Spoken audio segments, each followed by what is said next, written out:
Nice. The IPC will distribute vaccines in phases. Residents are urged to remain calm. During the aftermath, a mysterious but benign data stream assisted in purging the remaining virus. On every affected device, it left a single Nice. message. Hello, world. The Interastral Peace Corporation expresses heartfelt thanks to this anonymous protector and salutes all frontline workers for their dedication. Together, we stand united. As the firm pillar supporting civilized society, the IPC is committed to advancing operations against the Antimatter Legion. Stay tuned for ongoing coverage. We wish for good news ahead. Now that the Iron Tomb crisis has subsided, a kindling of civilization, nurtured by the Remembrance, has been lit in the cosmos. According to information provided by the Nameless, IPC representatives have learned that this newborn planet is called Amphorius. Dr. Veritas Ratio of the Intelligentsia Guild stated that, according to the Xandar Recurrence Theorem, Amphorius will inevitably give rise to civilization, and its Memoria content will serve as a key foundation for the evolution of that civilization. Through reverse engineering of the Scepter fragments, Genius Society members number 76, Mr. Screwlum, and number 83, Madam Herta, have successfully replicated a portion of the data. This suggests that life which once existed in this world may one day be reborn in the future. The IPC will uphold the principles of the preservation and provide essential protection and guidance for this planet. The Intelligentsia Guild has invited both geniuses to collaborate on this endeavor. However, Madam Herta has yet to give a definitive response. We remain confident that Amphorius, in due course, will establish itself as a beacon within the cosmic community. After several amber eras of relentless effort, the World's Reborn Initiative has recently successfully entered into its third phase, marked by the extensive restoration of cultural heritage from Ahatopia's ancient Benzai Tengoku. Once confined to a picturesque world in canvas, Plain Arcadia, located on Ahatopia, has become reality for its Imaginae inhabitants thanks to IPC assistance. Their unique artistic creations are now being shared throughout the universe via the Interastral Network. Madam Pearl, Secretary of the Strategic Investment Department, announced that the upcoming stage of the World's Reborn Initiative will center on artistic innovation, driving robust growth in cultural sectors. Meanwhile, preparations for the newest Phantasmoon Games are well underway. Established by the Eon of Elation, this time-honored event continues to attract interest from all corners. Nice. Interastral Peace Corporation wishes the ceremony every success, expressing the hope that happiness and celebration will spread throughout all of Plain Arcadia. A short while ago, New Eden 3, an important mining facility under the umbrella of the IPC, fell victim to a hacking attack. Previously ravaged in the fight against the Legion, the planet underwent reconstruction, during which massive reserves of antimatter crystal ore were identified underground.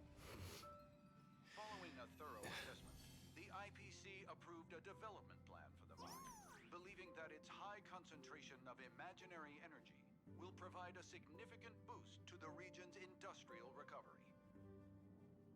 The head of the mining site reported receiving an anonymous warning prior to the attack. Currently, excavation has been halted due to a network outage. An investigation by the IPC's cybersecurity department has confirmed that Silver Wolf, a member of the Stellaron Hunters, was behind the recent cyber attack. The Interastral Peace Corporation strongly condemns such acts of public property destruction and threats to cosmic security, and has increased the bounty on Silver Wolf by 1 billion credits. We encourage all citizens of the cosmos to come forward with any information. This station will issue additional rewards to those who provide useful leads. And this is the end of guys. Tune in for our next episode. Thank you for listening. Goodbye.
Nice.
Nice.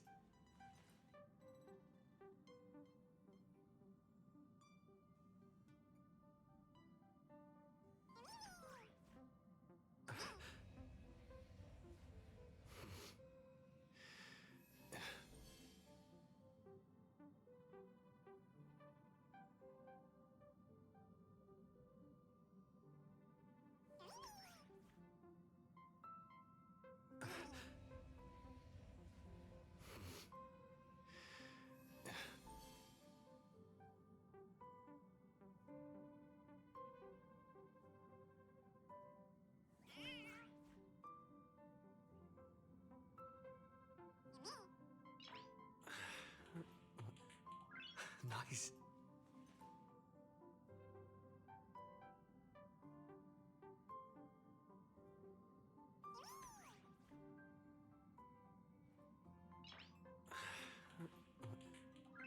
Nice.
Nice.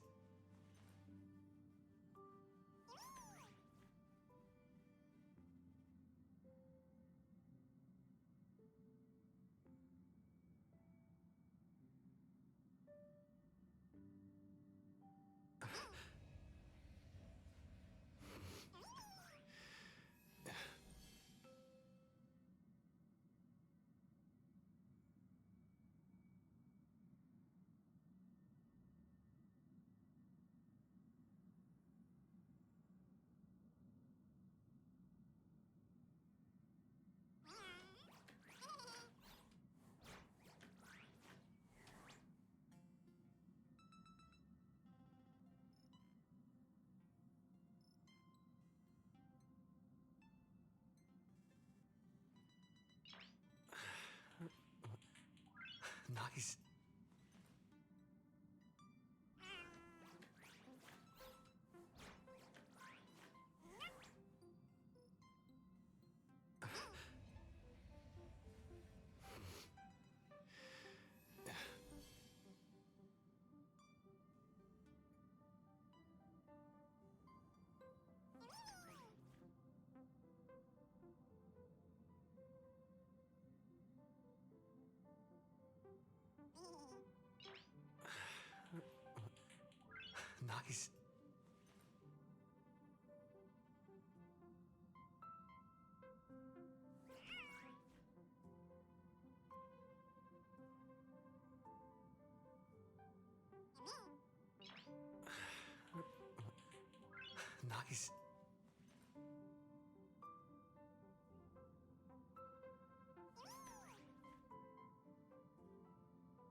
Nice.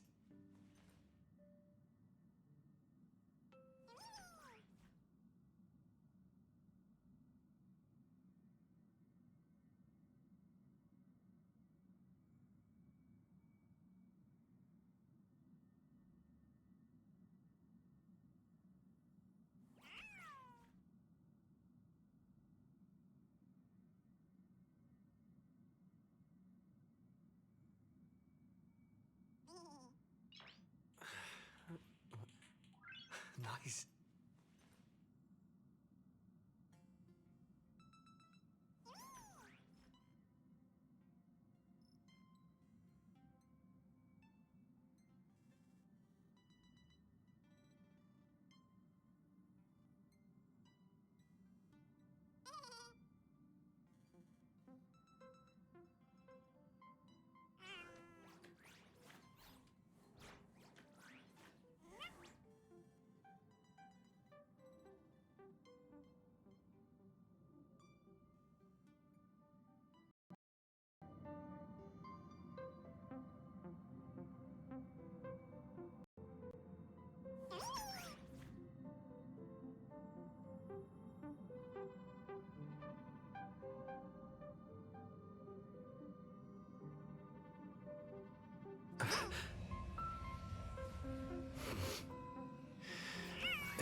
I realized that being in the main car for story purposes just kind of deleted your music choice. I am pretty sure I have Proi Proi right now in my train, but I used to have Wildfire. Like, either way, I have some very nice songs that I usually cycle through. And instead we're just listening to the ugly generic plain Arcadia theme. Fuck you.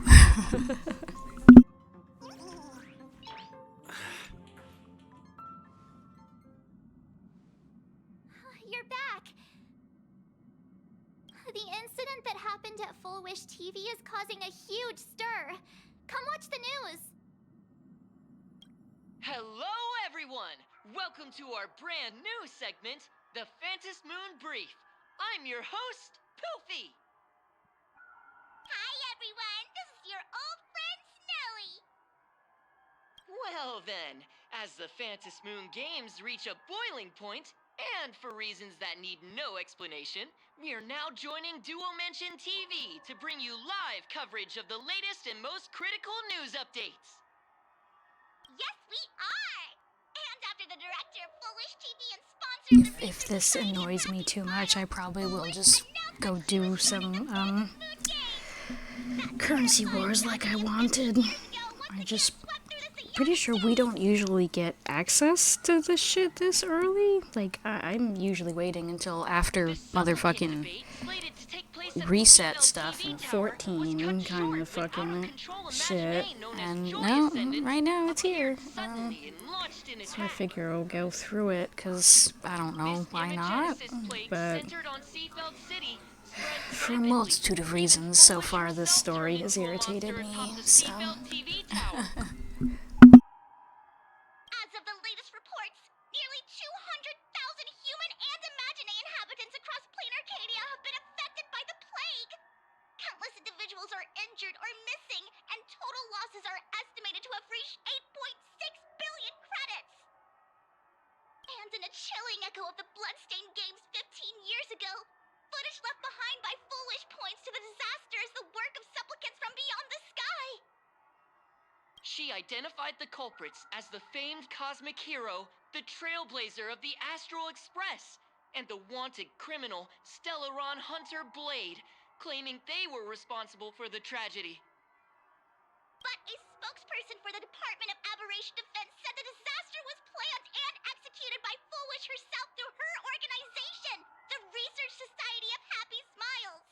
They added that the investigation will continue and the organization will be shut down. Oh, how familiar that sounds. 15 years ago, they made the same excuses. What is the real story behind this? The Phantom Moon Brief will continue to keep you updated. Over 500 years ago, a prophet made a prediction. In year 1999, a terrifying devil will descend from the sky.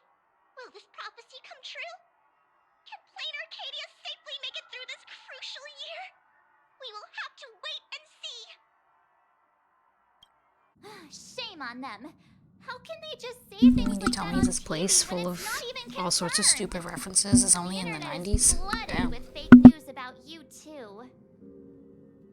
Also, those two hosts, weren't they from Full Wish TV? They were spreading nasty stories about you on the news before. And now look, they've immediately jumped ship after what happened to Full Wish.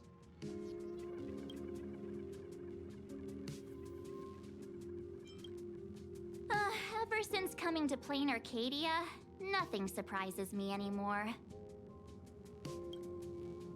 I'm happy you made it back safely, but somehow, you just don't seem quite the same. Oh no. You're trying to grow up and leave me behind. Don't tell me you're becoming the next Don Hung. No! Is this what it takes to become a hero? I am so cute and lovely. What's the problem with that? Oh, right. Tell me about what happened at the TV tower. I've heard Don Hung and Sunday's side of the story, but I haven't heard yours yet. What do I have to do to get this obnoxious pink creature off of my screen? It's particularly pathetic now. Well, this is definitely her most pitiful, I suppose, so... And that ended up causing this disaster? I just... stop letting her talk. Get her off of my screen. Where's Pretty New Blade? Please. Temporarily steal Shuhu's flesh inside Blade? Stop You talking. mentioned that Nessia, She makes me the want one to who strangle went at Star puppies. Rail Fest, is Shut actually the the fuck Fantasy up. Games arbitrator? No wonder she could draw a mask for you. And she also asked you to go deep into the world in Canvas to warn, who was it again? Who is that? Yes. Oh, I didn't even realize that I had an actual Nicole's dialogue ancestor. option to pick. I'm just mashing an the button artist to try to from shut her the 1,000 fuck up years ago. faster. Oopsie. Himiko's ancestor? She's still alive? Wait, that's not even the most important part. Nessia asked you to warn Graphia that the Lord Ravager, Asat Pramod, is back? Why does the Express have such bad luck? By this point, whenever we go on vacation, I'm always ready to deal with random problems. But running into another Lord Ravager while on vacation? This is way over the line. Lord Ravager, Evanessia's request, Shuhu's flesh and Blade's body, and the unfinished Phantas Moon games. Suddenly, there are so many things to deal with. Honestly, after Amphorius, this sounds Feels pretty like we're minimal. juggling a bunch of eggs all at once.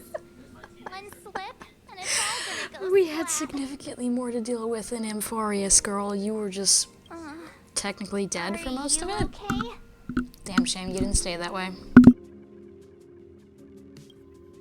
I wish I were as calm as you. I'm gonna go take a minute and collect myself. So many things to deal with right now. What should I do next? Nah, I've had a long day. I should just get some rest.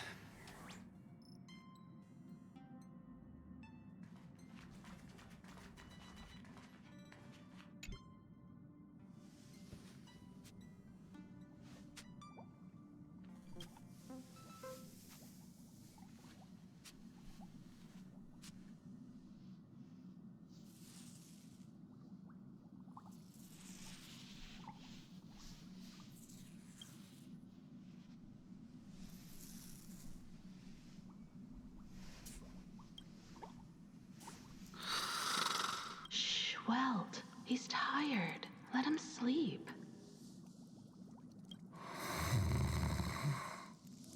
Oh god, not the most hideous snoring I've almost ever heard.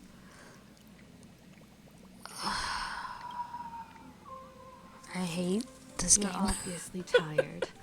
I never thought this vacation Is would this why we become got new voice prelude actors? to yet Because another they major mastered war. the on purpose hideous snore. Jesus Christ.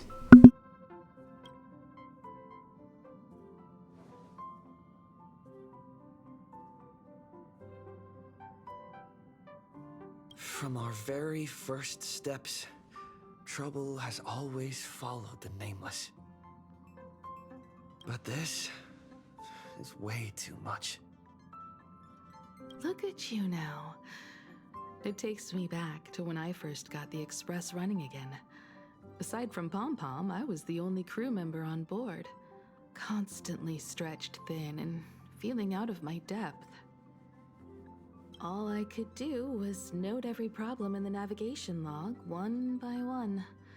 A world's coordinates that needed an update, a glitch in the Express's warp system. The notes were as dense as the coordinates on the astral charts, leaving me completely overwhelmed. Back then, I never imagined the Astral Express would one day have to face a Lord Ravager. But strangely, now that the time has come again, I'm not panicking at all. Come to think of it, it's because of you. Because of all of you. Along the way, we have defeated 2 Lord Ravagers. No. We defeated one. We defeated one, The and then Nameless we who just guided me smacked before around I set her. out once They told they me, made that very clear that Girlie's "Keep not moving dead. forward, She's just and the obstacles busy. that once felt But sure, impossible to yep, we've conquer defeated 2. will soon be behind you. And along the way, you'll find companions who are just like you. I've seen you grow through the Vantis Moon games, becoming someone others can trust and lean on. And I heard the declaration you made atop the tower. I'm truly proud of you. That's why I want to share a story from the past with you. A promise from 15 years ago.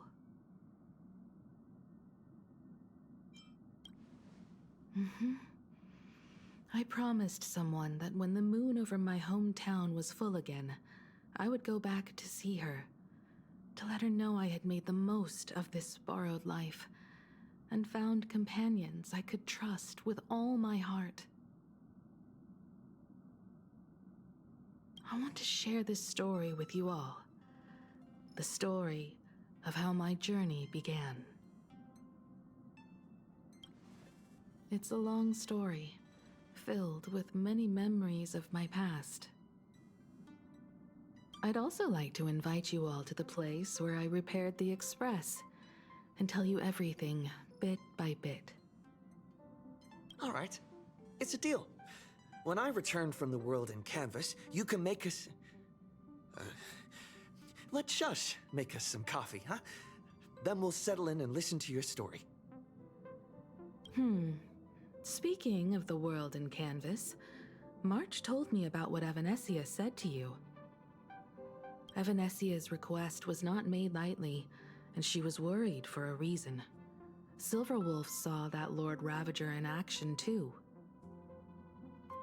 According to the records from the databank and the IPC's investigation, Asat Pramad's campaigns often span centuries, and the planets he targets all end up destroyed in freak accidents, leaving their surfaces covered in only smiling faces. 1,000 years ago, my ancestor Graphia created the world in Canvas. If that was to resist Asat Pramad's invasion of Ahatopia, then could this disaster unleashed through the Phantasmoon games be the prelude to his next invasion?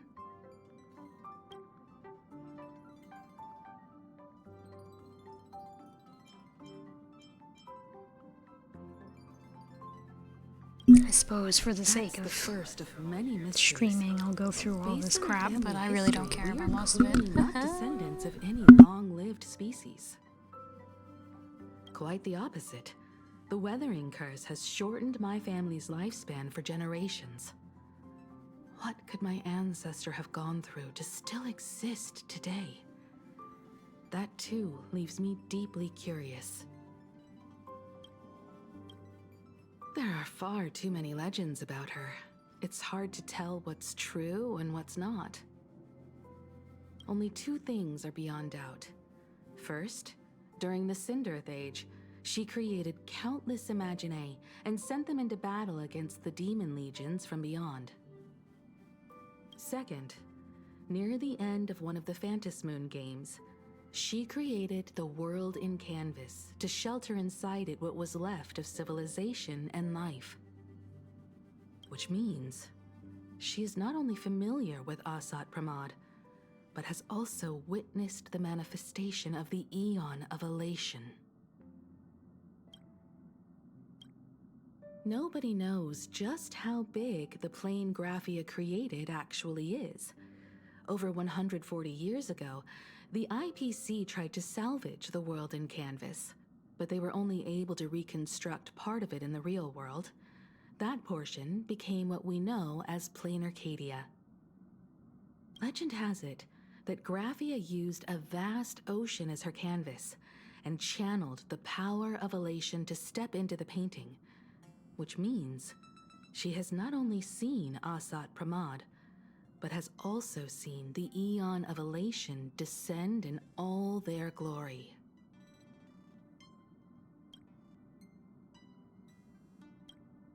Good question. As for who in Plain Arcadia knows Graphia and the world in canvas best, it's probably Pearl. She was sent here by the IPC. She should have some clues to guide us in the right direction. By the way, General Yao Guang is here. She says she wants to talk to you in private.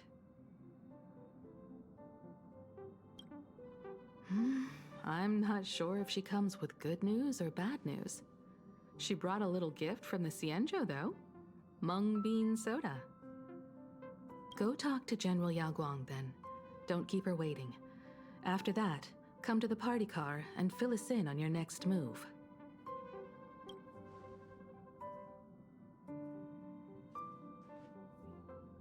Something tells me we don't make it to the party car. Nice to meet you, Ishvara. I always thought that the arbitrator, Evanescia, would step in and punish Fullwish for the disaster she caused. But, to my surprise, it was you who defeated Fullwish. In my capacity as an Arbiter General, I extend my deepest gratitude to you for halting the plague and sparing countless lives from suffering. What I am about to tell you is something Evanescia risked breaking the rules to share with me. Please keep it a secret. Not a word of this leaves the Express. Sealed within Ahatopia's core is Ouroboros, the Veracity. Was that supposed to be some sort of big news? You mean the Leviathan that could swallow whole planets? That Ouroboros, the Veracity? I'm sorry, I've barely paid attention to this story because it's not a good kind of absurd, and even I immediately went, oh shit. The crazy evil lady is in the pit. In Herta's simulated universe. I watched it. We had it so quick. I was like, wait a minute. We actually get to see her for reals this time. And now this is really supposed to be like, dun dun dun. Like, you have to be blind and deaf and dumb to have not realized that that's what's trapped in the fucking Ahatopia's basement. As the main course. No one expected them to be here of all places, sealed away on this very planet after vanishing for years. The true situation remains unknown, but with this information we can understand why Asat Pramod set his sights on this world. Aren't you a little afraid? facing a huge disaster like this? That's impressive, Ishvara. No wonder you survived the calamity of Iron Tomb. Fortune follows when fate hits its lowest ebb. Every crisis comes with an opportunity. Now that we know a force capable of devouring stars is deep in slumber at this planet's core, perhaps we could make it devour the problem inside Blade's body. It might just be a risky path worth taking. Blade has agreed to my proposal and will venture into the world in canvas to seek out the veracity. From what I've heard, you are going there as well. I cast a divination, and the hexagram shifted between the marsh and fire trigrams, yielding the judgment.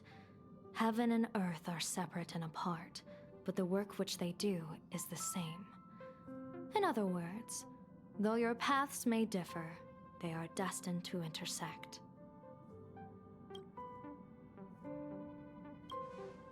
A funeral, or an adventure.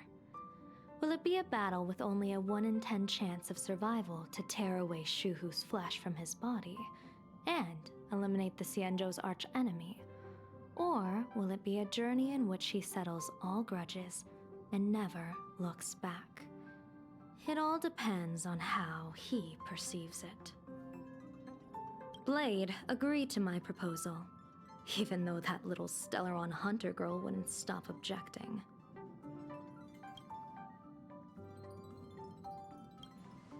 Betting? No, I don't see it that way. We are not chips laid on a gaming table, nor dice tossed at someone's whim. We trust in people, in ourselves, and in those beside us, knowing they can change the course of even the most desperate battle. That belief is what gave you the strength to overcome Fullwish. It is also the only reason I stay for this world. My purpose has never changed. I am going to draw the elation into my divination, and overturn a fate marked for great woe. I have a plan for how to handle Asat Pramod if he strikes unexpectedly, but I still need more hands to make it work. What miracle could cap off these games better than a finale that humbles a Lord Ravager? It will be a tribute to the elation. The shadow of the Lord Ravager looms, and from here on, everyone must carry their part of the burden. I will take my leave first.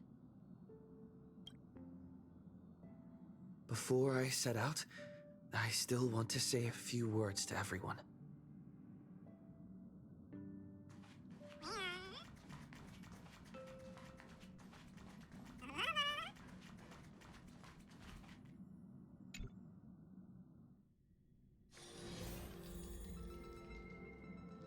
What are they all up to over there?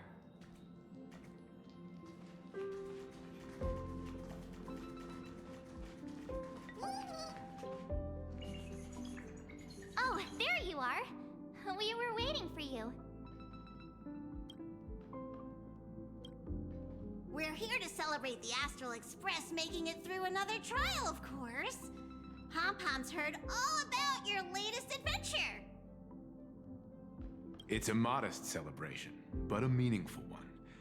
You stopped Fullwish's scheme. We and that is literally no didn't do small anything achievement. important.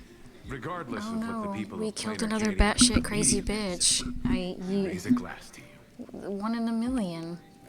Exactly. Killing a Lord You're not Ravager, though, the that's mastermind behind all actually those something to creepy, celebrate, but, you know, joy, Tom tells me this is a whatever bunch of their name bullshit is. anyway, so... I didn't get to see it myself, but Don Hung described it for me. You killed it! Your victory gave Blade a chance to free himself from Shuhu's flesh. Thank you. With a Lord Ravager looming on the horizon, everyone will soon be heading off on their own missions. Before that, it felt right to have a small gathering like this. Now, Small. There's like 7 of us now, bro. It's annoying. Here's to everyone who fights to protect this Arcadia. Knock it off. And here's to all of us. The Lord Ravager can Leave him throw alone. whatever he wants at us. But I know the Astral Express will keep streaking across the stars. Thank you. All of you. Having you by my side is what gives me the courage to face the future. I'll carry this strength with me through the rest of this journey. I mean, that's how I feel. Like, we're actually, story-wise, apparently supposed to be super overwhelmed, and I'm just like, bro, I'm sorry. After Amphorius, this is child's play. This is just normal. We're supposed to be stressed and panicking, and oh god, we're all gonna die. No, not after all that. No. If somebody wants to die, though, that would be great.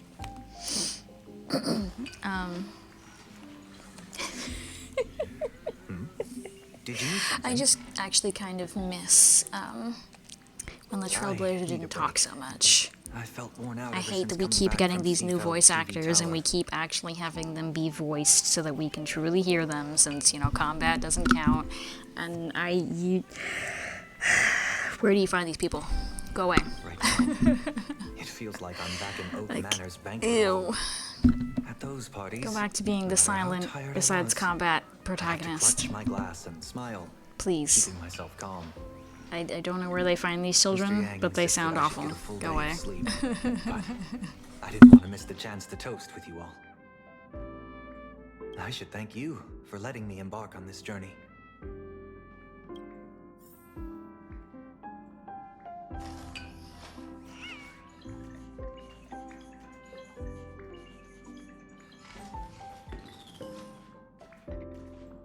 I couldn't fucking find Welt, and it's like, wait, apparently we can't talk to Himiko. She at least doesn't have a thingy. Himiko. Oh, I thought she was staring at the table. I was like, ma'am? Ma'am, are you broken? She has her phone out. Like, I kind of just want to talk to Welt. I don't want to listen to March. She actually makes me want to kill somebody. We won this battle because of you. When the televised debate began, a crowd outside the station gathered to protest the Astral Express and nearly broke through the barricades. But the moment the Joy Ascendants appeared, they scattered without a second thought.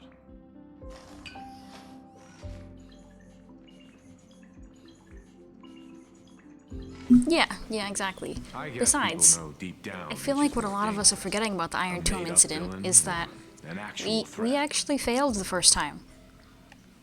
We failed. More concerned about you. If Sarene hadn't, you know, actually taken the opportunity to embrace her Fooly I've powers, seen the footage of your fight with Fulwish. we'd all be dead. When you returned to the Because top of the realistically, tower, we failed. an enormous surge But of power because seemed Fooly to can only erupt show from up you. at the end of the fucking universe, our Which failure reminded me a lot got of turned our into an saving opportunity, at Curtis and Space Station. we saved the world instead. Did you tap into But the power we of the literally died the Stellar? first time. The That part's Stellar not important, can though. be No. awakened by a The only important wish, part is that we killed Iron Tomb. but its immense Not that power we always had has a way of hiccup. warping A reality. really big hiccup. As the wave of wish power surged toward you, it brought hope and blessings, but also dark intentions and malice. What might it do to the Stellaron? We have no idea. Be careful with this power you have, no matter how tempting it may seem.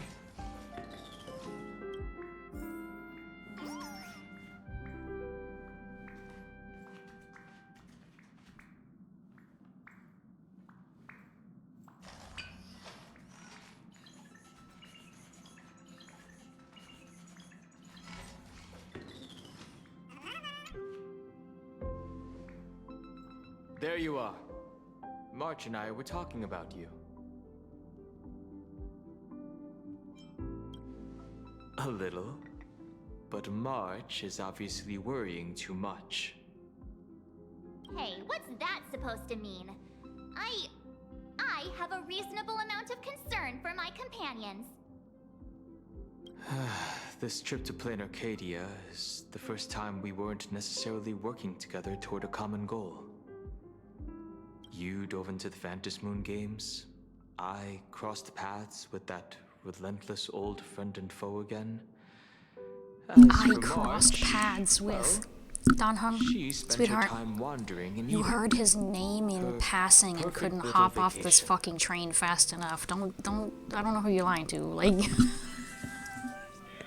I crossed paths with? No, my guy, no. You jumped off this train faster than anybody could finish saying the word blade. Don't, shut up. Like, don't lie. You're full of crap. And yeah, March has been useless this whole time, but you know. How come all I get is wandering and eating? I grabbed plenty of comics as well. Like, come on, bro. At I least call be it real cultural for 5 exploration. minutes. With a little extra time for me to recharge, of course. Right? Now that we're having this little break, it hit me that I might have neglected you and March.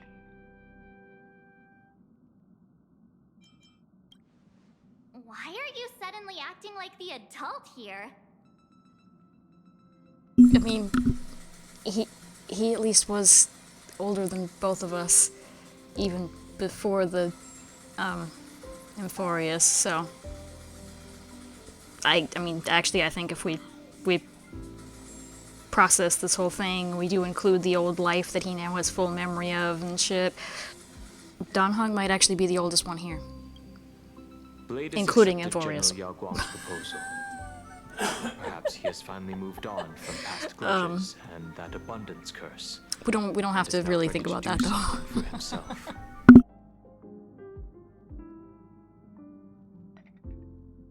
It's going to be a path fraught with danger, so I had hoped to accompany him for a bit longer, but he refused. From now on, I will turn my attention to this world. Mr. Yang and I have been asked by General Yao Guang to help with setting up some defensive formations.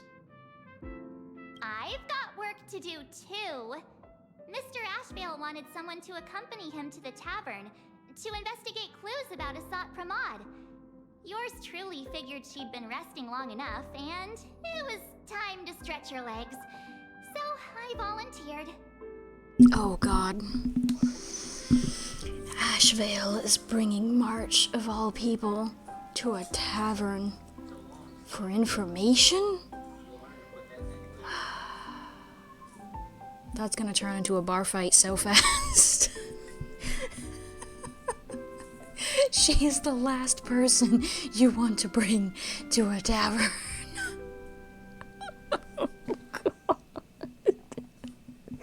And Ashvale has no spine, really. It's at least the act he puts on. It's like, oh man, somebody's dying in that tavern. No problem. When you come back, you have to share everything you saw in the world in Canvas.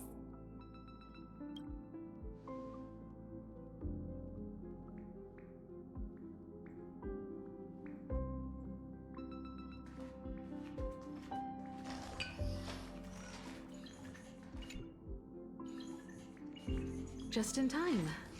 I've talked to Madame Pearl. She will handle all the arrangements for your passage, so you can enter the world in Canvas to find my ancestor Graphia. Actually, I hoped you could take some time to rest first. Once you've fully rested, you may make your way to the dock in Seafeld City. Madame Pearl has a special ship waiting for you there. It will take you to the border between this world and the world in Canvas, a place known as Inkford Hermitage. That's your final stop before entering the world in Canvas, a place to gather your supplies and rest up before you set out on the journey ahead. I know you'll have to go alone this time, but I don't think it'll be dangerous. After all, That realm was created by Graphia, my ancestor. The thought of it makes me feel calm, in a strange but comforting way. If you get to meet her, please give her my regards. I am indeed quite curious. I'd love to see this ancestor of mine for myself, and hear her story in her own words. But someone must stay here and keep watch. Madame Pearl wishes to confer with me and General Yao Guang about our next steps in dealing with Asat Pramod. So I'll be entrusting this mission into the world in canvas to you. Go ahead. Set out once you've rested up. I'll be here with Welt and the others, awaiting good news from you.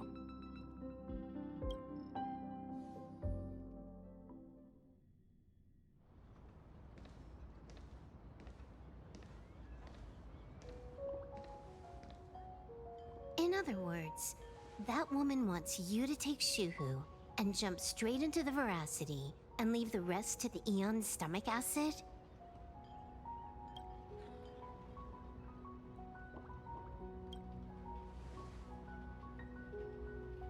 And this is between me and him, right? Why are you tagging along? Relax. I'll say my goodbyes and be gone. A dignified funeral, If you ask me, this ending is indeed grand enough. I don't care about any of that. There's only one thing I care about. Does he have to die? Here's a piece of advice, little cub. Whether he lives or dies is his choice. That's the one thing you don't get to decide for him.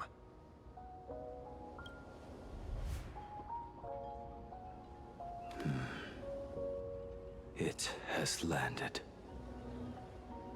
What?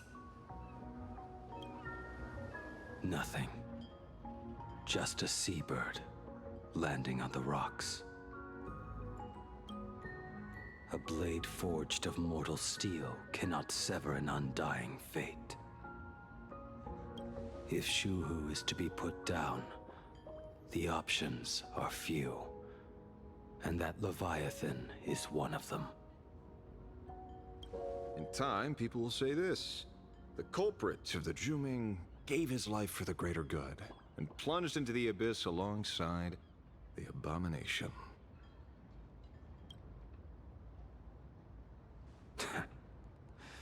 I'm not as noble as you make it sound. Many years ago, you invited me to join the Galaxy Rangers. I refused for one reason. I was wondering why he keeps treating him like he's an old friend. Like, yeah, sure, the Rangers are kind of sort of part of the CN show because they care about Lon just as much, but it's because he invited him to be a ranger. That would have been cool as hell. What the fuck? I was never born to I carry want such Galaxy great Ranger ability. Blade. Fuck. This is between Shuhu and me. Nothing more.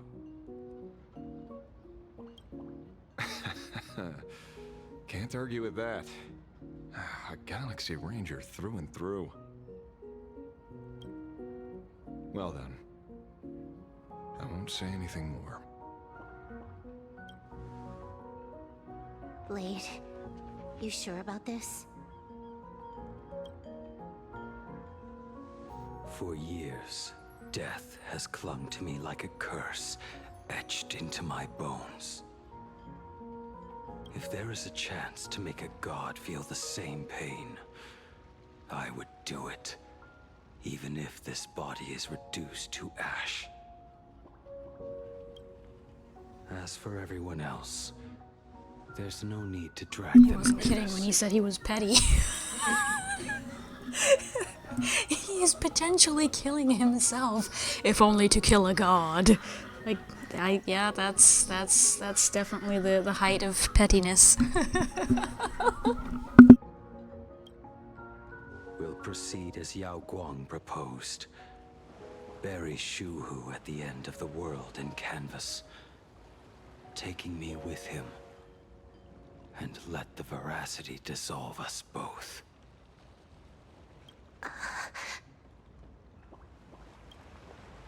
Take care.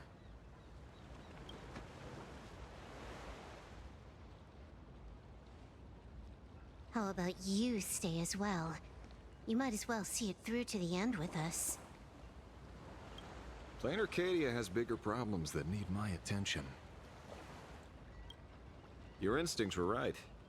That meanie pulling strings from the shadows is none other than Asat Pramod. Who else would want to kick a Ha's head like a ball? So, I need to get back and finish I mean, my from job. what I recall of the artwork, it's not attached, so you could very easily kick Aha's head like a ball and it would all work out. Investigating You don't have to do it to be petty. Therefore, it also pays very well. Then here's hoping you live long enough to collect your payment.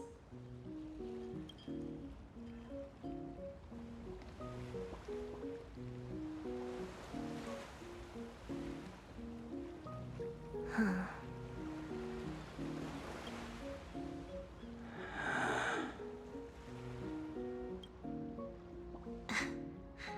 Every time, when it's just the two of us, you go quiet. You know what I'm going to say. The seabird's flown off. It's time for us to go too.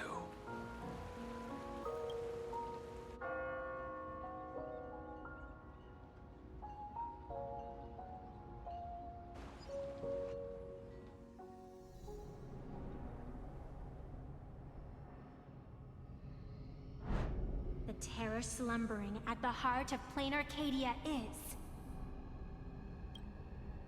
Ouroboros. After the swarm disaster, the veracity vanished. Never That's kind of my first thought. I was like, girl, he doesn't know how to talk to you. That's been his one major character trait. He doesn't know how to talk to any of you. Kafka's just the only one that doesn't make him talk to her, so they get along.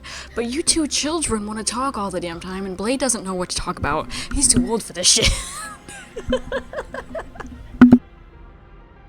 Their last rumored sighting was 500 years ago. History fictionologists claim that Ouroboros lies in wait at the edge of the cosmos, guarded by their children, awaiting the day of their return. I've heard that story before, but it wasn't about the edge of the cosmos. It was Pier Point. They say that the preservation is nothing more than a facade, and the IPC is, in truth, a cult devoted to the veracity. I feel like that tracks, actually, with the handful of what are they, the cornerstones that we've met, and some of the appearances that others got in that one trailer. I believe that. I believe that the IPC worships the veracity and not actually the preservation. That fucking tracks. Organic life has quite the imagination. They've said other things, too. That Louis Fleming seeks to ascend as the Eon of Wealth. That the Council of Mundanites are mere hounds of Dr. Primitive. That the Marketing Development Department colludes with the destruction, turning a blind eye to the spread of Stellaron's. Such rumors are endless. I believe the General should be able to tell which are true and which are not. I've never heard the last one, so let's assume it's the only one that's true.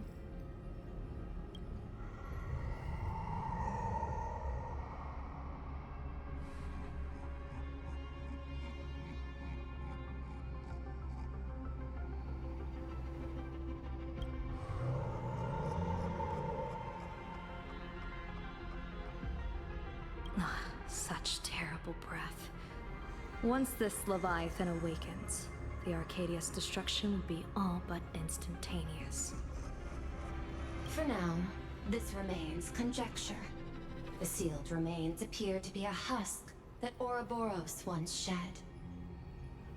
Why it's here, and how it's connected to the Elation, remain unknown. Yet even a fragmented remnant of an Eon is a threat that can't be ignored. The calamity of the Leviathan must not be allowed to re-emerge in this world. Naturally, that is why I'm here. And it's about time for the two Nameless to arrive. Oh, you're just on time. General Yao Guang, as instructed, warding talismans have been placed at over a dozen sites across Plain Arcadia. My thanks. It was Mr. Yang's talent of creation out of nothing that allowed us to reproduce dozens of plumes and complete the deployment with such speed. Now, with Yin and Yang aligned, and all four aspects in place, as long as we set up the last formation core, the Decalight reflection barrier will be complete. Using the divine eye of the Spiritus to weave a giant web, one that ensnares countless possible futures. General, have you truly made up your mind? Though Shuhu has been eradicated, the signs of doom have not faded. On the contrary, they grow ever clearer. After much consideration, the source can only be this restless corpse. One crisis is yet to pass, and another is already upon us. The Arcadia's ley lines were already riddled with scars, and now even the ancient tree's seal is starting to loosen. While Evanesia is asleep, someone must take up her duty to guard this place. But defending isn't the way of the hunt. If you don't want to become the prey, you must become the hunter. General, do you intend to go on the offensive and suppress the remains of the Veracity? How could I? The Joyseeker could barely confine that husk using the Abundance's ambrosial arbor as its cage. I'm not that arrogant as to place myself alongside the gods. We know a few people who are. Should we call them? I don't think you'd like working with those ladies, but I mean, they do place themselves alongside the gods, so they could probably cook something together. I'm not here to guard against an Eon, but against a lesser menace. Lord Ravager Asat Pramod. This barrier is prepared for him. Asat Pramod has been meddling with the game from the shadows. His intentions unclear. We know little about him or the Veracity. By chance, however, a friendly citizen has provided us with intel. Ouroboros' remains are in Ahatopia, aren't they?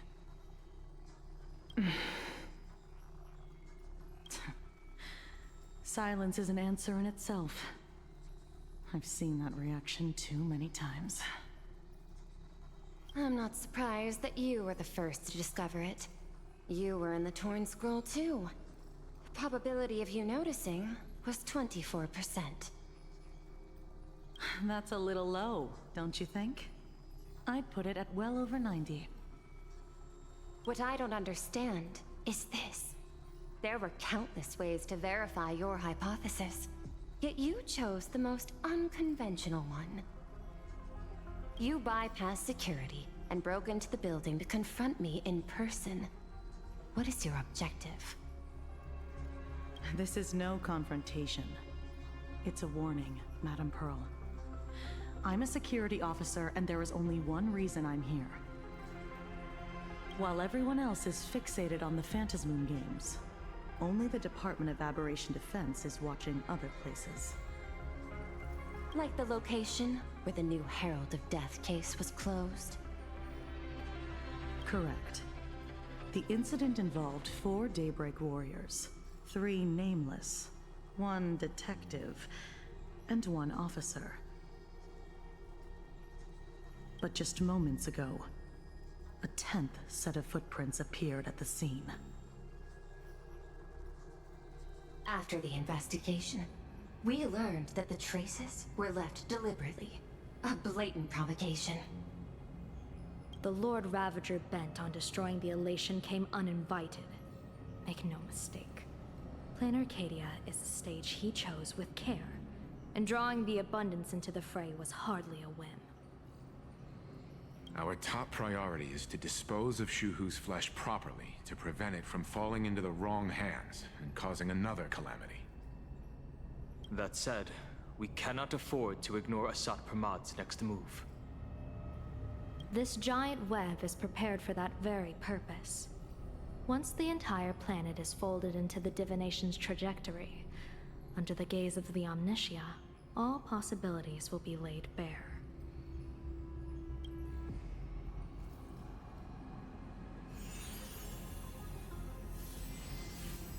When that time comes, he won't wish to leave any footprints behind. One final question. Why did the Lord Ravager choose to visit this place? Does he have an ulterior motive? Or is this merely some twisted joke? That question should be left to the professionals. Don't forget, we have a detective who can't seem to rest. Let's hope the accumulation of variables can tip the scales in our favor.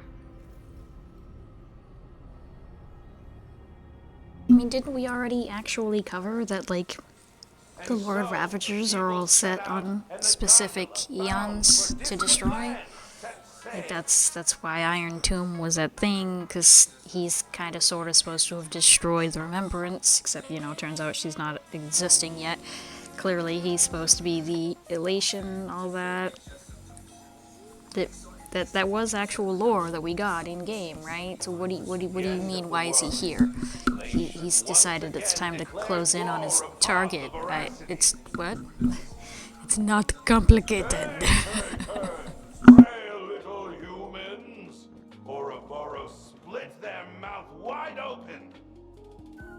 Whoever can fill my whole mouth with but a single thing shall receive a reward. My tongue.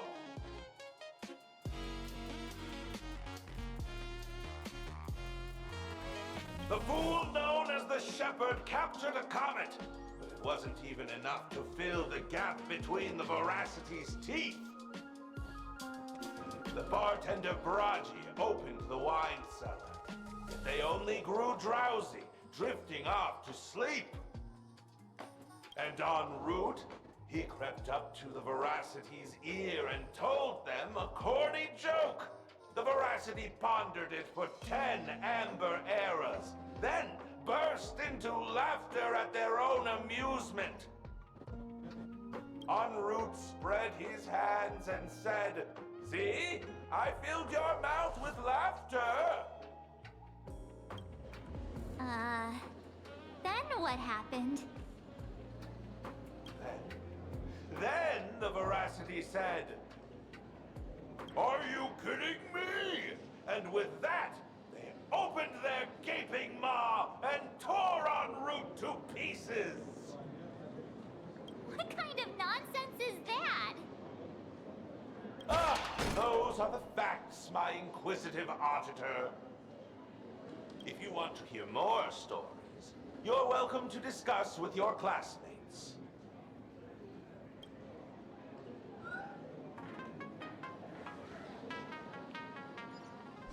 We came here to investigate the Veracity and Asat Pramod, but all we got were stories that only a 3-year-old would believe. Rumors don't just appear out of thin air. It's just a matter of how much truth you think they hold. At least 90% of that was made up. Sometimes that last 10% is all you need.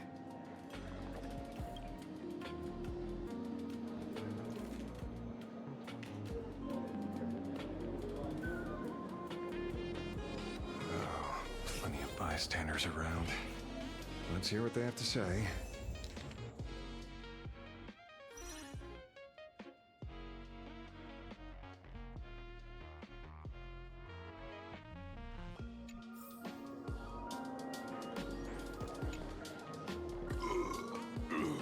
You two asking about the veracity? You thinking about walking that path?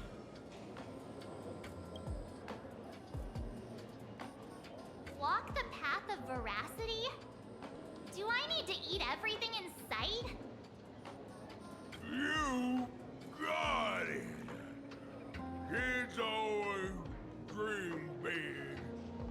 Some are bulldozers, some are monsters. And I am Autoborum. And the man. Ugh, can you talk normal? Stop gulping for air. I swore to become a veracity pathstrider. I eat everything. Tasty, nasty, anything I could chew. Finally, I'll pinch my nose and swallow. Bro. I don't think the veracity looked at you because you ate mold. I think you died.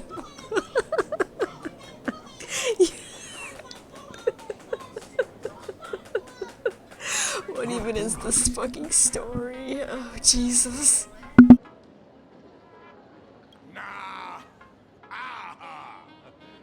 Very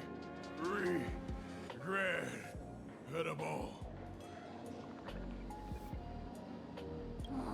Enough already. I'm telling you, it was all bluffing. The fools didn't lose. En route and Dorothy, the veracity wasn't looking, roll up her skin like a creep, snatch it up and poke it. Then poof, we were gone. Comic-Con Collective don't got a veracity card. I already filed a formal complaint with the organizers. I wouldn't really know. I can't say that I watched the live letter things enough to be overly familiar with his voice.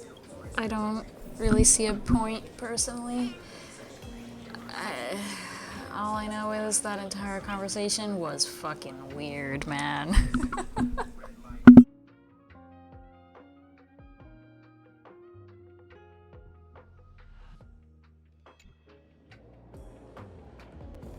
I mean, it makes sense. You're already paying him, you might as well give him an actual role instead of paying him for something that gets done, like, once every month or two. Sharp memory. My memory's dull, and my pen's not much better. Then you must have a lot of stationery? A kindred spirit. Miss, it seems you're one of us as well. I've met far too many fools who can't even read. Oddly enough, those of us who truly love learning are the rare ones. Interested in studying the knowledge of the laughter? I have a reference book here. You can have it.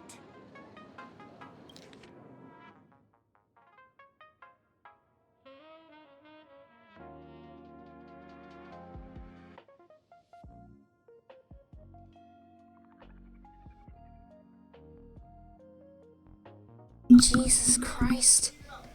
Do they actually expect people to read all of this shit every time? When I want to read a fucking essay, I'll just go back to school. Jesus Christ. I'm sorry, I'm not reading all of that.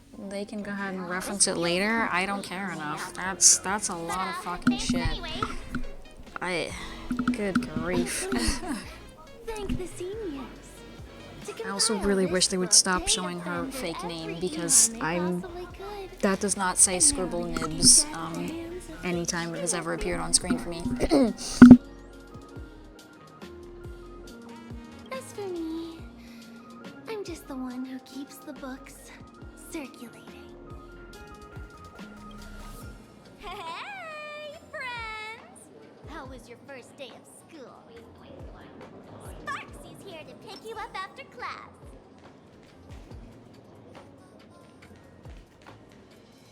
Where were you just now? You opened the door for us and just disappeared. Don't tell me you're up to something again. Oh, still doubting me? You're breaking Sparkskull's heart here. That whole foolish thing.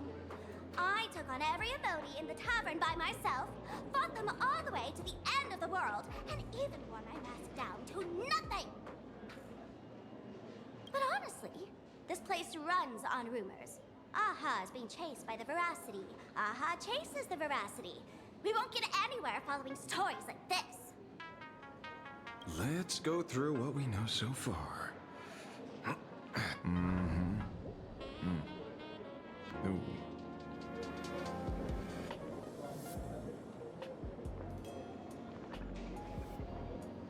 Eating slime mold will get you a glance from Aha. No, it won't. It won't. It'll just get you put in the hospital. Just cause the one literally green man says he ate mold and Aha looked at him doesn't fucking mean it's true. Oh, Jesus. What is this nonsense? I mean, you will see things, but you're not gonna see a god. So,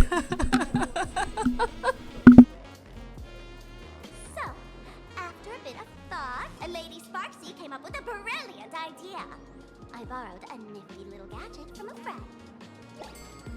The Unreal Sparks and Spark! No idea how it works, but apparently this light bulb makes you smarter the moment you put it on.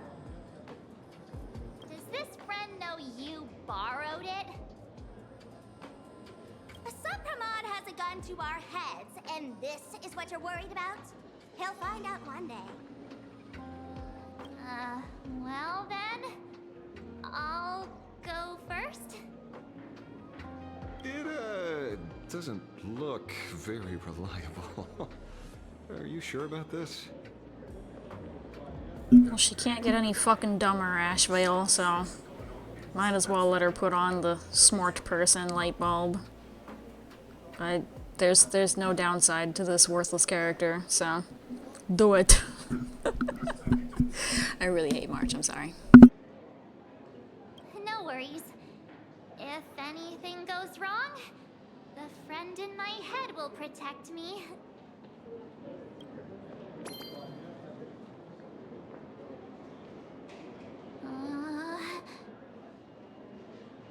Doesn't seem to have any effect. No, it's working perfectly. I get it now. All of it. No need to dance around. Our enemy is a Lord Ravager. There's only one question we need answered. How does Asat Pramod... Yes, exactly. That's how I felt the moment she was like, Ashvale's bringing me to help him get information at the tavern. I'm like, girl, you are the dumbest motherfucker we know. Shush is smarter than you, and he's literally just supposed to be this dumb fucking makes jokes robot. Like, literally anything would have been better, but sure. Correction. The effect is very obvious. Judging by Nanook's habit of picking Lord Ravagers, I wouldn't be surprised if Asat Pramod was once a masked fool, and therefore knows Aha's weakness. The Arcadia is like a microcosm of eons and paths. people indulge themselves in fabricated happiness, unable to pull themselves away from it. Many have expressed their concerns. This isn't elation. Aha is playing with fire. A classic social realist deduction. Old-fashioned. Ooh, but effective. We're closing in on the truth. Yes, the answer is all but revealed. You are Asat Pramod, Sparksy. I feel like this just proves everything we've just said. Do you have evidence? Of course. The truth is so simple that everyone overlooked it. The evidence is... you were the first person I met when I got off the Express.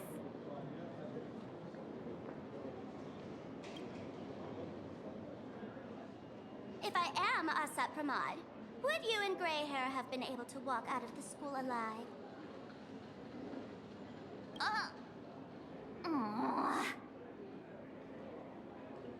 Yeah, fair point. Just take that thing off already.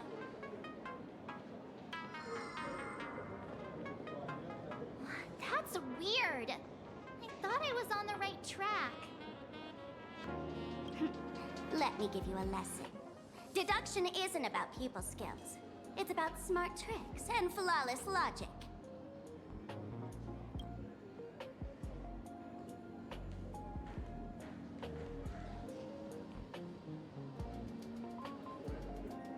Watch and learn. Sparkle, master of the classic whodunit, has entered the chat.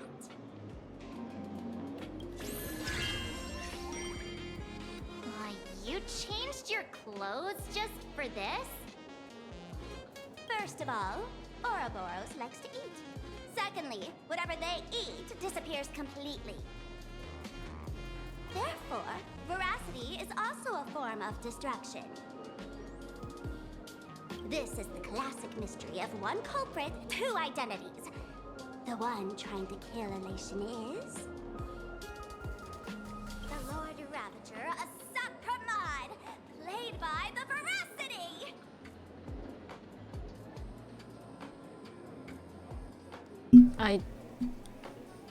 Well, I suppose I was gonna say that doesn't really answer the question, but they are kind of stressing that all that's in the basement is a Veracity corpse or shed skin, given that she's basically one big snake lady. So, never mind, this checks out. It sounds really dumb. It's probably gonna look really dumb, but that adds up right now. No matter how they feel about it. Classic whodunit? This is more like a classic Who's the Dummy. Ah, I get it now. All this thing does is make wild guesses sound reasonable. So far, that's the most accurate piece of information we've gotten. No need to be so serious, Detective. Why don't you show us what you've got? By the way, what type of detective are you? The type that sleeps in motherfucking refrigerators. Don't ask questions, girl. Don't ask questions. You don't want to know. Me? I'm the tough guy type. I don't waste time on useless details. I aim straight at the heart of the problem. You're not wrong. Asat Pramod is Nanook's weapon to assassinate Aha. Whatever his plan may be, the target doesn't change. Remember, as far as humanity knows, there are only 3 ways an Eon can fall. A broader path engulfs a narrower one. Divine warfare between eons, and... the third one. What was it again? Forcing an Eon to turn away from their own path. Whichever it is, none of it sounds remotely connected to Plain Arcadia. So, What makes you so certain Asat Pramad is here on business, not on vacation? Because we folks just dug up one heck of a treasure from underground. And in the stories tied to them, we've unearthed more than a few names worth paying attention to.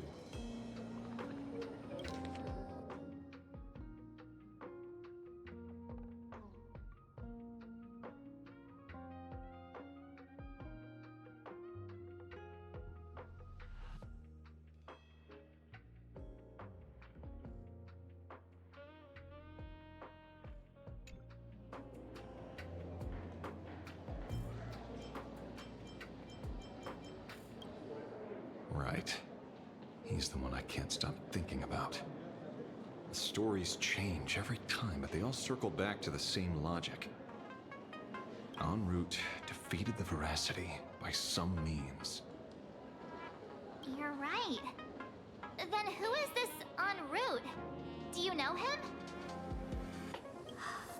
En route. Of course she does! Question marks, like we didn't just see his blue ass spawn in behind her. Everyone in the tavern We knows all that know what name. shampoo sounds like. Owner grew Is it time tired for of him to jokes, become important cast yet? aside his mask, That'd be neat. and walked away. Some say he became a morning actor. Others say he jumped into IX's black hole. But none of that matters. What truly matters is that you have my unreal Sparks and Spark. I knew it.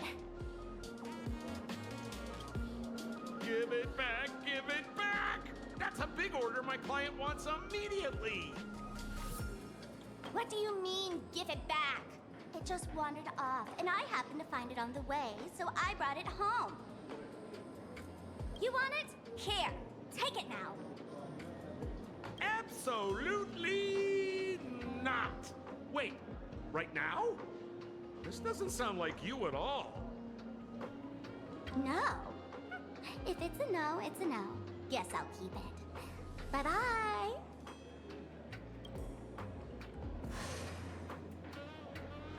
Get back here! Sir, do you need to hire a private detective? Hey! Can you catch her for me? Of course. I'll have that thing returned to you safe and sound in half a day. But, in exchange, I'd like you to elaborate a bit more on what you were saying. Oh, so that's why you're here. Now, old Sempo's intel isn't cheap. Waiving the fee won't quite cut it, will it? Name your price. Put it on Pearl's tab. Ha! Just kidding. Money talks boring. Besides, the Astral Express and I go way back. Oh, and I wouldn't scam you two. The en route you're looking for lives up to the name. There's nowhere he can't reach. Only places he hasn't been yet. He's the gold standard of the masked fools. He only shows up where he's least welcome. A morning actor's stage, a friend's wedding, even inside the Veracity's mouth. All for the sake of a good laugh. Oh. That lines up. Sounds like the origin of the legend. So, he's a friend of yours? Not a chance! Back when old Sempo was still a kid, En route was already a name in the history books. He left the tavern during the Second Prosperity. They say after hearing 30 trillion jokes, he never laughed again. Before he left, En route said one thing that, at the time, no one cared about. Elation has been dead for a long time. Where did he go after he left the tavern? The tavern has 10,000 mouths, all telling different stories. All I know is this. He said he was headed for the true world's end, and then he vanished without a trace. How do you know all this? Oh, I've been around long enough to have my own channels. Just trust old Sempo. And about catching Sparksy? Leave it to me. I keep my word.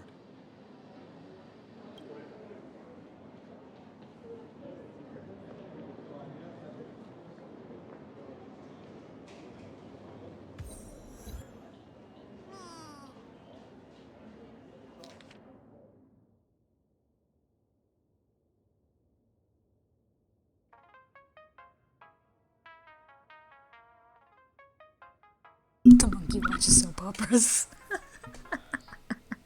Where does he find time? But apparently the monkey watches soap operas. That's amazing. Oh goodness. Okay. We need more. No, don't start. We need more Sempo screen time. He's hilarious. Holy shit!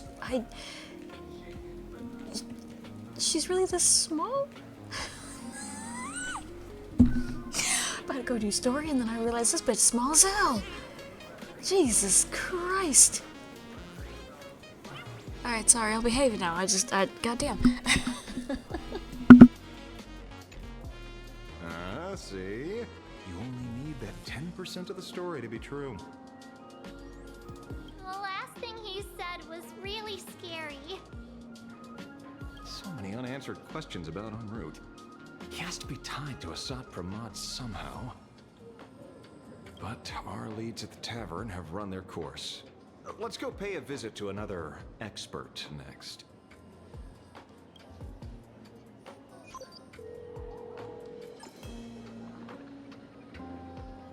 Oh. Speak of the devil. Only a Cienjo general could have arranged something like this, I suppose. I'm surprised as well. You've only just left Amphorius, and already you've managed to draw the attention of another Lord Ravager. You know what? I made my comments about them talking to Ron May and or Herta about this shit. I didn't actually think they'd do it. Cool. We're here by General Yao Guang's request. It seems we arrived just in time. At first, I only came because the Shenzhou extended an invitation, and it seemed impolite to refuse. Now that I'm here, I see it was well worth the trip. So, let me get to the point. Ouroboros has long been dead. Their death was merely buried beneath layers of secrecy. Hardly surprising. They disappeared after the swarm disaster, and there are many different opinions on where they went. The Intelligentsia Guild claims the Veracity ate their fill and entered hibernation. I don't buy it. Those scholars are fond of post-meal naps themselves, likely just projecting their own habits. You seem surprisingly calm, which makes sense. After all, the shadow in your right hand is evidence as well. Why don't you tell everyone what happened to the Galaxy Rangers back on Vanwa? Vanwa? Sprightly Vanwalk. I've heard there's a particular phenomenon that occurs on that rainforest planet. Plants multiply and grow and are then harvested like wild grass. A cycle repeating every few decades. Almost identical to the Phantas Moon games. But how are the two connected? When you hear plants and growth, shouldn't that make you think of abundance? Huh. Wait. It seems you figured it out. By coincidence, abundance is another thing the two worlds have in common. When coincidences pile up, They cease to be coincidences, Mr. Ashvale. No. Leader of the Rangers, Mr. La Mancha. Perhaps you could explain this to our nameless friend? Back on Von Walk, I'd already long since stopped being a ranger. Your conjecture is basically correct, Miss Ron May. You're not the only genius to take life as a subject of study. By the time I arrived, the atavistic experiment was already approaching its final phase. Dr. Primitive had set his sights on an ancient Leviathan. Beneath Von Walk's surface, there also lay the remains of the Veracity. You stopped him. The Rangers stopped him. Back then, Mr. M was still human. Now, deep beneath Ahatopia, another corpse of the Leviathan lies buried. If I'm not mistaken, there are countless other worlds carrying out the same ritual. Aha sealed Ouroboros' body among the stars, suppressed it with abundance, siphoned the power of the Path of Veracity, and called it a game. This is what people call the Phantasmoon Games. Uh-huh. Why would they do such a thing? You may remember, the Express once delivered a Leviathan's carcass to me. That wasn't the only one in my collection. I have absolutely zero memory of this, but I blank out a lot of this story because most of it isn't actually good. Discovered something rather intriguing. At a certain moment over 1,000 Amber Eras ago, just as Akifili began traveling in pursuit of their ideal, all creations of the Veracity lost the same organ. Their taste buds. What does that imply? The purpose of consumption changed. Be they spawns, depth crawlers, or void song whales, their genetic markers encoding gustatory organs vanished entirely. Creatures walking the path of Veracity became nothing more than biological black holes, consuming without discrimination. This was not natural evolution. Through the simulated universe, I identified the point of divergence in history. A concept had disappeared from the path of Veracity. Consider this. What do taste buds provide? Yummy flavors? Precisely. Savoring something's aftertaste is an act of elation. So Aha stole the original Prima Mobile of the Veracity? The simulated universe proves nothing on its own, but the primal desires of life have always been entangled. Think of it as my intuition. The conflict between the eons of elation and Veracity stretches all the way back to primordial times. How many people know about this? There used to be 2. I only told Yu Qingtu. Now, there are 5. After this, I can't be sure. Exploit the old conflict between Aha and Ouroboros to ignite a divine war, or allow intersecting paths to devour one another. Of the 3 known ways to kill an Eon, the Arcadia fulfills at least 2. Now who still thinks Asakramon is here on vacation? But you still haven't explained where it came from. You mean the shadow? It has nothing to do with Von Walk. Oh? Call it a twist of fate. This isn't my first encounter with the Astral Express, nor my first time dealing with a Lord Ravager.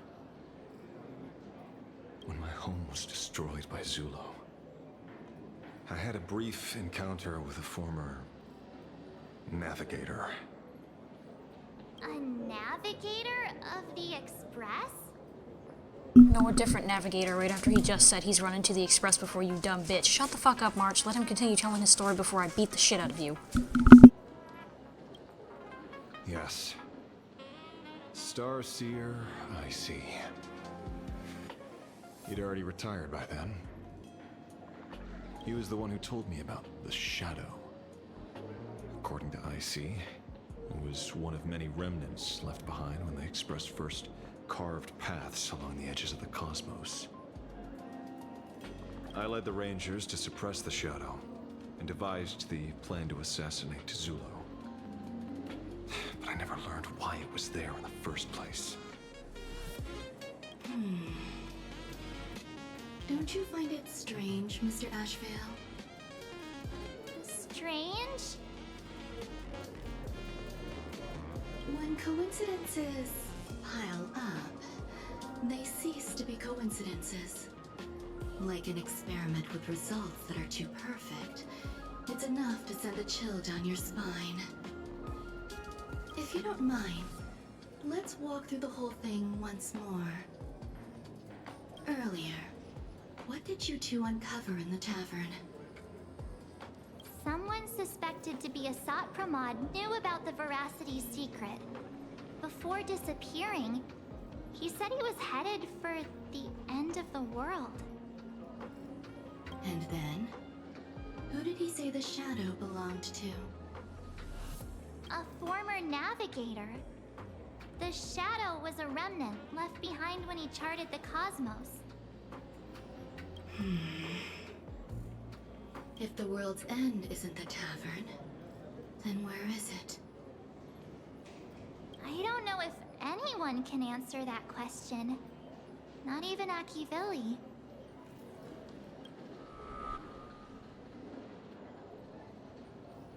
Wait.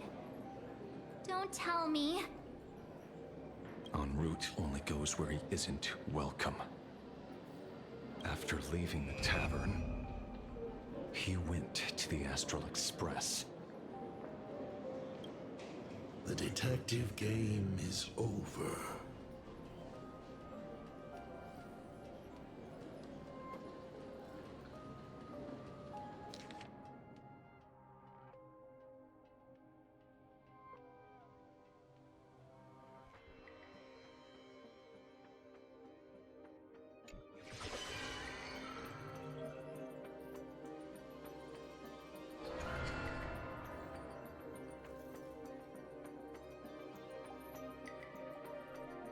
I have to say, not many people can make me change my plans. Whether in the past or present, you've always been one of them. So, it is you. You know how it is, kid.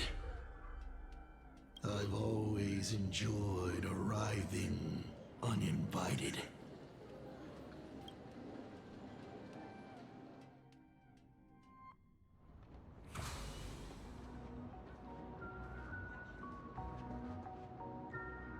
Pearl said she would arrange a ferry to pick us up at the Seafeld dock. That's quite some swap timing. The place we're going to guess at holds least clues now I'm about Graphia? glad I didn't waste the time putting Ashvale in the party, since, you know, you can do that kind of shit. Because it wouldn't have mattered, apparently. Model passenger. We wish you a pleasant journey. This shit's definitely really weird for, like, no reason.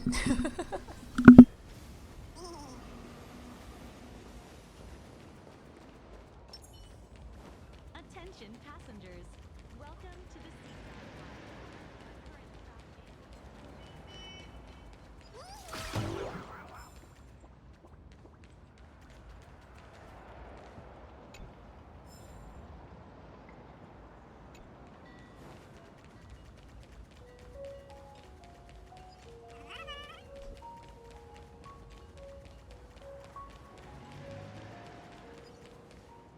It is an honor to, well, shall I say, be of service to you again. To be honest, when Madame Pearl invited you to visit the Perlux Tower, I was supposed to be your guide. I ended up being replaced by a total fraud. My name is Feld. By order of Madame Pearl, I will be escorting you to your destination. You are too kind. I followed the battle in Seafeld City very closely. Serving a hero such as yourself is a true privilege. I assume Madame Pearl has already briefed you on our destination?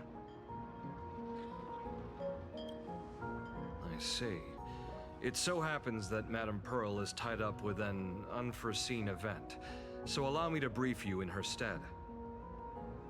The destination of our boat journey is a hotel known as Inkford Hermitage. It is situated at the end of a Dovebrook tributary that ultimately flows into the sea. It is one of the points where the world in canvas intersects with reality. Well, Graffia's former residence was located there. Legend says the miraculous canvassing of the mortal world happened there. Would Madame Pearl, a die-hard fan, pass up a sacred site like that? Word is that Madame Pearl just flicked her wrist, signed a check with an astronomical figure, and bought the whole plot of land. She also snatched up every single piece of Graffia's lost works she could find without bothering to verify their authenticity. Whew, I guess money really does let you do whatever you want. That's not even the half of it. I don't know where her obsession comes from, but she's dead set on the idea that Graffia is still alive. If she gets even a whiff of anything remotely related to Graffia, she's got her people on it at the snap of a finger. But all they could find were Imagine knockoffs. Random, pretty redheads based on nothing but imagination. I bet her reaction went something like this. Objective. Locate the original. Error. Detecting excessive quantity of low-quality merchandise. You! I remember you! You're that fraudster from Perlux Tower! Perlux Tower? I've never set foot in that place in my life. Oh, I know it's you. I've seen the footage. You're wearing the exact same outfit. Sir, we all collectively wear the exact same outfit at all times. This is a video game. An otherwise perfect plan. Relax. Your job is safe this time. Cut it out, you scoundrel! You can't talk your way out of this. Who exactly are you? This is the author of Fluffy Across the Blue, Blurry QR Cult. Huh. Is that so? My apologies. How rude of me. Miss Colt, it's an honor to finally see the face behind the work. Please pardon my yelling. I didn't know. No worries, no worries. Well, yes. Would you believe it if I said I was going on vacation? This blurry QR code. Let's be clear. You are being transported under escort. Your current credit balance is in the negative. Madame Pearl has offered you a lifeline by asking you to complete the next volume of the Fluffy.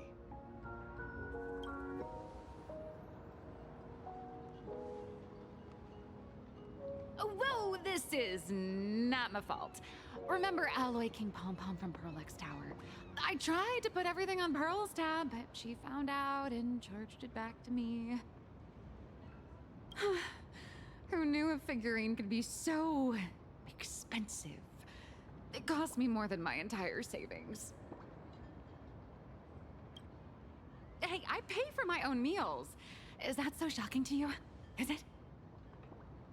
So you're escorting her to, shall we say, an intensive creative retreat? Correct. The objective is to deliver the manuscript and clear her debts. The estimated duration is 56 days. Hear that? It's not a hotel. It's hell, where you get whipped for not finishing your scripts on time. That's what happens when you try to become a famous author. Get your ass beat just to write the next boat has volume. arrived. When you're ready, let's begin our journey to Inkford Hermitage. Please, mind your step as you board.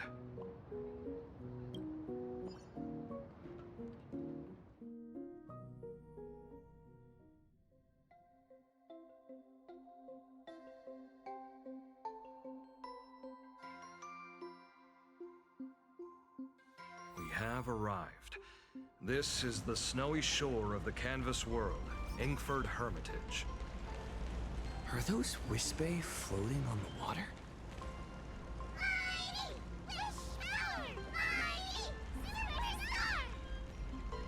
Oh dear, there are so many Wispe. They are blocking the boat's route. But no need to panic. Please follow my lead. We have now arrived at Hermitage Port. Please make sure you have all of your belongings with you, and watch your step while disembarking. Thank you for traveling on this void liner.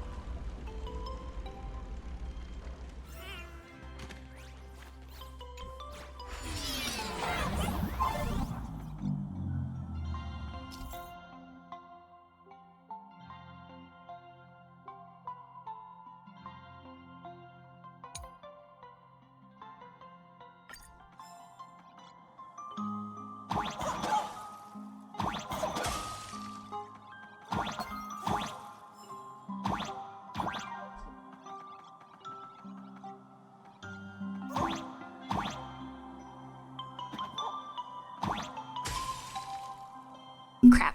It's like, wait, no, I need to break the thing. Well, technically I do, but like, I'm dumb. Oh. No, I needed to break the other thing. This is why I don't play these types of games. I don't play platformers on purpose. Cease. Go away. Go away. Shoo. Alright, please let me out. God damn it, I keep forgetting that triangle is the fucking interact button for these, because it's dumb.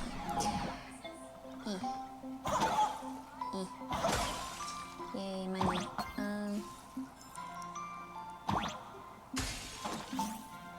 Oh, that was a button. Pause at the correct moment. Can I, like, Mario this bitch? Oh, sweet, I can. Yay! I much prefer the painty stuff. Even though I'm terrible at that shit, too. Whee! Oh, shit. Oh, I'm gonna hate the puzzles on this section. Oh, bruh. Oh, I hate you. Oh, shit. Oh, fuck. Oh, shit. Oh, my God. No, what the fuck?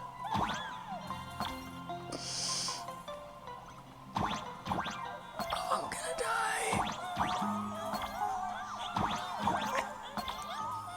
Cool, I didn't... can we not do that again? That would be great. Holy crap. Whew, a safe docking. For a second, I thought we were going to hit an iceberg or something.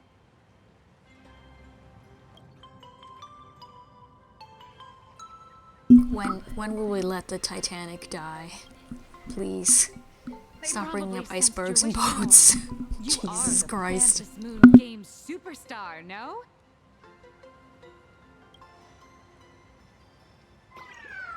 Look, one's trying to hitch a ride on you.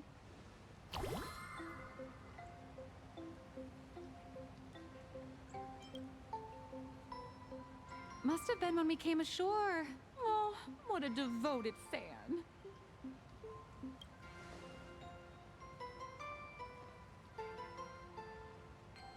Everyone, welcome to Inkford Hermitage. I was imagining a Benzai Tengoku style manor or something.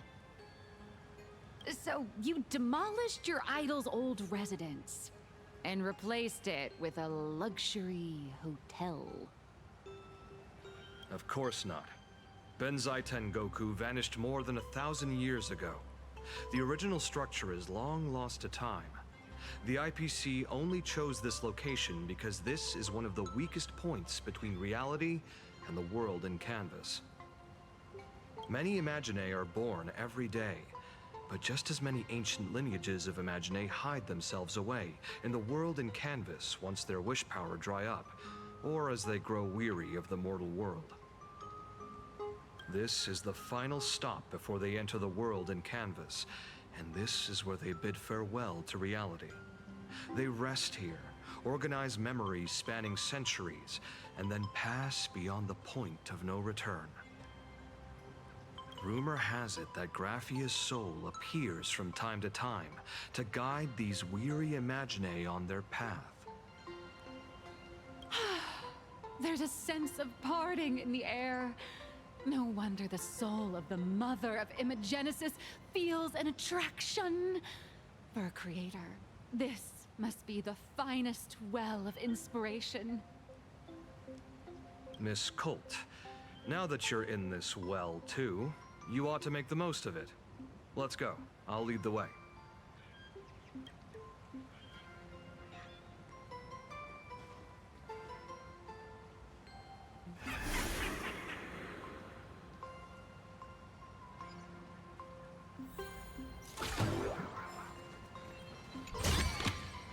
I take both big and small donations.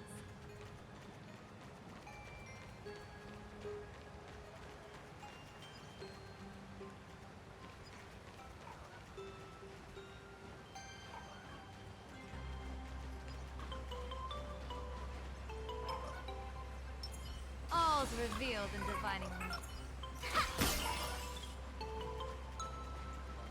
Is that... Ah, the golden tree in the distance.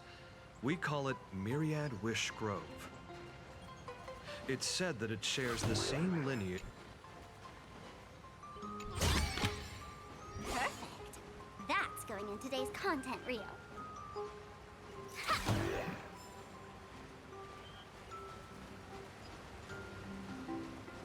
All those years of effort, and in the end I still live somewhere this small.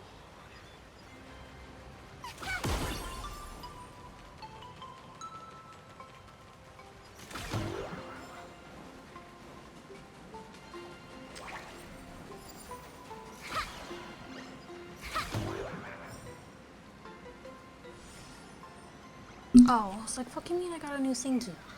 Like, what? Why did I get a new thing to eat? But I imagine this is for, Gilgamesh, right? I genuinely forgot his fucking name. I'm like actually sort of looking forward to him, especially because he's gonna be free and I forgot his name. I'm so sorry. But yeah, like we don't have any other new destruction people coming out that we're presently aware of.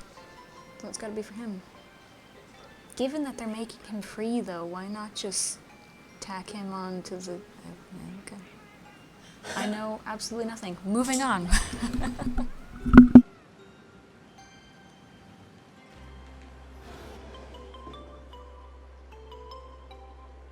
We have arrived. The hotel staff will take over from here. I'll take my leave.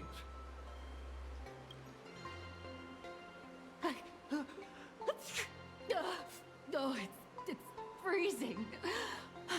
It's cold enough for a typical snowstorm mansion murder mystery. Anyone here? Hello?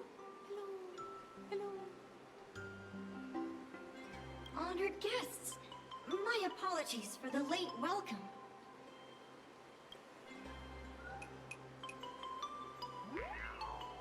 Oh, no wonder it's so cold. It's an actual snow wispy. Hello there, little one.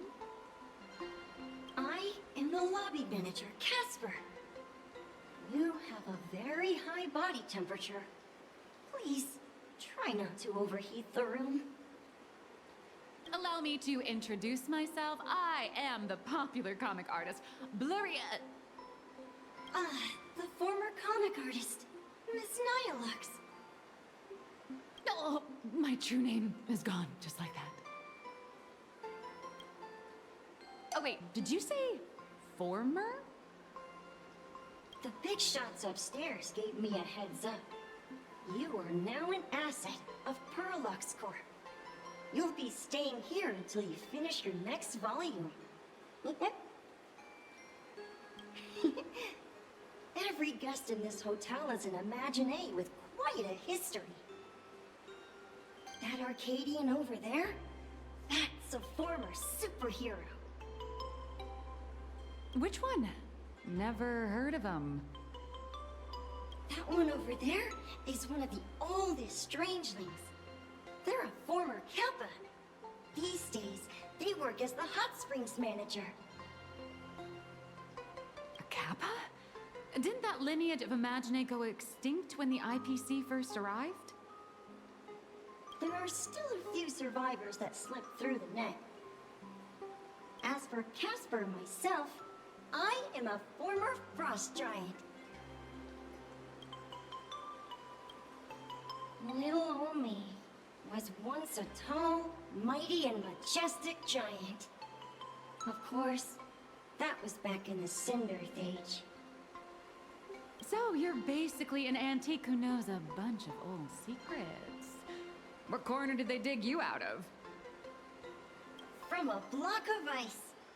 It is sad how a giant block of ice melts into tiny pieces over time. I have forgotten the names of most of my friends. And I have not tasted a crispy, charred Void Ranger in a long, long while now. I'm sorry, I'm concerned. If you're an ice giant, former ice giant, how did you get crispy, charred Void Rangers? You would be freezing them. I have several concerns.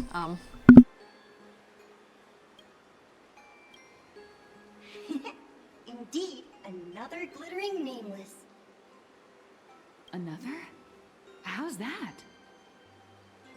That is a secret. Sightings of Lady Graphia are as common as the snowflakes here. Ever since the news spread that her soul would reside at the hotel, all those Imaginé who mimic her and the weirdos who insist they have a connection to her have flocked here. You see, they all claim they have some sort of connection to her, or hold some secret about her. I bet they're just trying to scam people out of wish power and credits. Just like all those people who swear they're AHA. You're not wrong. But whenever the higher-ups ask for a report, little old Casper here can always pad it out and hand over a long list of names. Nameless, good luck with your inquiries. Bye now.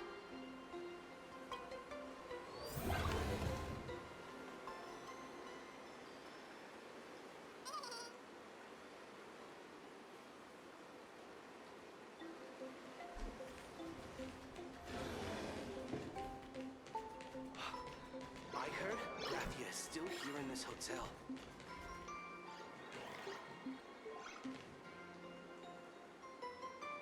Of course, it's just Graphia spelled 3 different ways. Still in this hotel too. As much as I want to have these talks, I also just know in my soul that I really don't. I really just want to get to the boss thing, like, as soon as possible. I want to be free from this pain, especially because we have this. Can I still see it? Yeah, we have this.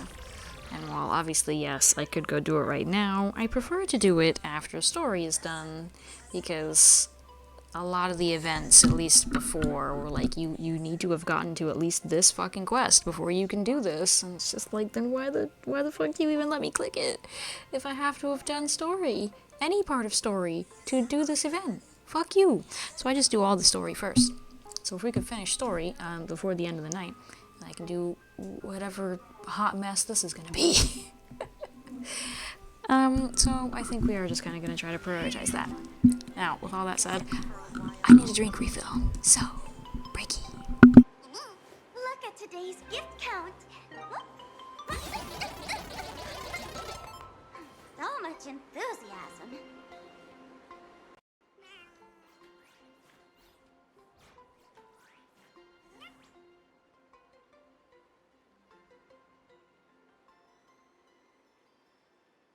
Look at today's gift count.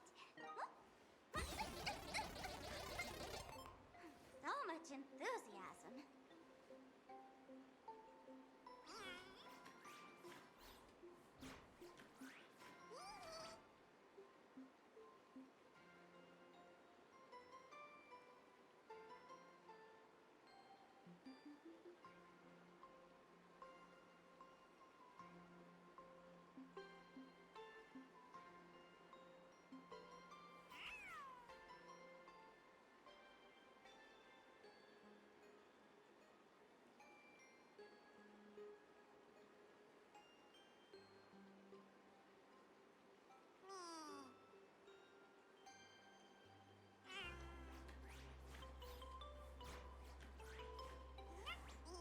Look at today's gift count. So much enthusiasm.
Look at today's gift count. So much enthusiasm.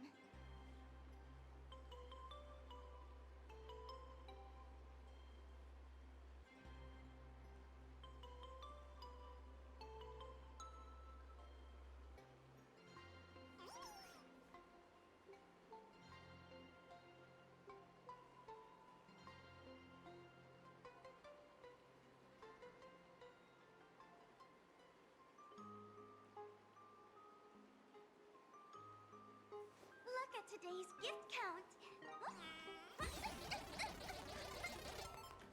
So much enthusiasm.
at today's gift count. So much enthusiasm.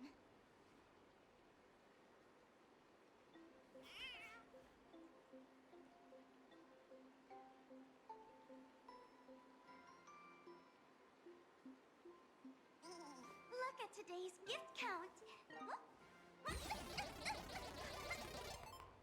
So much enthusiasm.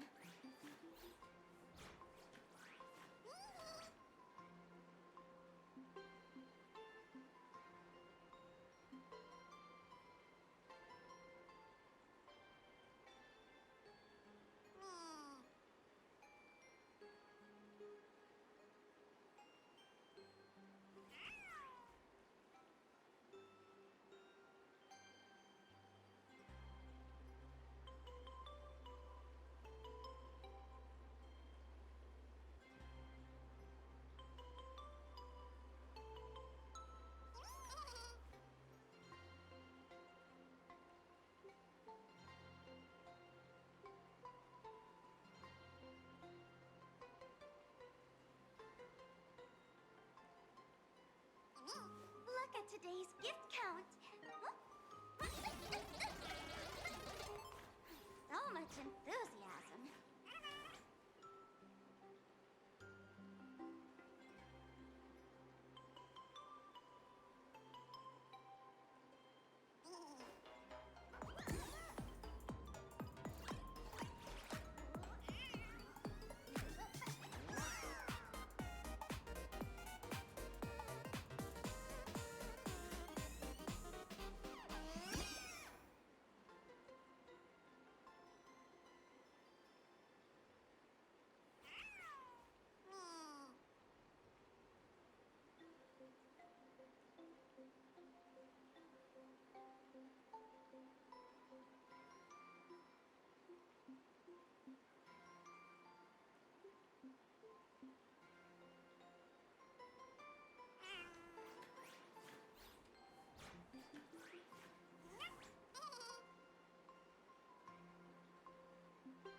Look at today's gift count.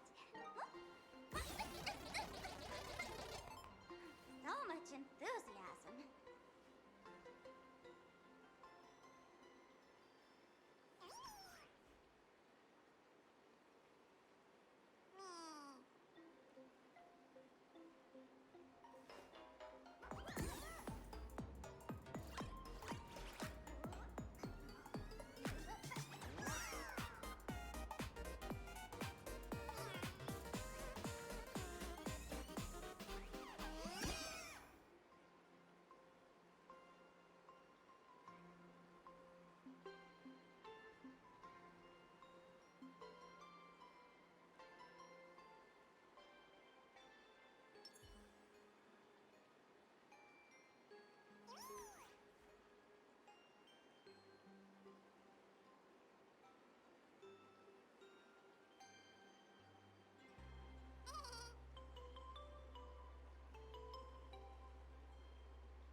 maxed out, firing on all cylinders.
Talents maxed out, firing on all cylinders.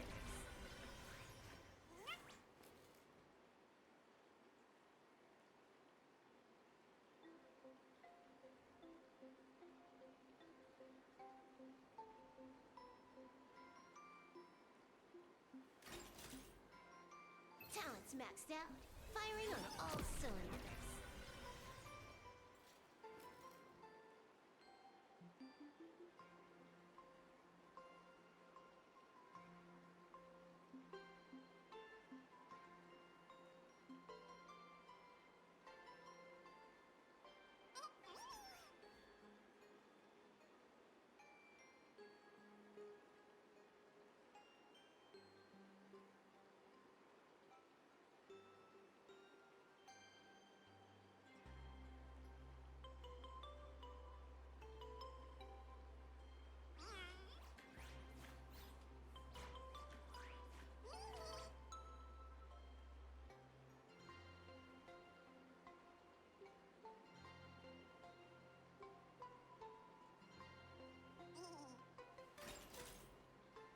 Talents maxed out, firing on all cylinders.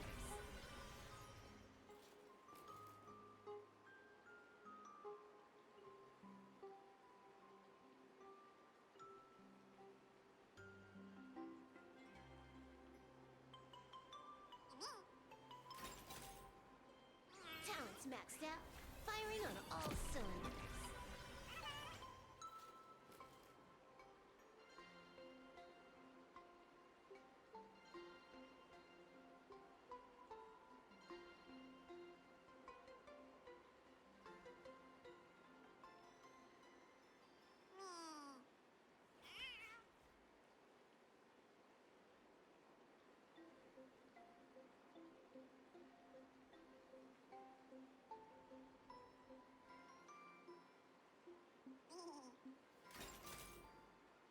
Talents maxed out, firing on all cylinders.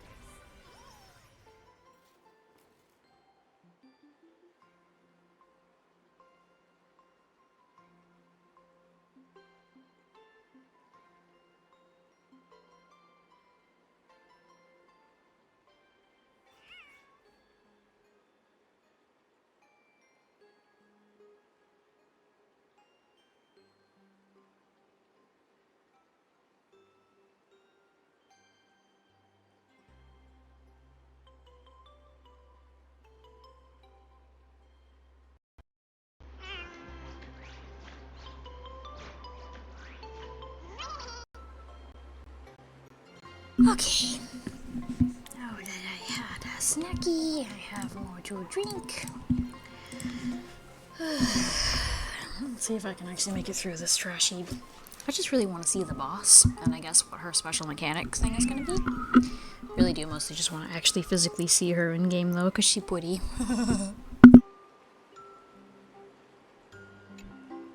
So, you're here looking for Graphia's whereabouts on behalf of that Intellitron executive. I think it's unlikely that the mother of Imogenesis will see her. If she wanted to see her, it would already have happened. The IPC has practically turned the world and Canvas upside down. You know this, right? Over 140 years ago, they brought in hackers from Punklord and did everything they could to blast open the passage between reality and the world in Canvas. I think disturbing her world in Canvas like that must have upset the mother of Imogenesis.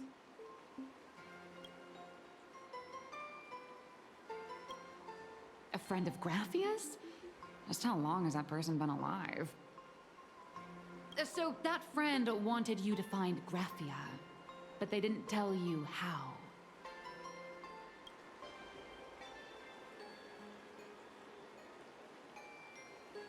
The only thing Avanessia left that could be a token is the mask she painted herself, right? Normally, I'd suggest you play that little snow puffball for info. That good luck with your inquiries line definitely had a subtext. But since you're asking for a bright idea, you must have heard that in a certain corner of the universe, there's a mysterious ritual that can summon historical figures to the present day. If she proposes staring into a mirror and saying the name 3 times, I'm gonna leave.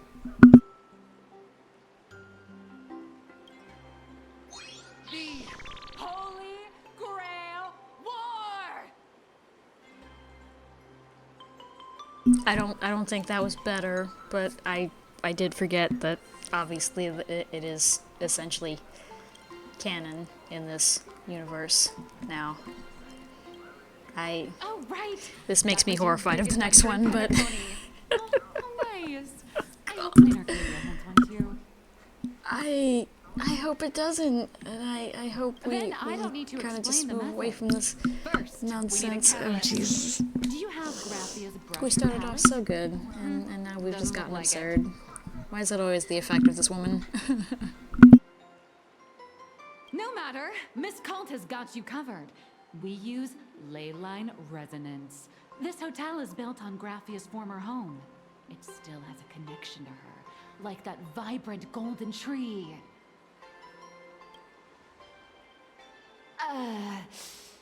Wait, you aren't actually falling for this, are you?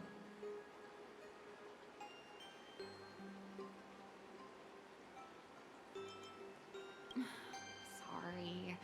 I was just trying to lift the mood. Oh, honestly, I'm a chronic deadline misser who can barely save her own skin.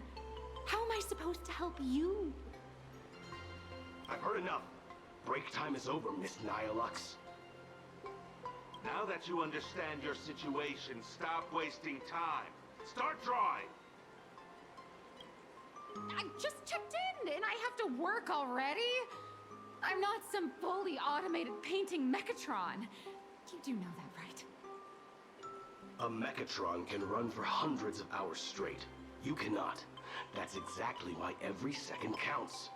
Now right this second, start increasing your value as a quality asset. Hey, wait! This is kidnapping! Little raccoon, help me!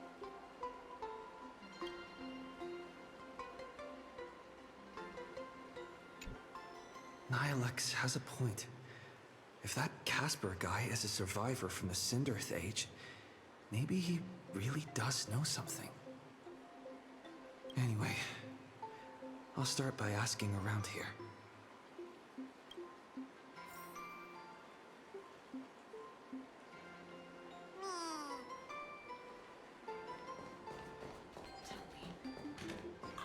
I spent my whole life doing hard labor in a frozen wasteland. Death reports.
Oh, I saw the something about the hot spring and just kind of ignored it. You mean to tell me that these things will actually heal me? Oh god. That's interesting. I really want to do the painty mini game thing, but I've also decided I don't really want to waste time tonight. That's... You're very pink. Snowman who can't live without a nose? What?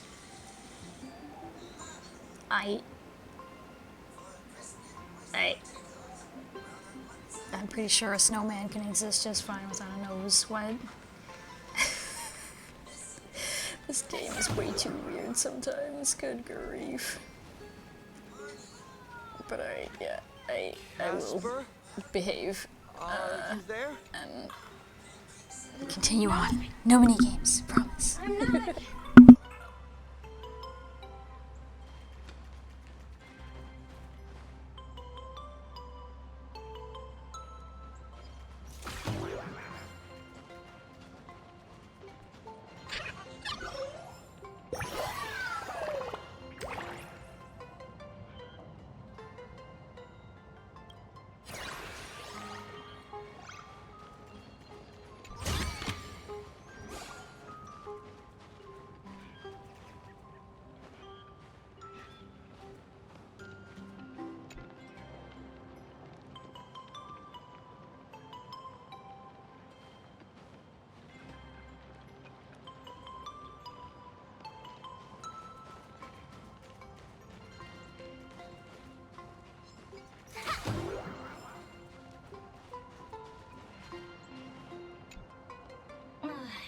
You found me, Current Nameless. I knew you'd come to ask about Lady Graphia. But if I try too hard to remember things from such a long, long time ago, my soft, squishy head starts to throb, and then I start melting. Drip, drop, drip, drop. So much of my memory feels like it's shrouded in a blizzard, and I can't see anything clearly. I'm sorry, but I don't think I can help you.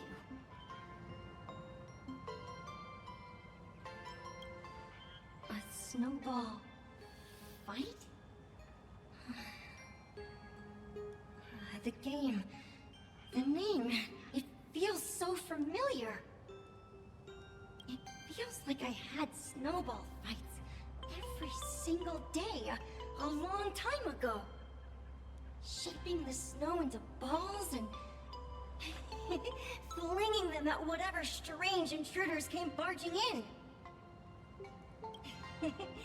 Well then, come at me, Nameless. I'm a snowball fight veteran. I won't lose.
I feel incredibly bullied by that last thing, but also, just the fact that it's, do you want to build a snowman? Oh, Jesus. Can we let Frozen die, too, please? Phew. Things from the Cinderth Age are still a bit blurry. But I definitely met Lady Graphia. I had snowball fights with her. She was a great painter who led us in snowball fights. She'd even paint portraits for everyone. Back then, when we wanted to see her, we'd go to her doorstep, light the ground lamps, and shout, "Snowball fight!" Then Lady Graphia would poke her head out of the window upstairs, unfurl the scroll, and whoosh! Slide right down into the snow. Then we'd have snowball fights against the Void Rangers together, under the giant moon. If we won, I got to swallow the Void Rangers whole. They were so crispy and tasty. There was someone else. Just thinking about them makes my blood boil.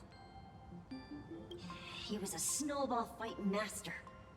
I remember one time, 8 of us teamed up to challenge him. But that guy knocked us all down with his snowballs like it was nothing, all from so far away. 6 of my friends were lying on the ground, feeling beat. Losing the game got everyone so down that no one uttered a word. As for me, I think I got hit right in the neck. I saw my own giant body thud onto the ground, and my chin felt ice cold. 8 people in the Phantasmoon games? Perhaps Snowball Fight is a euphemism for the Cinderth Age Wars? So in that round of the Phantasmoon games, Graphia must have fought a terrifyingly powerful opponent. It seems only she and Casper survived the fight. I saw her once. Just once. By then, Ahatopia had already been transported into the canvas.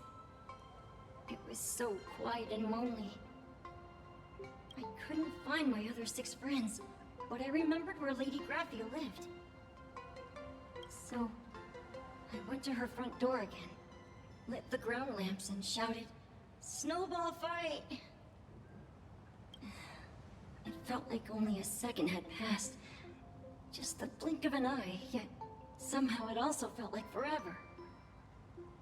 At last, I saw her drift out. She held me and cried, saying, "I'm sorry, and you've done well," over and over. It was just one lost game. We could have just won it back some other time, but that was the last I saw of her.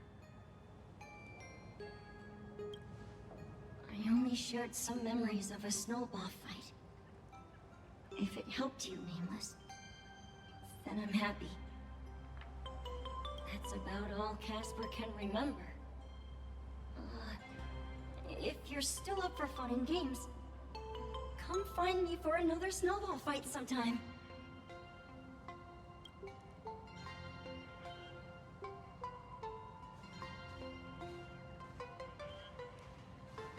So, to summarize, Casper likes to light the ground lamps and call for her near Graphia's old home. Now, where can I find those ground lamps? I'd start with the fucking ground, my dude. They're not called ground lamps for nothing. Jesus Christ.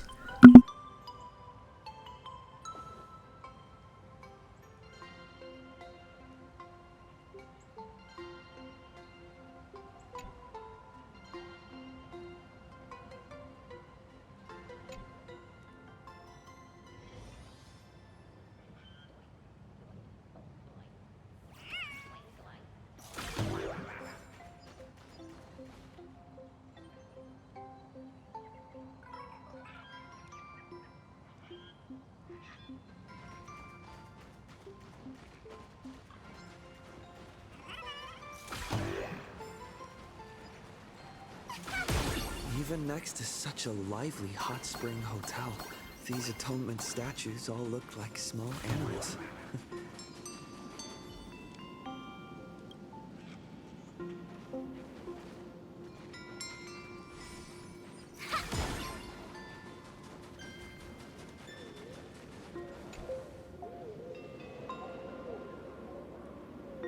These two little lamps don't look reliable at all. Whatever. It's not like I have any other way.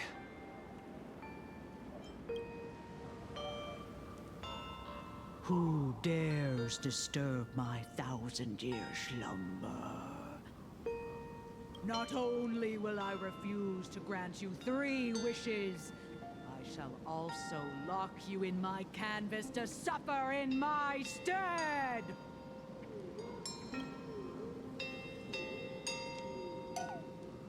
Thanks for the invite. I'm not quite dead yet, but I don't feel alive either.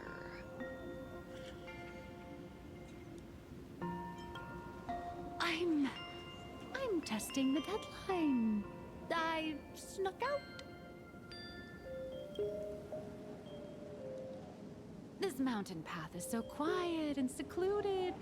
Ooh, what a great spot for a night stroll. Listening to the calming sound of the springs. Who knows? Maybe my inspiration will flow again like these waters.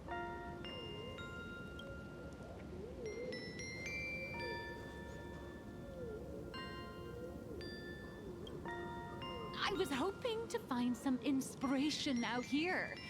With those 2 goons breathing down my neck, anyone would hit a complete creative block. Look at this old stone statue! Ooh, doesn't it look like Himikat? I just reached the real versus fake Himikat arc in my comic. Let me pay my respects. Maybe Graphia will bless me with enlightenment. Miss Colt, when did you sneak out? That was fast!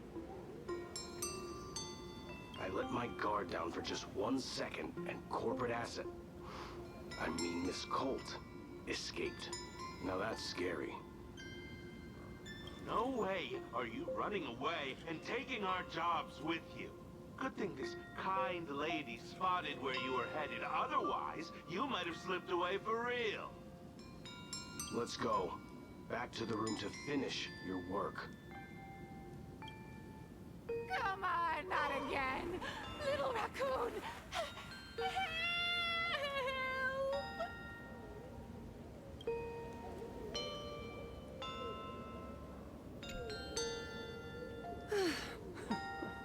Being an artist sure is grueling.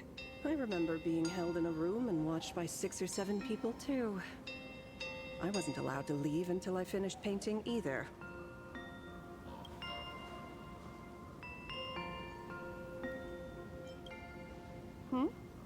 You're asking me? Weren't you the one searching so desperately for me? My name is Murata Graphia, guardian of the world in canvas. It is a pleasure to meet you, nameless of the Astral Express. You're saying... you are Graphia? She really does look a lot like Himiko. Just because she has red hair and yellow eyes, because that's all she's got. She still got the very generic NPC treatment, so she's honestly pretty ugly. But okay. Were you not? If memory serves, that was the secret signal my old friends used to call for me. I simply answered the call, yet you doubt my identity. How strange. Let me think. I believe I know why you've come to find me.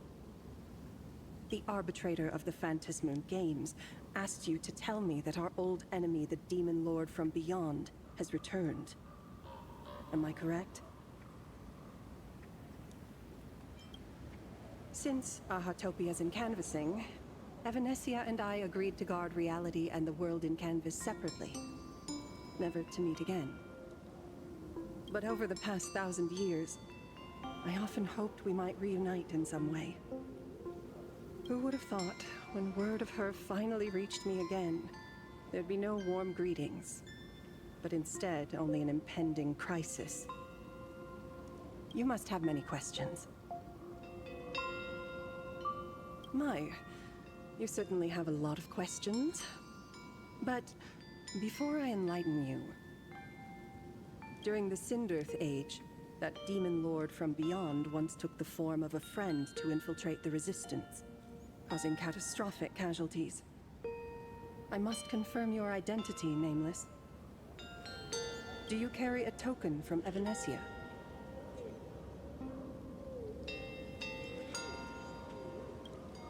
She painted a supplicant's mask for you.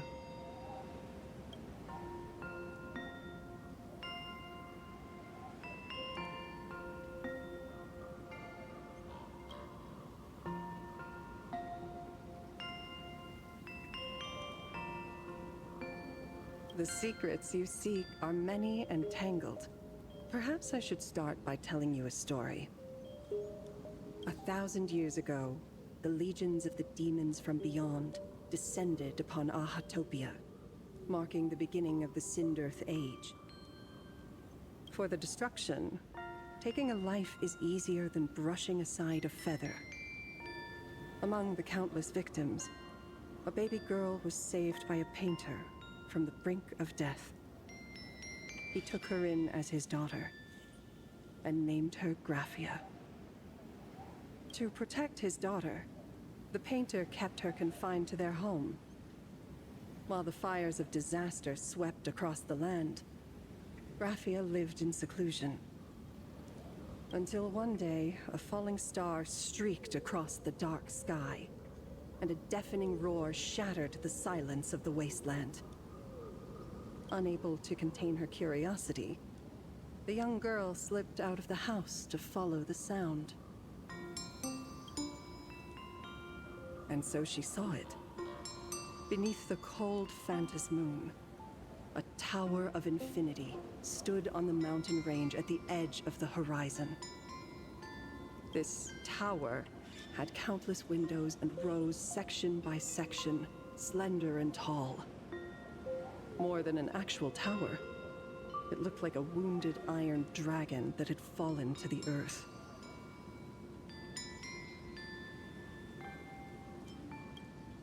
Indeed, that tower, which stood only for a moment, was the crashed Astral Express.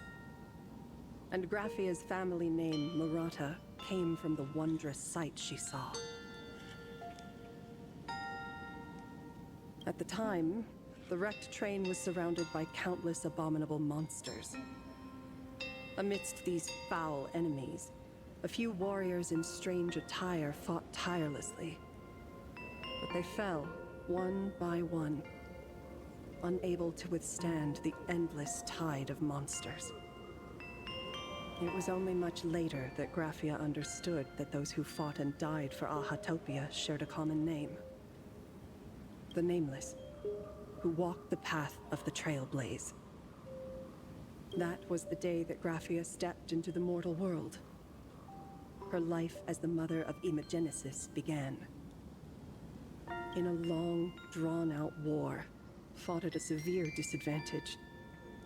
She was forced to seek the aid of the Phantas Moon Games, attempting to use the mighty power of an Ionic ritual to lock the terrifying demon lord from beyond within a limited battlefield.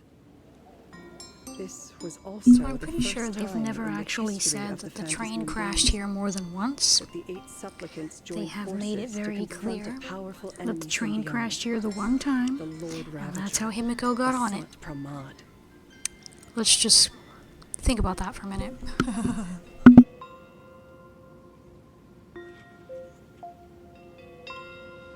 She lost.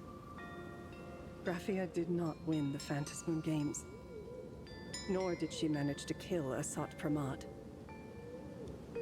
In the final days of the Sindirth Age, she gathered every ounce of wish power to paint the world into a scroll.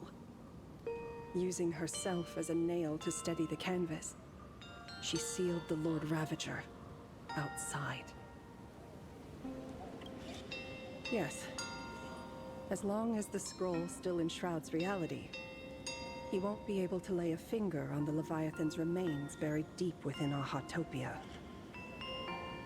The story is over. I have received Evanesia's message.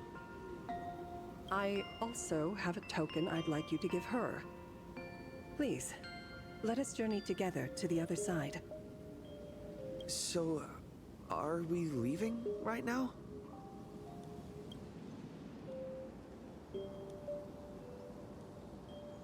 No, there is no need to rush. You have a friend here who is lingering with a heart full of farewells. You mean... Blade? Follow this path down to the riverbank of Myriad Wish Grove. You'll find many Wispe gathered there. When you are ready, choose a Wispe. Whisper Graphia's name and your wish to cross over to the other shore. Then release the Wispe into the river. When the time comes, I will bring the ferry to deliver you into the canvas. Graphia vanished. How elusive. Anyway, I should head to the riverbank of Myriad Wishgrove first.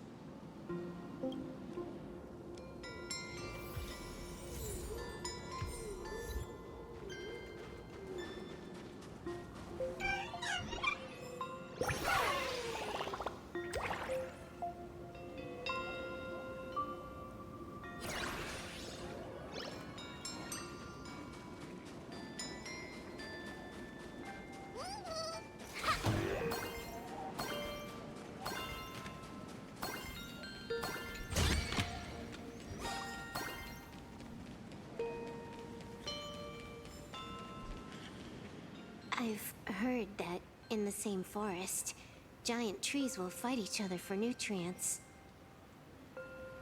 How about this?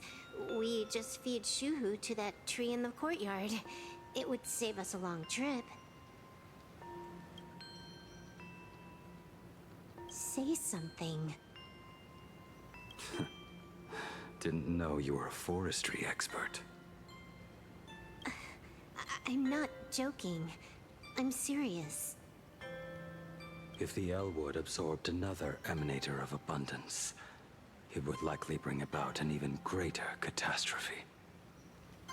Right now, there is no other option besides the Veracity Husk. If the abundance grows too strong, the Ambrosial Arbor loses control, and the Arcadia is doomed. If the abundance is too weak, the husk spirals out of control, and the Arcadia is doomed just the same.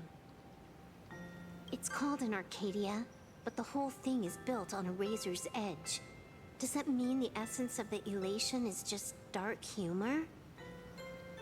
I mean, if I've paid attention to anything in the simulated universe, yes. You're afraid. I'm not. I respect your choice.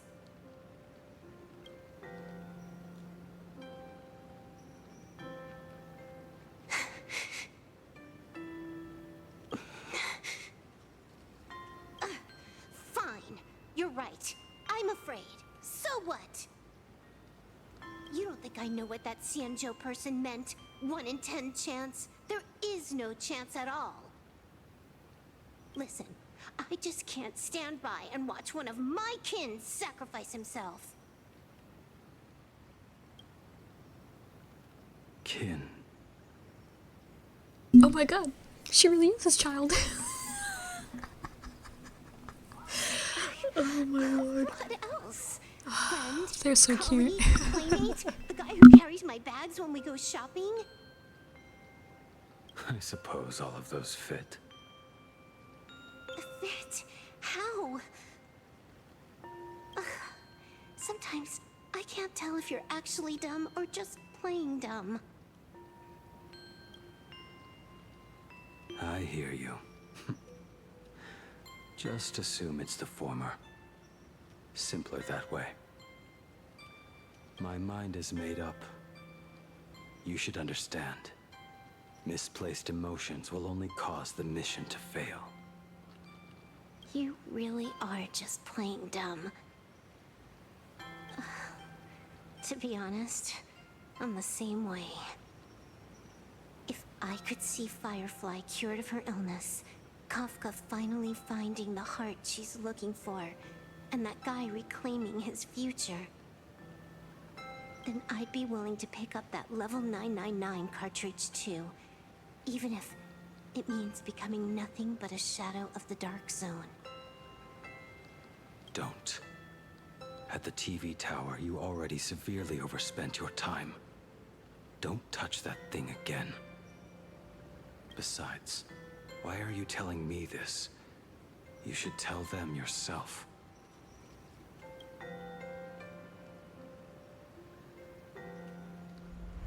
Because just like you, I'm a total, stuck-up softie. Happy now? Feel better? No. Unless you give me a sincere apology and a proper goodbye, we're not settled. Not settled. Is that right? Fair enough. Whether as Ying Xing or as Blade, my journey has reached its end. Before the final verdict, I should say a proper goodbye to my kin.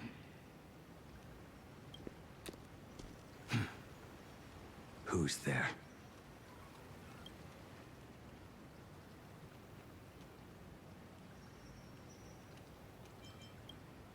I get it. It was a deliberate accident. I knew you would come. I met the legendary Graphia. She told me a way to enter the world in Canvas. If we simply chant her name and release a Wispe into the river, she'll come to ferry us. A legend from 1,000 years ago. And she's actually still alive? It really makes sense. After all, you two are practically the same age. Knowing that gives me a bit more hope that you can actually make it back. Then let's begin.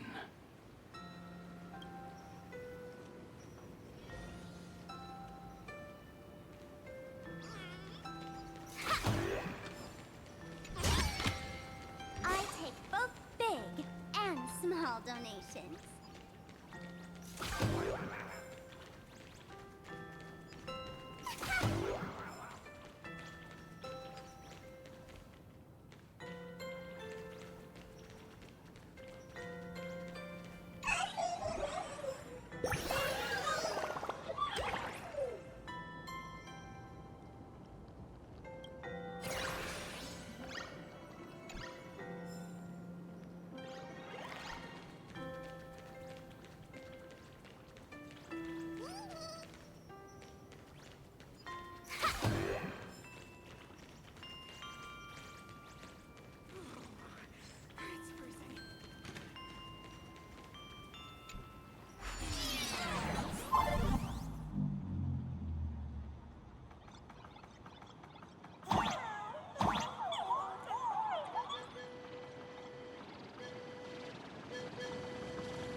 Little one, I choose you.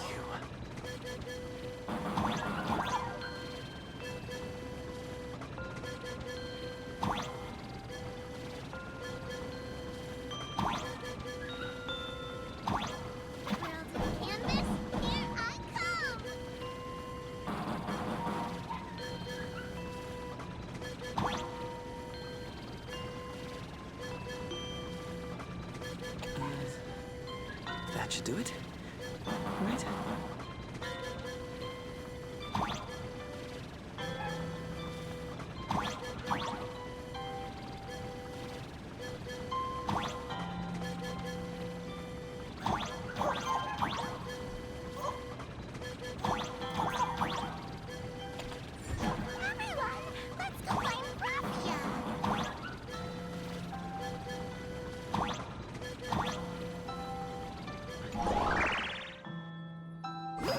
I thought it was deliberately screwing me over. No, I just sucked at the jump. Mother of Imogenesis, may she come forth and deliver us into the world in canvas. No Wispe were harmed in the making of this operation.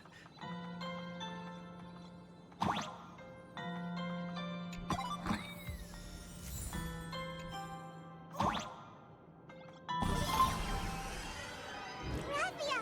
Graphia! Everyone, into the world in canvas! How odd. This time, the visitors actually know of my existence.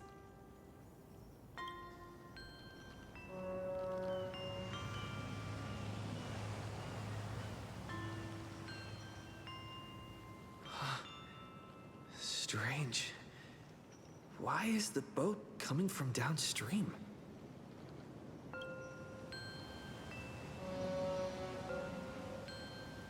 I heard your call, and have come by boat to guide you across. Greetings, travelers who seek to leave the mortal world behind. It is a pleasure to meet you. Oh? Not an Imagine, but someone here to settle the past and family members seeing them off? I guess so. The power of abundance. What a nostalgic scent. There is something terrifying slumbering within you. I've heard that something lies at the end of the world in canvas, with the power to suppress it. Will you show us the way? Ah, I see. You are better informed than I thought. I understand. Time is of the essence.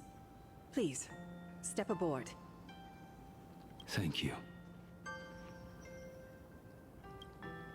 The mountains lie distant.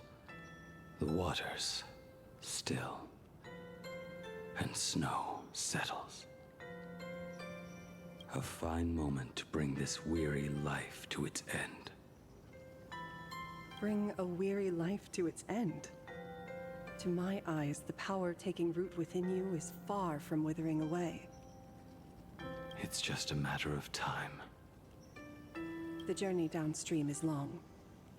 As is custom, I must collect your past stories as fair. I shall use them to paint the path forward, which will guide us to the other side. My past stories. I am not much of a storyteller. There is no need to weave your thoughts into a complete story. A single memory, a single breath. These too are parts of your past. Only by letting go of the past can you truly set forth with an open heart. Is that not so? Go ahead. Say something. I'm curious too.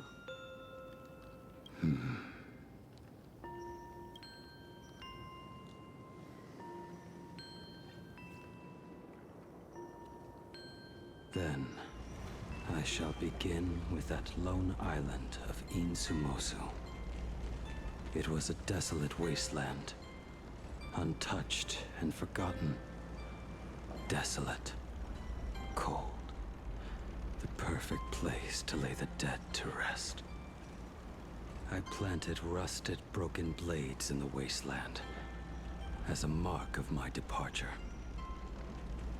Little did I know that even after joining the Stellaron Hunters, I would find myself returning there time and again, bringing along a few new swords with me. Their owners, some of them sought my life, only to fall by my hand. Others simply wished to see me one last time, as their own lives flickered out. I was once a craftsman, and those swords, they were all my own creations.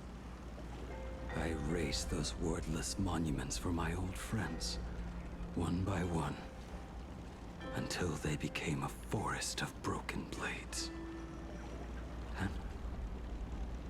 And what about me and my sword. When will it finally join them in that forest? I will follow your words with my brush and paint the ideal end. Of course, I wasn't imagining the petals. Like, yay, he still has his flower motif. It's honestly so pretty, even if it's also sad. We've reached the shore you've been seeking. What is this place? This is the world in canvas. A mirror to your soul, blooming as your heart dictates. May this meadow be everything you wished for. Superb artistry. And yet, I thought you would paint the desolation within me instead. Desolation? I saw no desolation in your story. Instead, I found the lingering regrets of a master craftsman. The fire that tempers black steel and shapes 100 blades does not burn upon the forge or anvil. It burns within your heart. That spark within you has yet to fade. It is why this plane has chosen to bloom into flowers.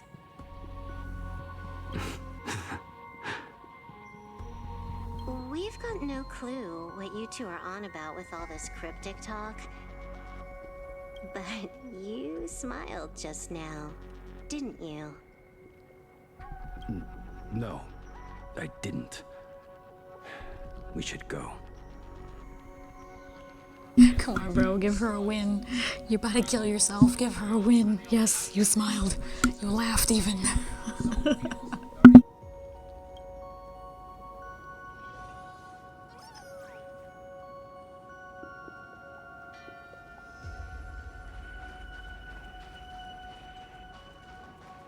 He finally smiled.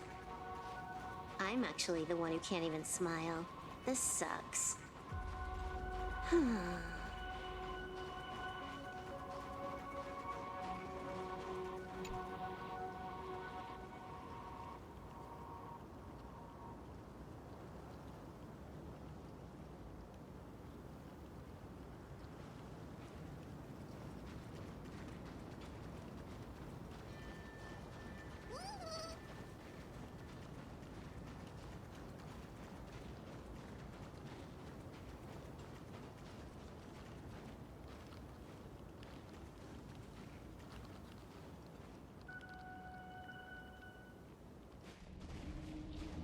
We have reached the end.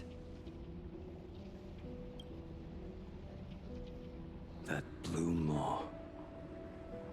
So, this is it. Correct. Driven by the buried secrets of Ahatopia, you have come seeking liberation.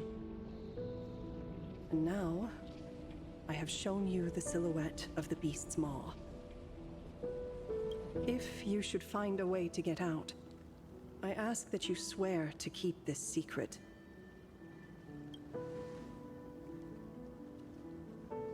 I will keep the secret. That blue maw, can it truly consume the abundance? Only a beast of insatiable hunger can end a plague of eternal growth. I have stood watch in this realm for a millennium, beholding the eternal conflict where the veracity and the abundance remain locked in strife. Oh, undying soul, the fate that awaits within those depths lies far beyond the reach of our conjecture. Perhaps you will vanish into nothingness in a mere heartbeat. Or perhaps you will endure a millennium of gnawing, constantly regenerating only to suffer once more, with liberation remaining an elusive dream. Beneath that calm of yours, I can feel an old friend lingering. agony. This is the price I must bear for becoming one with the canvas. You're telling me if he leaps, he has to stay down there and be torn apart for ages? Or it'll be instantaneous. She said it's either one. I'm not okay with this. Yao Guang never said anything about this when we went over the plan. I have lived for nearly a millennium. I stopped wishing for a swift end a long time ago. If the Leviathan does not consume me utterly, then I am still alive. And until that moment comes, I will pin Shu-Hu to the anvil and swing my hammer once, twice, and again, and again.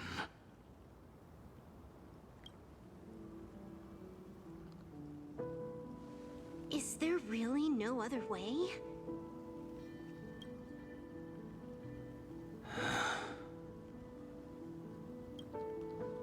Silverwolf. I was never one for sentiment. I'll only say this.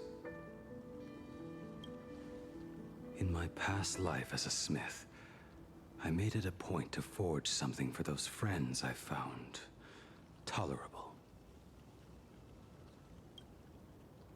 But ever since I joined the Stellaron Hunters... Oh right, I get it. You want me to go back and take apart that box Kafka uses as a footrest, right? You already took it apart? A long time ago. Quite a few treasures in there. A master-crafted blade, a game controller, and a portable reactor. That's the armor core, reforged from the remains of the Glamoth Queen. Oh, and a cat-scratching post. When did you find out about these items? You? You mean we. We all found out. Think you hid it that well? Please, give me a break. We're a pro team, you know.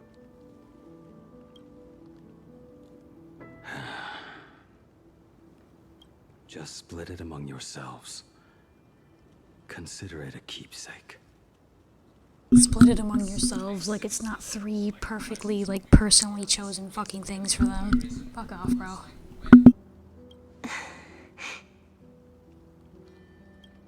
Kafka should be the one saying this, but... You are the most perfect blade the Stellaron Hunters could ever have.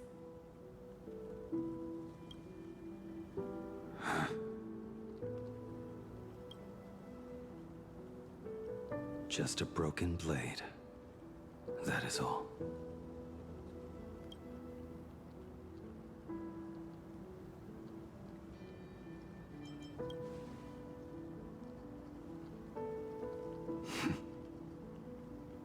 Thank you.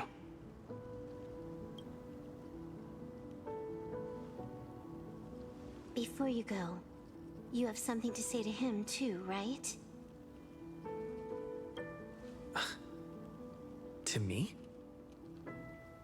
Don't take offense. It's just a few words. Don't take offense, no, bro. We're just surprised. Before joining the I'll keep Stellaron saying that Hunters, we weren't friends like that. I once lost myself. Unable to see the future, yet unable to reclaim the past.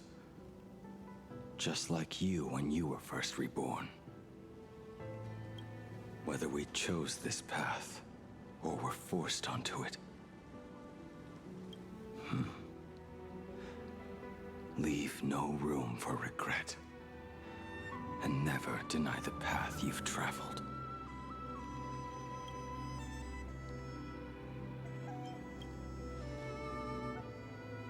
Then, let it be.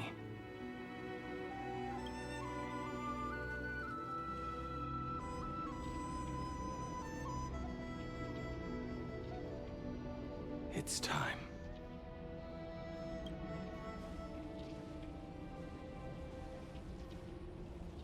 Do you still remember that passphrase?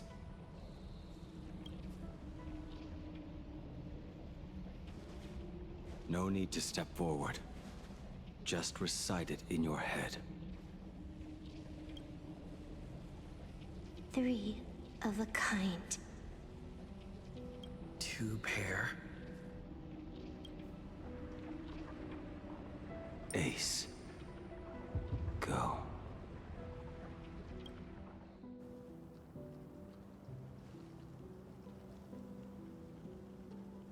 Farewell.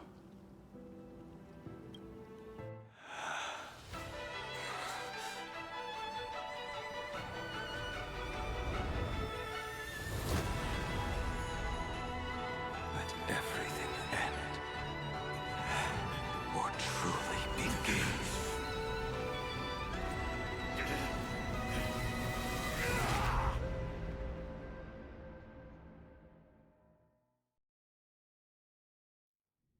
In the final moments of your life, what will flicker through your mind? The devouring. Has it begun? How much time has passed?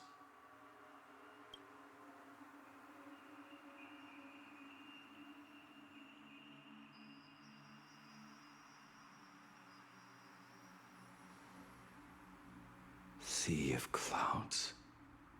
Ambrosial arbor.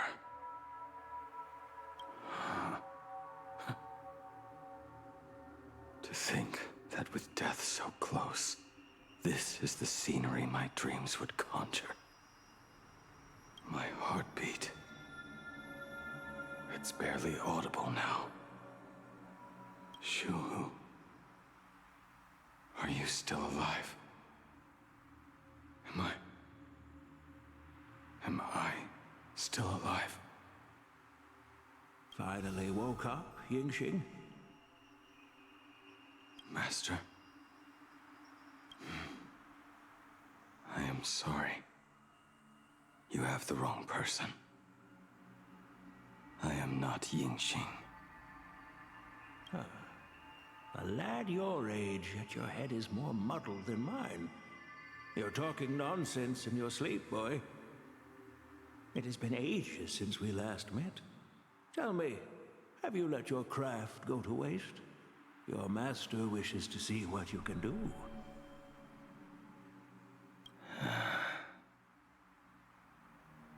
Not a sweet dream of toasts and laughter, nor a nightmare of clashing steel. Instead, it is a dream of returning to the very beginning, to confess my sins before the master who taught me everything. Typical. This is a standard issue sword I forged for the Cloud Knights, back when I first began my training.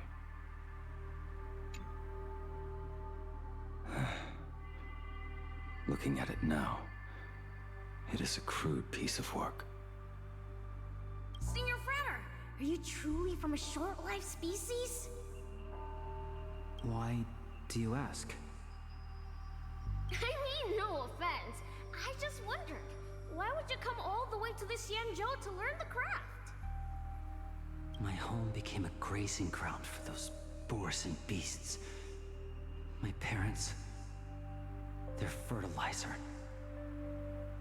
Unlike you, I won't live to see them wiped out. But my blades will. Look at this blade. Fresh from the forge today. I made it. That is so cool! Stop flattering me. This is just a standard issue sword for the Cloud Knights. According to the template, its name should be New Blade 01. Senior Frater, how could you so thoughtlessly name your own creation? The very first assignment Elder Huayan gave his disciples is, what defines a blade? He always says a name carries the weapon's destiny. A lone cloud drifts. A crane departs the woods. Let's call it Departure, Junior Frater. Senior Frater! I thought you'd go with Lone Cloud or Guiyun!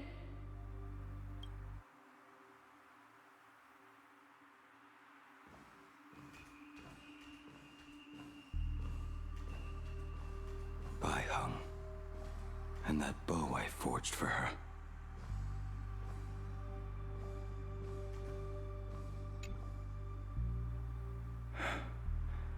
In the end, it was I who forged the greatest sin. For me? Thank you. I told you, didn't I? As long as you set your heart on what you love, nothing can stop you. Hey, did you give this bow a name? I named this bow Lure after a mythical steed from the primeval Imperium. Legend says it was one of the Emperor's finest mounts, a divine beast that could tread over any chasm and lead its master back from the brink of death. How did you get so off track? Why pick a name meant for a horse? That won't do. It does not suit me at all. I'm gonna call it Recurve Bow. That sounds terrible. It's like my mother naming me Human. At least change it to something elegant like Winding Stream. Fine. Have it your way. Look at you! Skilled with both the pen and the sword. You really should not be trapped in this flame wheel forge for the rest of your life.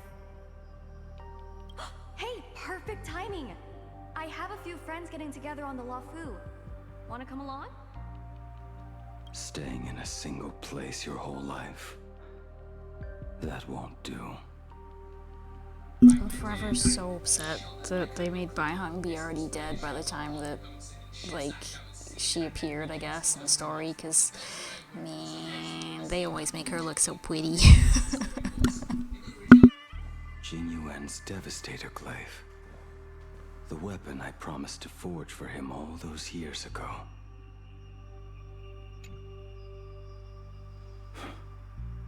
Old friends have drifted across the stars, but he remains. A genius. I suppose Master Jing Li's swordplay should be no trouble for you then. You little rascal. Do not try to act like my senior just yet. I am from a short-life species. Xianzhou's swordplay takes hundreds, even thousands of years to master. I simply do not have the time. I heard your bold claim. I'd rather leave this world in a blaze than live until the end of time. It seems you think little of us Xianzhou people, then?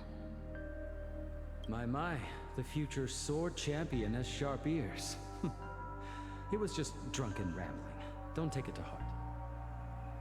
It would be a waste to throw my skills away on the battlefield. You go to the front, and I will forge the divine weapons for you. It is a promise. All right, deal. Then I want a Devastator Glaive, 4 meters long, decorated with green silk, and you should engrave the blade with cloud patterns. Or maybe lightning. Wait until you have grown a bit taller. Then it is settled. When the time comes, you shall arm each of us with a weapon of our own. Let us face the fires of war in your place, and handle all that tedious business on your behalf. Come, friends, drink up. We 5 come from all walks of life, but here and now, we are one. Together, we shall bring glory to the Xianzhou, and peace to all who dwell beneath the stars. By the rainbow and the 10 lords, if I betray our bond, let all of existence hunt me down.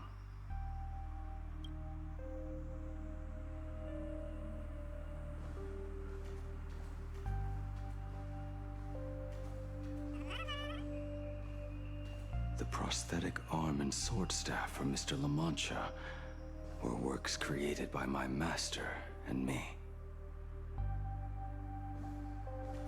I was wondering whose fucking cane this was. He made his weapon? Damn. He's ancient. They both are. How did you end up like this? The shadow has tasted the flesh of abundance within you.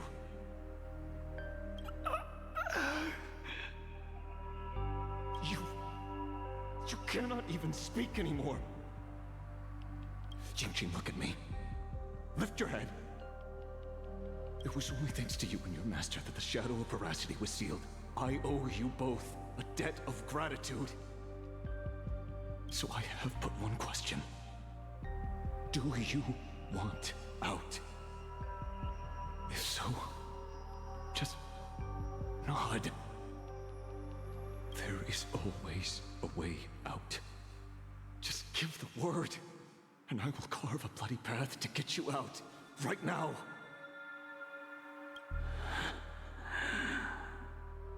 There is no need. I must atone for my sins.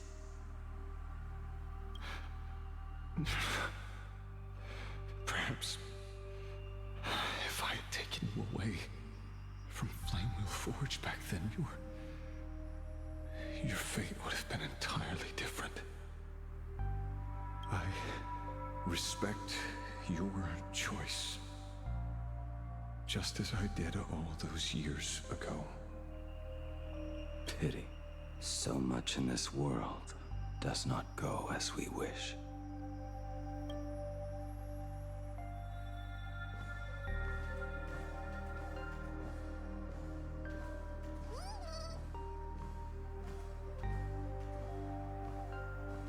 This is not my work.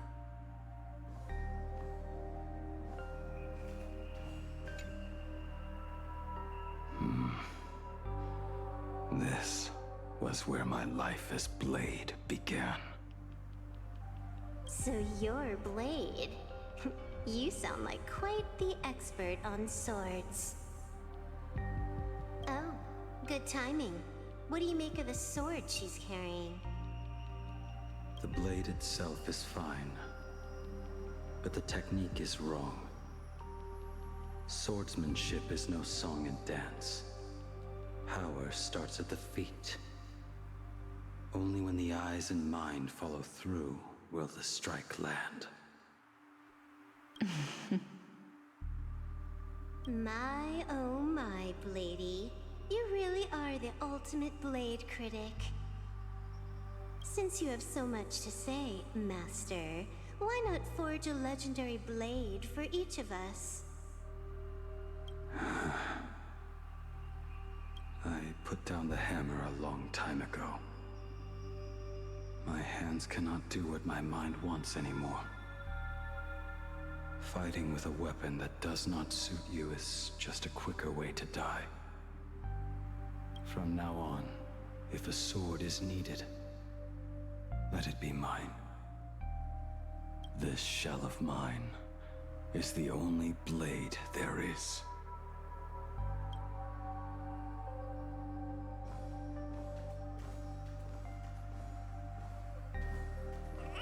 A weapon given by Ying Xing to an old friend.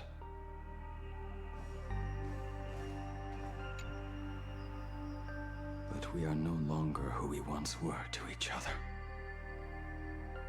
Who I am does not matter. What matters is, do you remember this weapon? I don't understand what you're talking about. All that happened. You think you can just walk away from it all? You would do well to keep Cloudpiercer by your side. Or... next time we meet, I will be the end of you. What a pity. In the end, we still cast our weapons aside. It's because you're a very dramatic little bitch, Blade. Knock it off for 2 seconds. Apprentice, come here.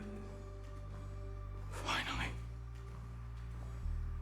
Is the end in sight?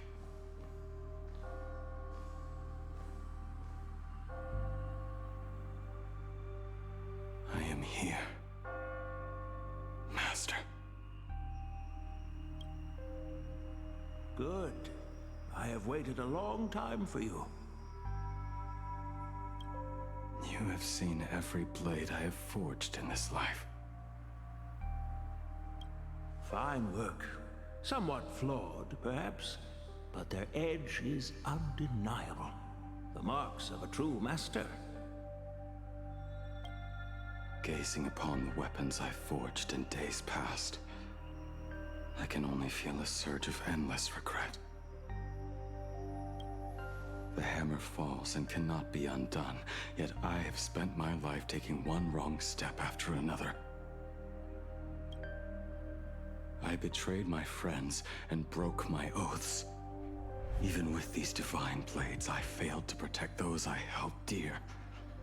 My hands are stained with blood. I loathe the reflection it casts back from my blade. But what weighs heaviest on my soul is the debt I owe you, Master. In this life, I fear I will never have the chance to repay it.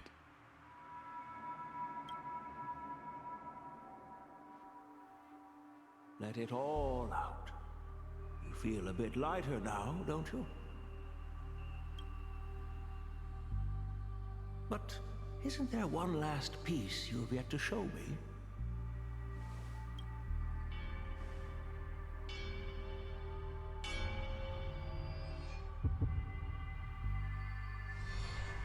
It is yet to be named, has it not? That is a mere scrap from the forging of Shard's sword. I hid it away, fearing it would bring shame upon our school. Master, how did you... Can a mere boy keep secrets from his master? I entrusted General Yao Guang to bring it to you.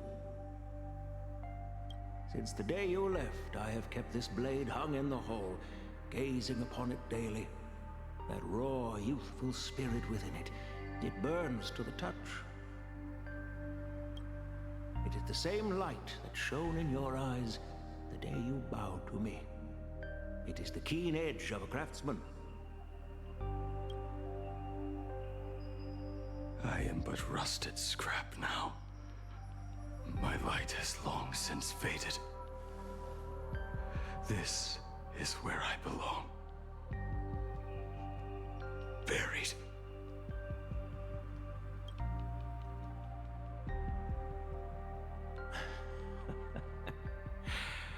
Crushed ore, old materials, rusted iron. As craftsmen, we spend our entire lives in such company. Waste not the bounty of the world, but perfect it through craft. To take what is useless, to take every failed scrap and forge it anew. Isn't that our very mission as craftsmen? Even for a life that has reached its end. A life built on nothing but mistakes. As it is with the work of a craftsman, so it must be with the life of a craftsman. Do you still remember the question I once asked you? What defines a blade?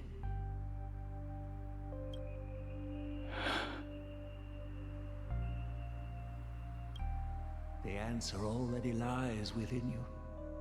Go now, and forge it anew.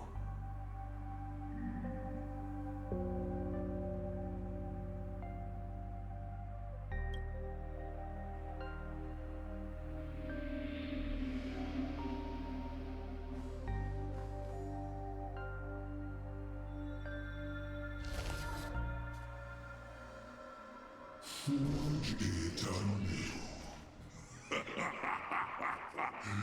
Interesting. Now I wish more than anything that I could just live a bit longer.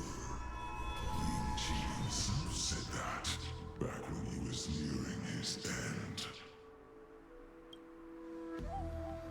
Shu-Hu. You fought me all this time and leapt into the Leviathan's maw. Nothing more than a bid to drag me down with you. A pity, truly. For so long as a single soul in this vast world prays for abundance, I shall return to bestow my grace. And now, I have come in answer to your prayer. Within the Leviathan's maw, I shall grant you 1,000 years of agony, as your flesh will be remade, only to be devoured again and again. You shall find no release. Is this not exactly what you call forge it anew? Poor child. You and the Xianzhou citizens are always so short-sighted. Trapped in this waking dream called life, you cling to what is gone and tremble at the thought of being forgotten. Yet when I come to carve through your flesh and awaken your minds, you spurn my beautiful gift. You were once a master craftsman. You should know best about the beauty of Is this big pink flower supposed to be Shu-Hu? That's weird as hell, bro. Why is he a flower? I mean, I know he's not quite supposed to be like a tree, like the ambrosial arbor and stuff, but I, Let your friends return to this world again and again, giving you the chance to right every single wrong. Righting wrongs. You mean by carving out more walking husks like me?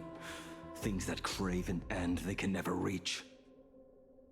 That is but a fleeting pang, a necessary tempering on the path to eternity.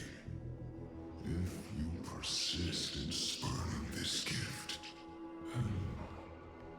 this maw shall become your prison for all time. Your body will churn for millennia, caught between being digested and reborn.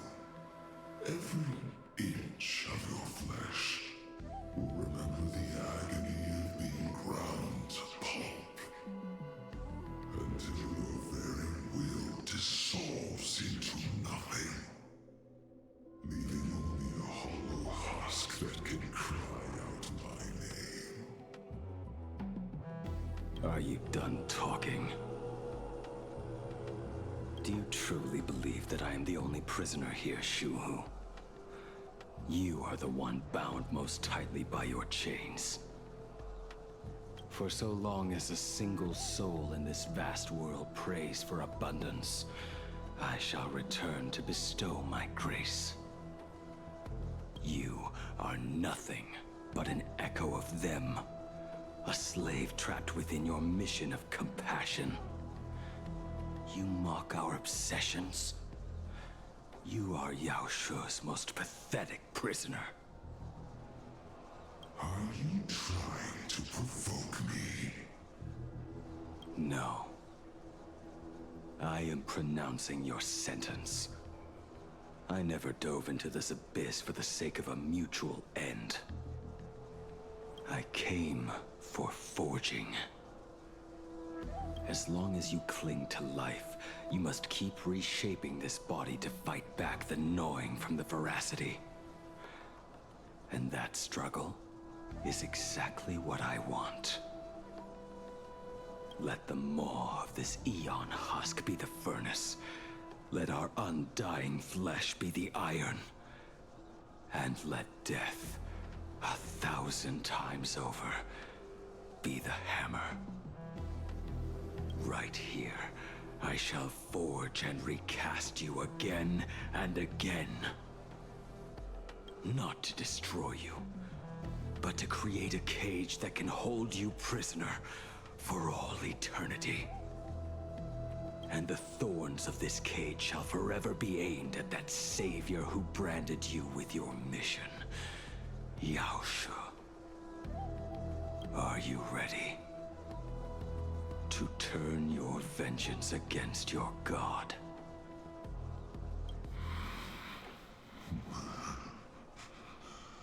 I see now.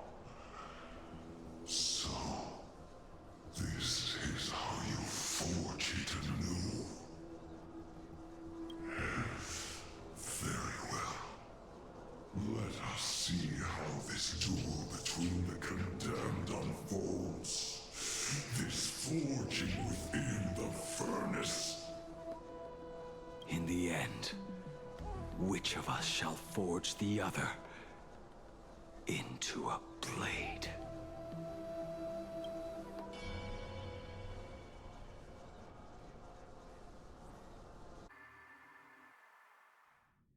Alright, cool. That was incredibly dramatic. Bring me the boss.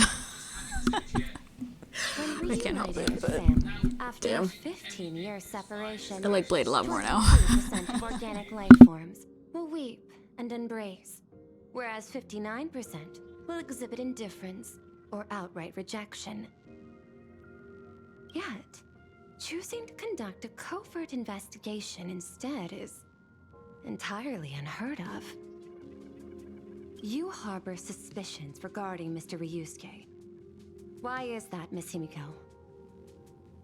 Before Star Rail Fest began, I stopped by his office to look for the family's records on the Phantom Moon games. Out of concern, or perhaps curiosity, I leafed through his portfolio. The artwork was magnificent, with each piece serving as a microcosm of a different planet. That was when it suddenly dawned on me. 5 of the worlds he captured in these paintings are now gone. Lost to the fires of war waged by the Antimatter Legion. Just as you suspected, Mr. Ryusuke's travels have been highly suspicious. In the year 1969 of the Arcadian calendar, he traveled to the Delcor Ring to sculpt a statue for the Doctors of Chaos. 2 years later, the IPC received word that the last local resistance group had rejected all aid and launched a suicide charge against the Legion. Also, in 1984 of the Arcadian calendar, he traveled alone to the planet Goliath's Shepherd. After a century of resistance in the fires of war, the planet was officially declared dead 9 years later.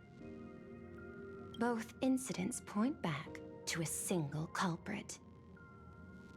The Lord Ravager Asat Pramod. However, there is also evidence suggesting that Mr. Ryusuke was still in Plain Arcadia when Asat Pramod appeared. Additionally, the IPC recovered a commission he received. It read, "Please carve a trace of our lasting glory, just before the world meets its destruction." He accepted the commission, even though he knew the Legion had surrounded the planet? Legends of the Graphia clan abound within Plain Arcadia. To this day, many believe the Weathering Curse is a scar seared into your very bloodline from Graphia's struggle against the Legion. Conjecture. Mr. Ryusuke was tracking the demon from beyond. He likely believed that finding him was the key to breaking the Graphia clan's curse. Any other conjectures? There is another possibility. Please forgive me if this sounds out of line. There is a 52% probability that Mr. Ryusuke was being used by Asat Pramod. He might have even chosen to work for him. I'll have a word with him. I'll leave it in your hands, Miss Himiko. Dad? Do you have a minute to talk? I do. I'm 1000% free for you.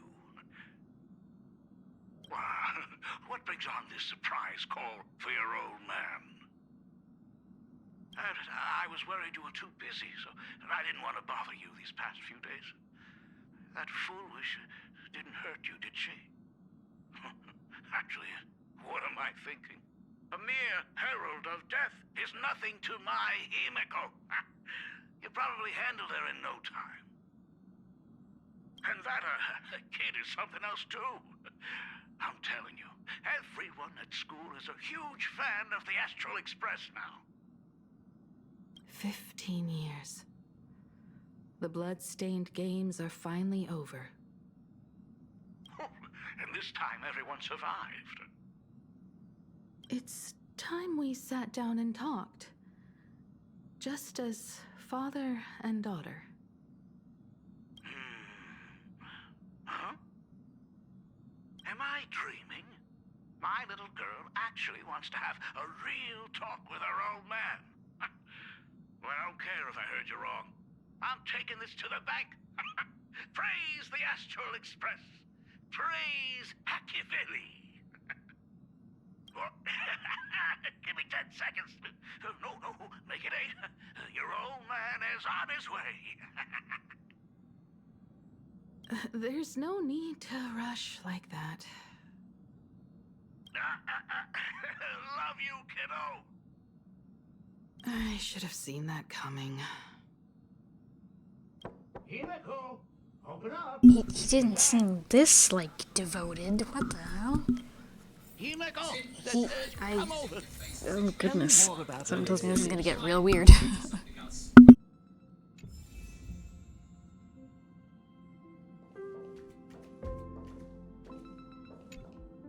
I originally planned for us to meet at the school, but since you're already here, let me show you around the Express.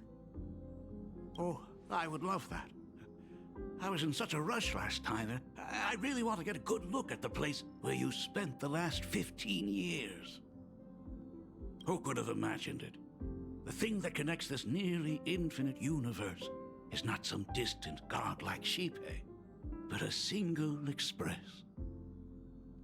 I have met many artists who dreamed of boarding the Express just to get a closer look at the legacy of trailblazing. So I am curious, how will the great artist Ryusuke evaluate it? Me? Well, I'll give it my all. I was only joking. There's no need to be so serious. There's actually so much interesting stuff on this express.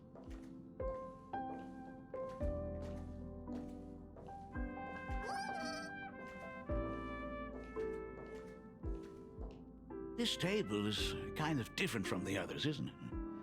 I mean, they all look alike, but this one doesn't seem authentic. A lot of old furniture was destroyed when the Express crashed. Pom-Pom and I spent quite some time picking the right replacements. Ah, out with the old, in with the new, huh? Well, the Express has been running for years, so it's only natural to have to patch things up every now and then. You must have had a hard time keeping it running. It's not that hard. I'm used to it.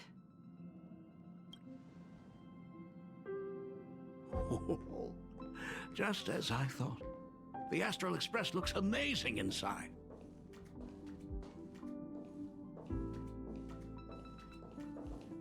These chandeliers. The designer used the skeleton of a void song whale as a reference. They say it's been here since Dolly's days on the Express. It catches the eye of many people who board. But the light seems a bit dim in here, doesn't it? It's always been this way. Oh, well. Have you tried swapping in a polarized conductor? Or rinsing the light units in an alkaline solution? Are you an artist or an electrician, Dad? Listen, girl, sometimes you gotta do what you gotta do to get that perfect lighting for your painting. I mean, not paint, but even I understand that. Sometimes you gotta take up a little bit of electrician shit, and you gotta know how to handle the lights. Who set up all the lighting in those classrooms? Is it there? Oh, let me see. It's bigger on the inside. Oh, the phonograph also has music from all sorts of worlds, just like the versions I've heard before. Oh, it's a shame I didn't get to see the legendary infinite ice cream machine.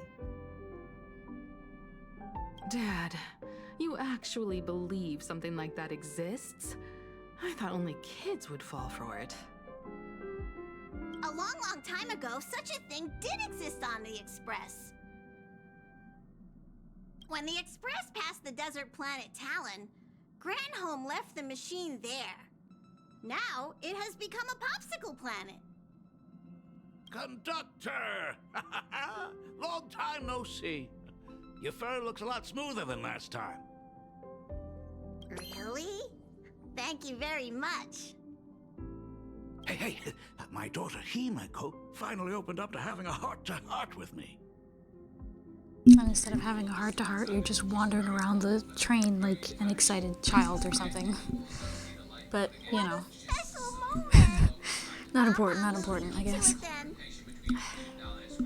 They say family is one of the Oh, most Jesus. precious treasures. Pom-Pom, go away. Nobody cares about you. Cherish them. See? I told you. This time, Dad wins. Oh, Himeko, you may be a fully capable navigator now, but sometimes experience still beats youth.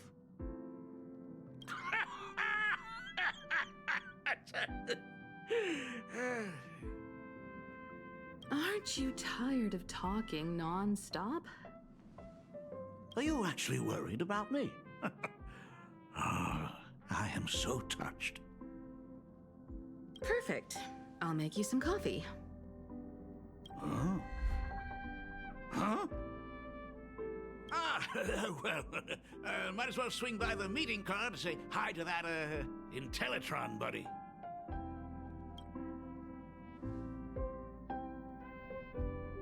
Pom-Pom finds Himeko's father very easygoing. Girl is acting like that deflection is suspicious. Let's walk together. Literally everybody hates your coffee, Himeko. It's apparently just sludge in a cup. Worse than sludge, even. No, your own father doesn't want to drink your toxic waste coffee. This is not the gotcha that face implied it was.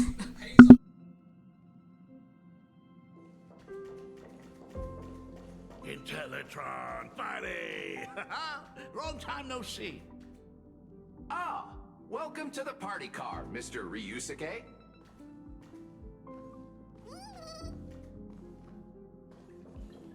Rumor has it that the drinks in the World's End Tavern are all brewed from jokes. Since we are in plain Arcadia, any single joke before a drink would be second to none. Since there is only a single joke, it is quite literally second to none. Mr. Ryusuke, the tension detected in your micro-expressions has increased by 33% since our last encounter. Oh, nonsense. Himeko is brewing up a cup of coffee just for me. Is there anything in the world more wonderful than that? A cup of hot coffee right before the end. This must be what they mean by life is short and bitter. I rest my case. Her coffee is death in a cup. Still among the living. me tell you a joke for a change. Oh, Jesus Christ. A long time I want to actually have somebody drink it and then like have a description. Seeking a certain answer. I need them to try to thoroughly describe what Himiko's coffee is supposed to taste Ordered like. a drink from a service robot on the express and told it a joke.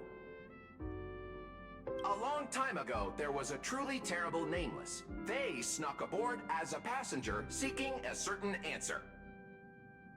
I have retrieved the same joke from the archived logs.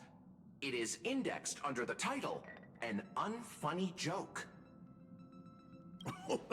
But did you know, the first time the robot heard that joke, it laughed with pure joy. Don't go filling Shush with nonsense. Its database is already enough of a mess. Dad, here's your coffee. This cup is huge. Himiko, tell me, are you still holding a grudge against me? What are you talking about? Now drink up while it's still hot. Analyzing components. Results show coffee concentrate, Heldoran butterfly scales, a species of fish from a gas giant, trace amounts of iron particles, and various other unknown substances. Mr. Shush, you must be exhausted after telling all those cool jokes. How about a nice hot cup of coffee to warm you up, huh? My inspiration circuit is vibrating. My radar indicates that the conductor requires my immediate assistance. Good luck, Mr. Ryusuke. Bro, even a robot will not drink her coffee. That tells you everything you need to know. Oh, Himiko, if I do not make it out of here, Jesus. please deliver my resignation to Miss Starling. Tell her I will not be coming in tomorrow. Oh, Jesus Christ. Death by coffee.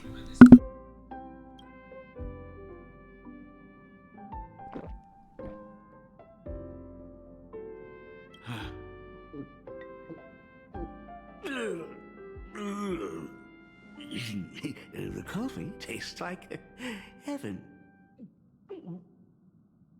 That's like the best part. Is that looked like a beautiful normal cup of coffee, but you know, apparently it has a butterfly wing and some fish and some iron and some other unknown substances in it. Oh, want another cup? Ma'am, what the fuck are you doing to your coffee? Miss Dahlia told me that back when you were a school I am assistant, so you used to bring concerned. massive Can we pot of fuck coffee for the everyone every alcohol single day. mixing mini game? Can we get a making coffee with Himiko mini game? What the fuck does this bitch put in her coffee? And why? It would be selfish of me to keep this all for myself. I simply must bring some back for the other teachers to sample. I am afraid it will be long cold by the time you get it to them. But as you said, it is time for us to head to the school. We must return to the source of all these tragedies and put an end to the blood-stained games. Are you truly ready to say your goodbyes? We can stay a little longer if you like. We still have plenty of time. We should go now. I have been ready for 15 years.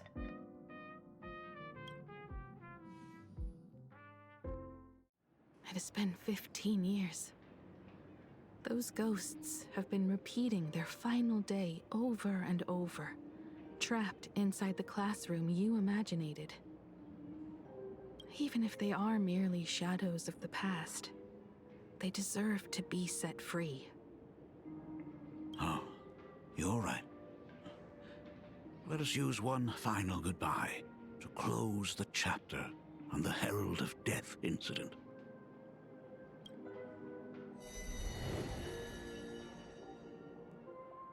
Senior, you are back! We're all waiting for you. Sorry I'm late, everyone. It's okay. Thank you so much for coming. Himiko, we don't have enough time for the lobby. Could you please use your amazing Imagenesis skills to decorate the stage for us? I am begging you. Mia, stop bothering Himiko all the time. If you and the others hadn't slacked off on the rooftop, we wouldn't be in this mess right now. But the school anniversary is tomorrow. If I do not get this done, Ms. Dolly is going to skin me alive. You should start by tidying up those ribbons. Once we are finished with the classroom, we will all come and give you a hand. Hey, Careful. You always boss me around. Wait, did you hear that? It's him. He's back again. Everyone, hide! Don't let them find us! Run, Senior! The Herald of Death is back! Don't be afraid, Belle. I'm here. No more running away. We don't have to face any Herald of Death anymore. Really? When have I ever led you astray? Look, even the Dean has arrived. Let us run through the anniversary program one last time.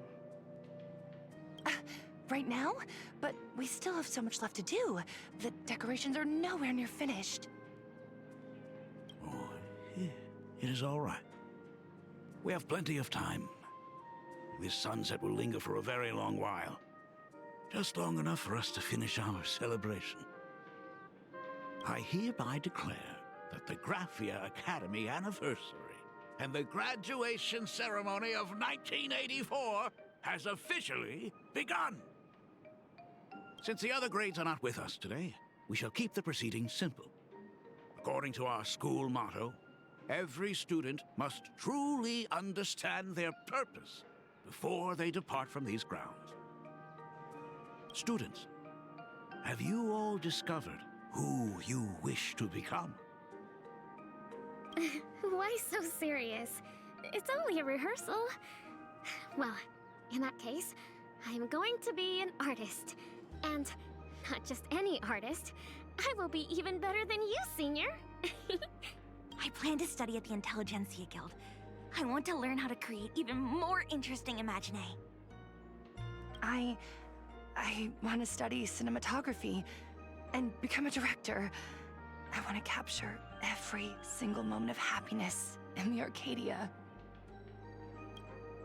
I hope that in 10 or even 20 years, you will all still hold these dreams close to your hearts.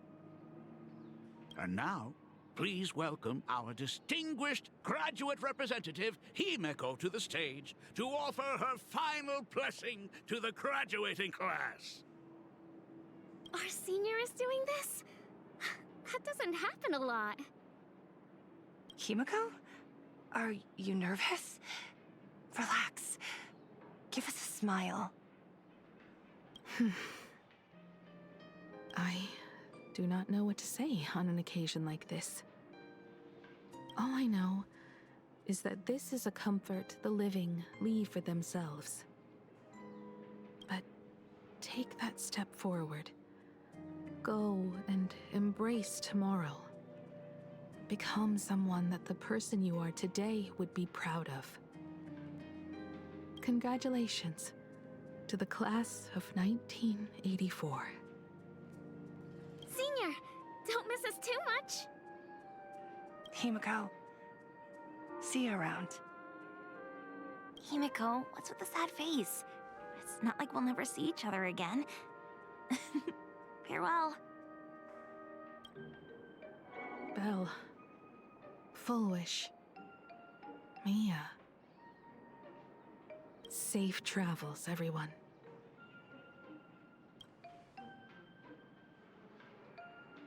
"15 years. The blood-stained games that altered the course of so many lives have finally come to an end. If only I had not lost myself in my own grief. If only I had looked after that child properly. Perhaps everything would have been different. It was not only the Herald of Death that pushed her towards that abyss. Full Wish said, that it took Plain Arcadia 15 whole years to kill her. Will this world ever get better, Dad? I don't know. But I'm willing to believe in it. Dad, all these years, just what have you been doing? Is that concern I hear in your voice? If you say so. After the Bloodstained Games, I traveled to many different worlds. Every time I set foot on a new planet, my thoughts always returned to you. Until one day, I happened to see news about the Astral Express. The person on that screen was so different from the daughter in my memories. I was afraid, to be sure. I did not want to disturb the life you had found. As long as I never saw you in person, I could keep telling myself that lie. My daughter had fulfilled her dreams to soar among the stars. Von Walk? Owenly? New Londinium? Step by step, I made my way into the very bedtime stories you used to tell me. Were they beautiful? In this vast universe, nothing holds more beauty than the lands en route, yet to be reached. You may have been a poor excuse for a father, but even so, thank you for setting me on this trailblazing path. Same here. Bro, this whole conversation sounds suspicious as fuck. Fighting so hard to be here alive. It's still early, huh? Let's have a walk around the campus. I have something very important to tell you. But it can wait. Something very important? No. Give me just a moment to gather my thoughts.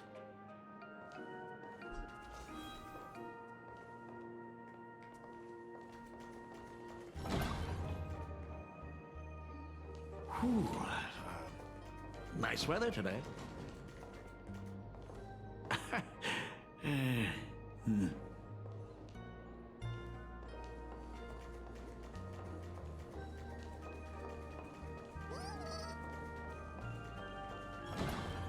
Let's go downstairs. Oh my god, it's her!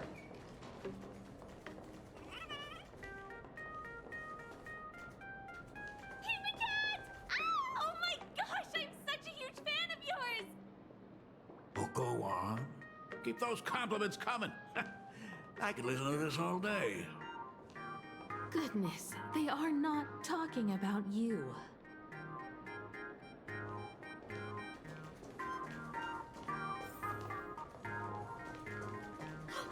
Senior Himiko! Oh wow, she actually looked at me! Her navigator aura is incredible!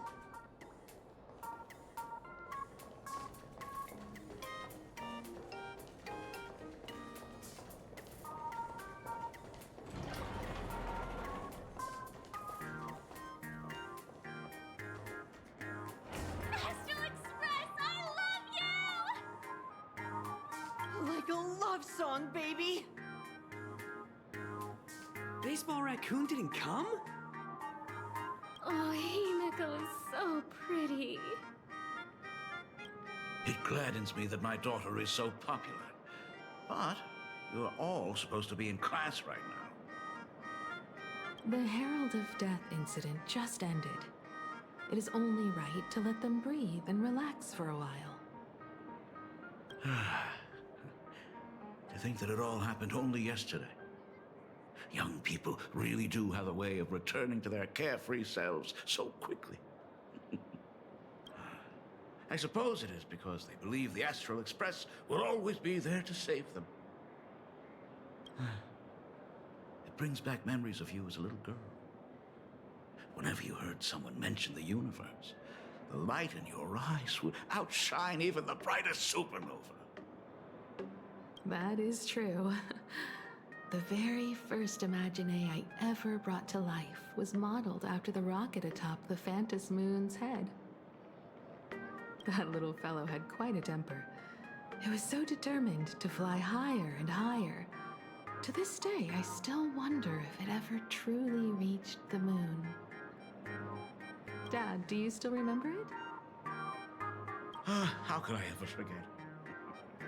That thing came crashing down and poked a hole right through Miss Seadrake's tail. I had to take you to apologize in person. I ended up redrawing the tail myself to make it right. These days, I wouldn't be able to handle that kind of trouble anymore. My poor old back wouldn't allow it. Now that I am free from the weathering curse, you don't have to spend your life wandering the stars anymore. Why don't you just settle down here? I just can't face the thought of coming back to nothing I'm but sorry. an empty home. They've very heavily implied that that's not possible. No. This is so suspicious. It's making me uncomfortable.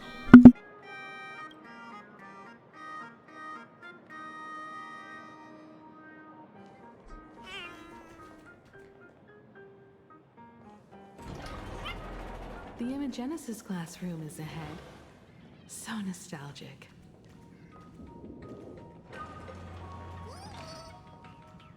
Ms. Dolly? She might have taken the day off. I never noticed it before, but on closer inspection, this classroom is so much bigger than it used to be. It must be because of that incident. As the culprit behind it all, you haven't forgotten, have you? Of course. Well, since I couldn't get you onto the real Astral Express back then, I figured drawing you a substitute instead would be easy enough. The principal himself imaginated an express and went tearing across the campus with his daughter in tow. It even made the front page of the Dual-Mention City News back then. Looking back, you were always such a bright and spirited girl. Which is why I encouraged you to reach for the stars. When the weathering curse took hold, did that dream only end up weighing you down? If it weren't for those dreams you gave me, I wouldn't be the person I am today. I'll never forget.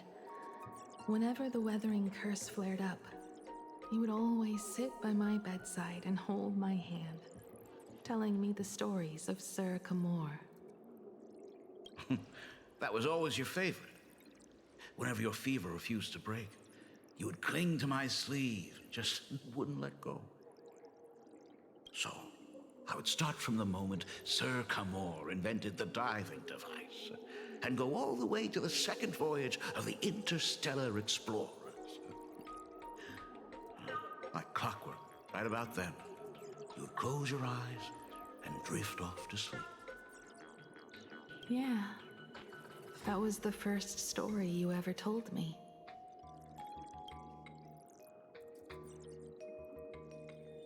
And the very story that helped me make up my mind. Even if I could never leave this place, if fixing the Express meant sending just one soul to the stars, that would be enough for me. Yet before I knew it, I'd already traveled far beyond anything I ever imagined as a child. I think I understand how you felt back then. Perhaps one day, I'll set down my duties as the navigator and come back to this place too. What about the Astral Express? A crew of the most incredible nameless will keep the Express sailing on. Like a teacher watching their student, or a father his daughter.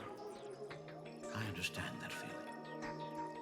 Then your dad will always be here at home waiting for you. So, what is this important thing you need to tell me about? Yeah. That important thing. Dad, are you hiding something from me? Ah. I knew I couldn't hide it for long, Himiko. I am sick. What? This isn't the right place for this discussion. Let's go to my office.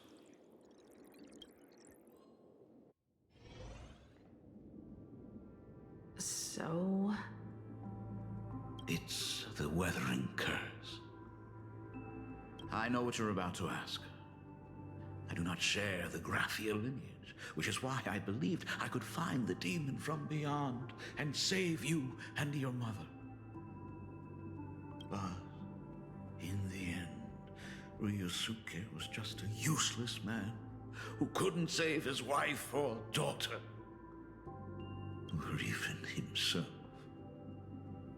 Tell me, what happened in the past 15 years? You've seen my portfolio, haven't you? Those worlds are just like plain Arcadia. Every single one of them has fallen victim to the demon from beyond. In those places, luck is a very real thing, and the demon from beyond can manipulate misfortune. What does that even mean? In ways beyond comprehension, you feel misfortune crashing down like a tidal wave. Solar storms, diamond rain, system failures, one disaster after another. Diamond rain? As in, like, diamonds fall from the sky? Bro, can we have some of that? I'll put some buckets outside. If you make it out alive, bizarre strokes of luck come swarming back to you. And so the cycle repeats, washing over the world, tearing it apart. It sounds more insane than the Phantasmoon games. The universe is sheer madness, beyond all reason. I survived over and over, yet my body has become as fragmented as Graphia once was. Is this his way of torturing the rebels? I don't know. But by the time I realized it, there was no escape. Why didn't you tell me earlier? I could have reached out to the IPC's doctors. It's no use. I've been chasing after him my whole life. I know him better than you do.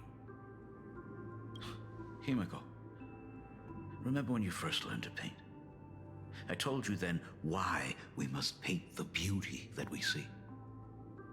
Because the ugly, the despicable, and the cowardly, they endure forever through evasion, like beasts driven by survival. Beauty remains ever fleeting, just as heroes find their end in sacrifice, and stars dissolve after they shine. Humans have surpassed their animal nature. We face our pain and our end to win a dignity that the vast universe cannot ignore. So, we must capture what is noble and bright to show that such things truly lived. As for the barbaric and the low, they will endure regardless, needing no witness to their existence. But Himiko, you are no longer the one who paints. You have become the very splendor that I strive to capture. Fate works in mysterious ways. I'm so glad to see you once more in my final moments, watching you fulfill your childhood dream. You are standing before me as the navigator of the Astral Express. I should have come back earlier. I'm so sorry. No. I am the one who came back too late. I've thought about it 1,000 times.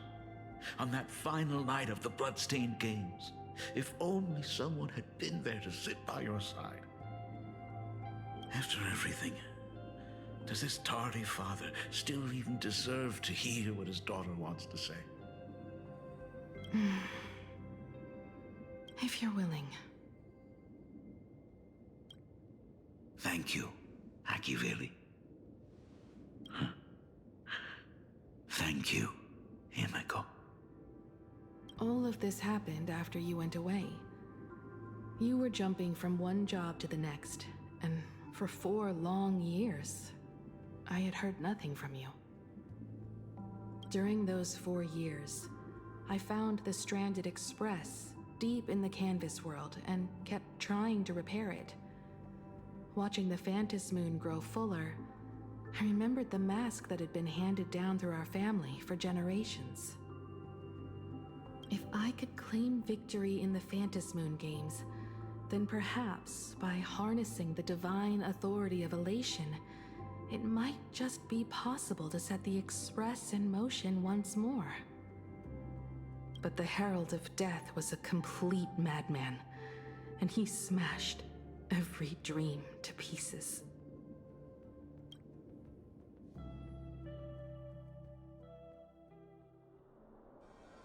Bro, what is the fucking trippy ass bullshit?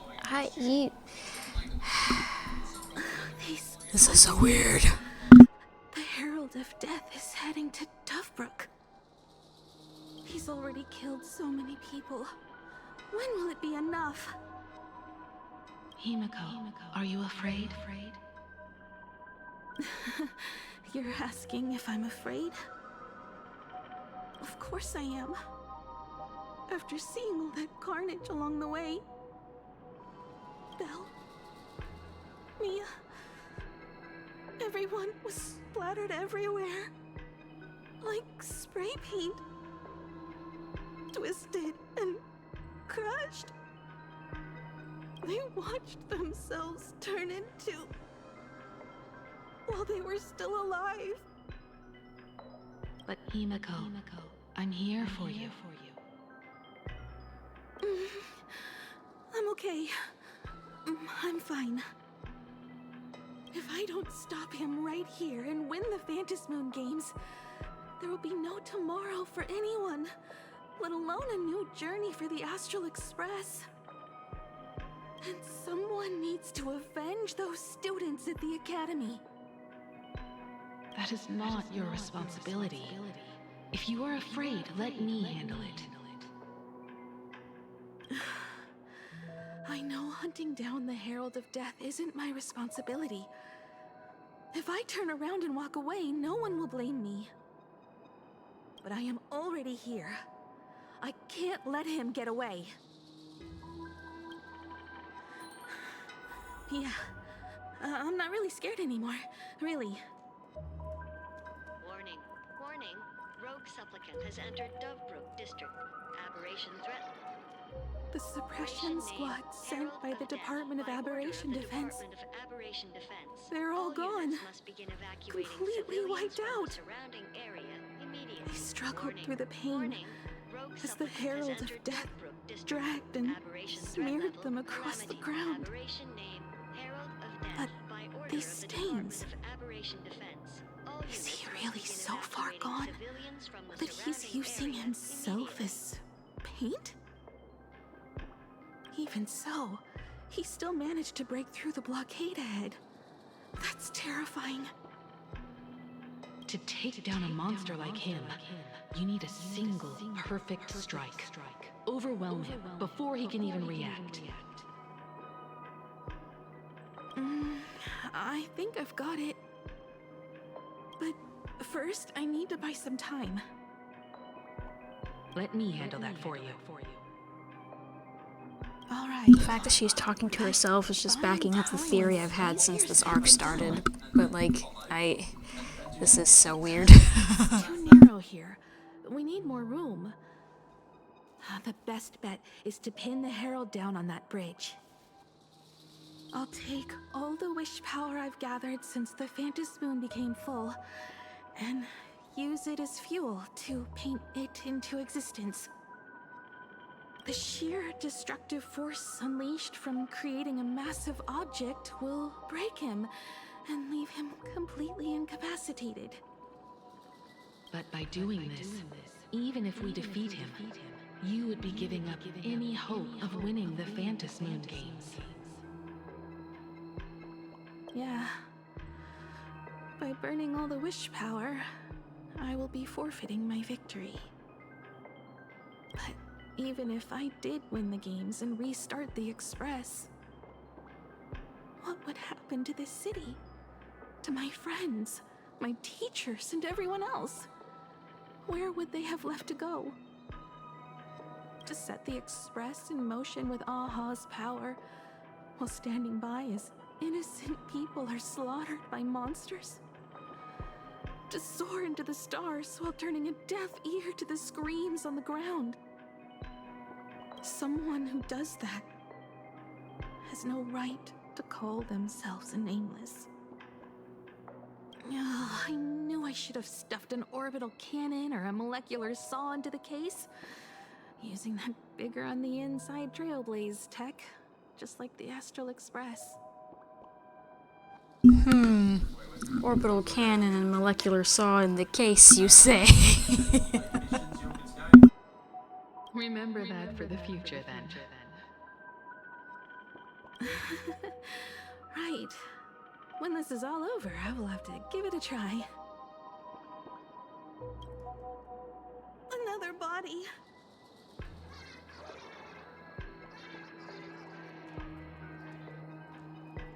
Black Birch. Guess he was after the Herald as well. Black Birch, the masked fool? The one who turned Gotham City upside down not long ago? Only 2 supplicants are left in the games now. In other words, we are the last hope for victory over him. Just like those legends I grew up with. A hero confronting a monster to protect everyone. Now that responsibility falls to me. I will take him down. After that, I will repair the Express myself and see it fly over the horizon and break out of the atmosphere. What a beautiful sight that will be. Then consider this the first world to be saved before the journey on the Express begins. The very first stop, then? It'll certainly be quite memorable. The stench. It's about time.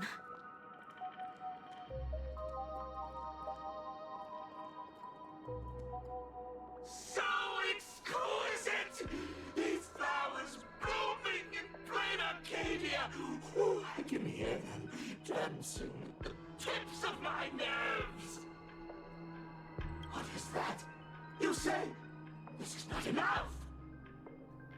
Still not enough! I need more pigment! I will mix my colors with screams of terror and pray for the catecholamines to drown me! Department head, I shall show you the error of your ways! This flesh is the culmination of life! Its own kin is right here! The giant tree running through our heartopia! I shall become her! We will be as one! No, I will surpass her. I will devour her and become the one and only existence. Another new shade, dazzling, shattered crimson. Are you perhaps the color I've been missing all along? Step into this masterpiece! Become one with me and lay the final cornerstone for the future of human evolution!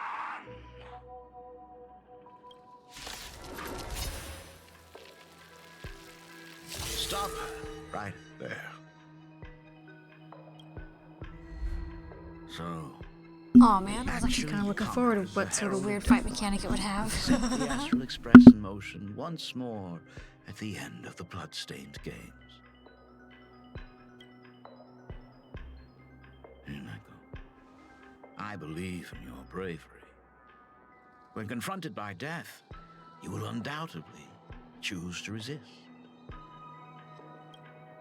But you were so frail and sickly. How could you possibly defeat the Herald of Death, who slaughtered every single supplicant? And how could you hope to repair such a massive, stranded express?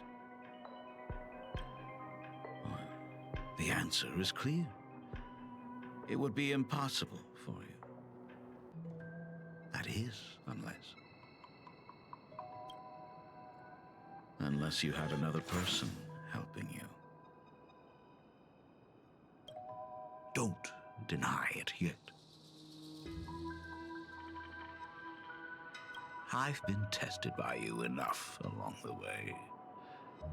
So now, give your father a little room to breathe. While I was gathering your belongings, I found some of the manuscripts you left behind. There were 2 distinct sets of handwriting upon those pages. Every trace in that house proves that 2 people once shared a life there. Legend says that during the Canvas Age, the grand artist Whitebow painted his late daughter onto a scroll and breathed life into her.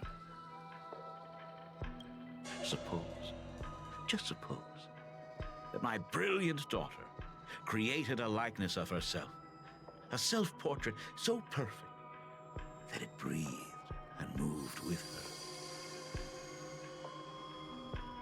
If that is the truth, then every mystery is explained. During that night of the Bloodstained Games, a girl at death's door and an imagination she created followed the trail of the Herald of Death all the way to Dovebrook. As a monster bearing Shuhu's flesh and a supplicant lost to madness, Marcus Antali defeated the pair before him without lifting a finger. Driven by pure instinct, he slowly closed in on them. He intended to use their very lives as pigment to paint a new bloody bloom. Little did he know that he was walking straight into a trap of their design. The moment he drew near, a massive iron fist was imaginated from the sky above. It crashed down and crushed into dust. It was the night of July 22nd, 1984, of the Arcadian calendar. A colossal shockwave radiating from Dovebrook District shook the earth. As the dust settled, a strange urban legend found its way into every corner of the world. Over 10,000 sightings reported a giant arm descending from the sky that evening. In the hours that followed, the Department of Aberration Defense confirmed that the Herald of Death was completely incapacitated. Theories were endless. Was it a divine act by Aha? Or a weapon built by the IPC? No one knew for sure. Yet the silhouette of that giant remained etched in every mind as a testament to heroism. It was just an arm. Yet beneath the brush of a girl who yearned for the stars, it became an extension of humanity's reach.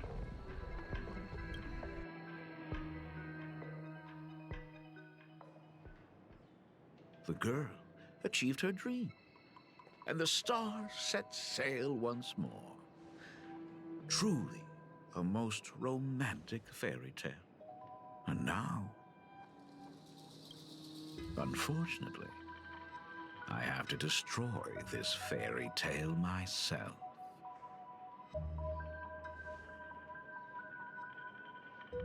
You don't believe me? I have no idea who you truly are. But that little girl who longed for trailblazing my frail and sickly daughter. From the very beginning, Himeko never left Plain Arcadia. That is not something you should joke about. You know better than I do whether I'm joking or not. By the way, things outside aren't looking good. The Arcadia is drowning in problems. Is it really wise to stay here instead of helping the younger crew members? Those kids are all grown up now. They can handle their mission. And as for myself, I am staying right here to deal with the biggest problem of all.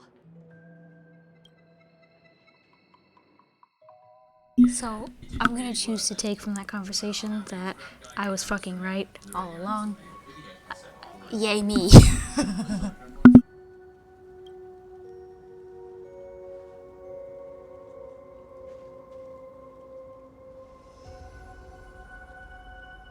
Are you intending to stay here until the outcome is revealed? It might take forever for him to return, or he might never come back at all.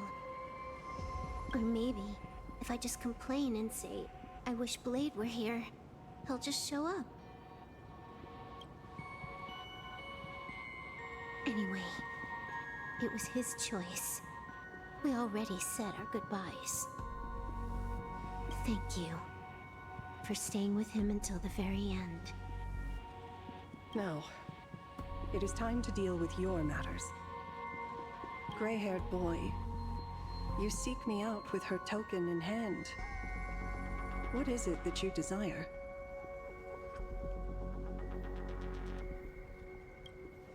Already told me? Our first meeting was just before we took the boat here. I only answered the call of wish power because of that mask. The one painted by Evanesia. Without it, I would not be here. So, who is this me you speak of? Me, of course.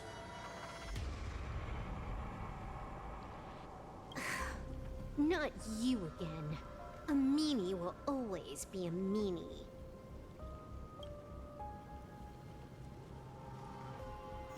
Oh shit, he gets an actual in-game model. I didn't think he would. Holy shit.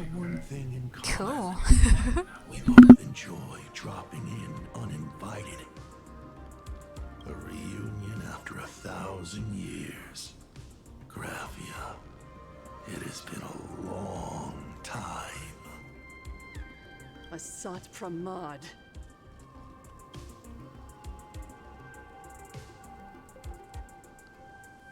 Back at Inford Hermitage, what you heard was only half the story. 1,000 years ago, amidst the ruins of Ahatopia, I found a baby girl on the verge of death.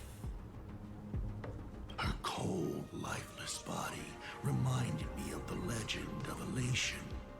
Aha heard an infant cry and burst into laughter. Too bad I never did get the joke. So I came up with a much better one. I infused that child with the power of destruction. Birth of a Void Ranger. I taught her to paint her monstrous beasts using the life of the veracity as pigment, all to carry out the Legion's divine will. Graphia, your name was your commission, to paint the world and carve a trace of our lasting glory just before the world meets its destruction. You were doing so well, right up until you saw that express crash. It gave you ideas, Graphia. Unrealistic, foolish ideas. Since that day, I have had nothing to do with you or your destruction. Your failure began the moment you tried to destroy the Express. All you did was turn the spirit of the Nameless into a rallying cry for rebellion.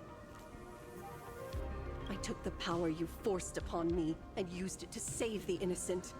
You commanded me to record the end of worlds, but instead, I created a sanctuary. So, you think putting on a human mask makes you one of the Trailblazers?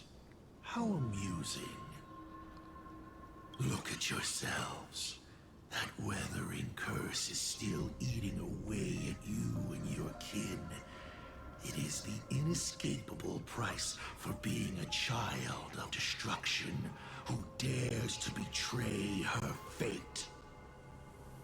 World and canvas, a total disaster. This doesn't fully explain why the father has it, but it's okay. Do you know why I haven't spared Ahatopia a single glance for an entire millennium? Because you bore me. But now, things have changed. Someone far more interesting than you has returned. And unlike you, she is the real deal. A genuine Nameless. That is why I have returned. Simply to tell you all this. Himiko? I've had my fill of this drama. Now, I'm dying to see how your face handles my fist. For 1,000 But he doesn't years, have a I've face. painted them It's a over and hand. over again. I think it'd go just Every fine. Like, innocent it life would you work extinguished perfectly. during the What? Sind-Earth age. Tell me, Asat Pramod, are you prepared to face their fury? I have more important things to do than linger here. But this little parting gift of yours? Why not let them have a taste instead? Come forth. Demonstrate your defiance.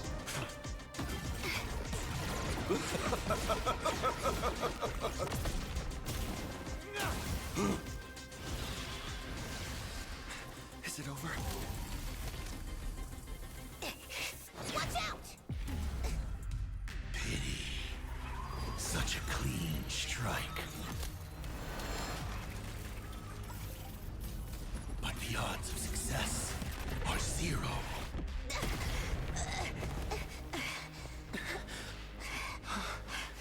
The restraint check failed? A 1 in 10,000 chance. The moment I cast the dice, the outcome is fixed. Remove the mask, protagonist. It doesn't suit you. As for you, your end is decided. Farewell. Sorry. I have failed. Minions of destruction! I will drive you all from this world! We must force her back to her senses.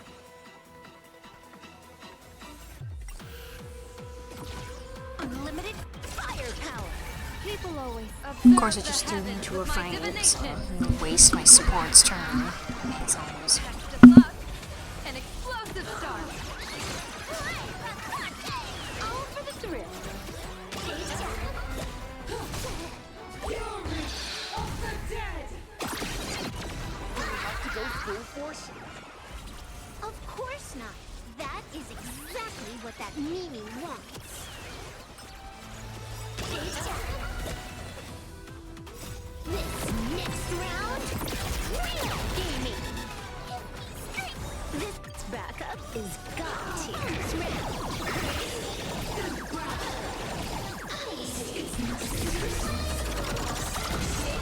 Absolutely absolutely cannot let you touch this place. Depart once more!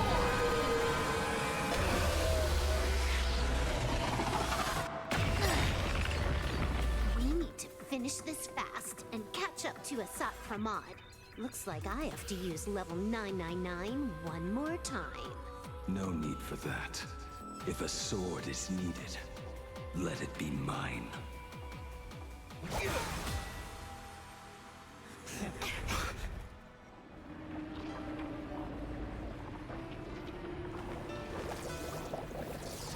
Have you thought it through? What defines a blade?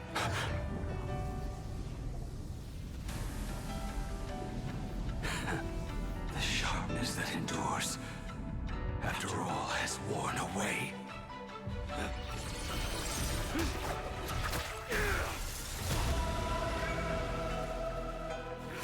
I shall take veracity as my forge, and abundance as my iron.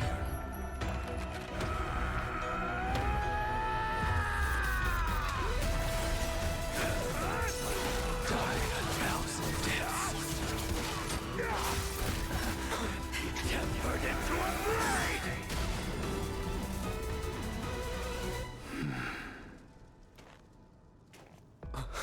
What? Not even a welcome back? You will serve as the tempering fire! No way! Blade! You answered my prayers! 1 in 10 chance of survival. I choose to survive. It's nothing. Stars favor us.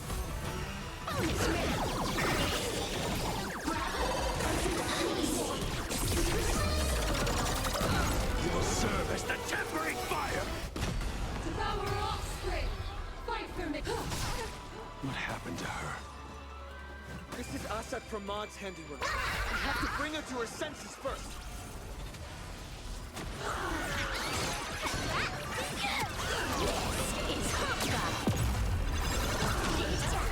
Absolutely cannot let you touch them.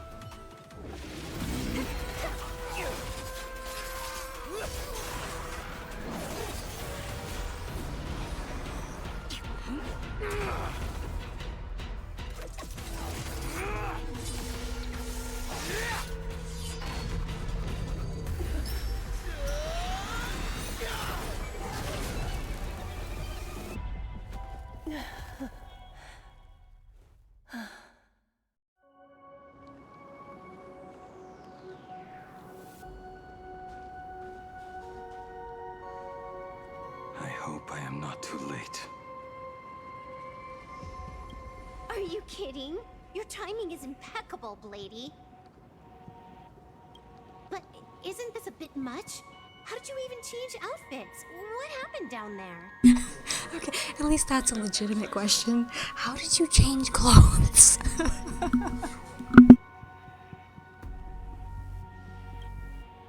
I used the Leviathan's maw to imprison Shuho. But that doesn't matter.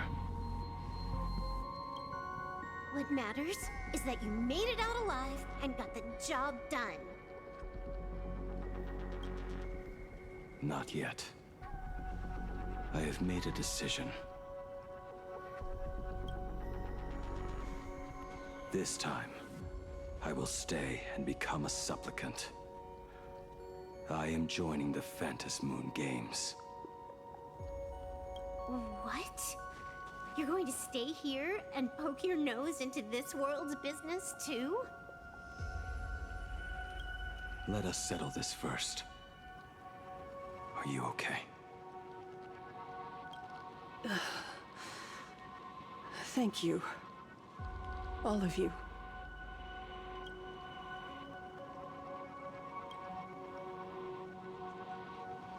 I will do everything I can to help you. As long as the canvas remains, Asat Pramod cannot kill me. You have fulfilled what Evanescia entrusted to you. It was all me. For 1,000 years, I was the one obsessed with bearing every responsibility alone. Asat Pramad was right after all. I have been a ghost of 1,000 years past, arrogant enough to think my seal over the world in canvas was unbreakable. I really believed that accumulated wish power would be enough to strike him down when he returned. We are up against the same nightmare that survived a whole Sindearth age. The same monster that an entire era could not even overcome. Just how did he even sneak into the world in Canvas?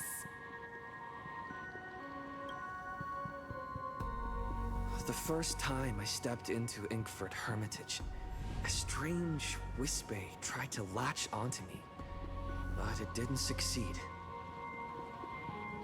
Maybe that was the first step in Asat Pramad's plan to infiltrate this place. Then, he took on Graphia's form to tamper with my mask, and even taught me the way to summon the real Graphia. In the end, he got what he wanted. He got what he wanted because we're a dumb bitch. Finish the sentence. So, this guy has only been after one thing this whole time.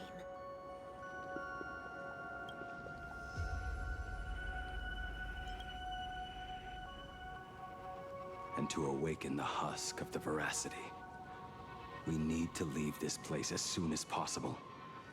The giant maw that swallowed me is starting to stir.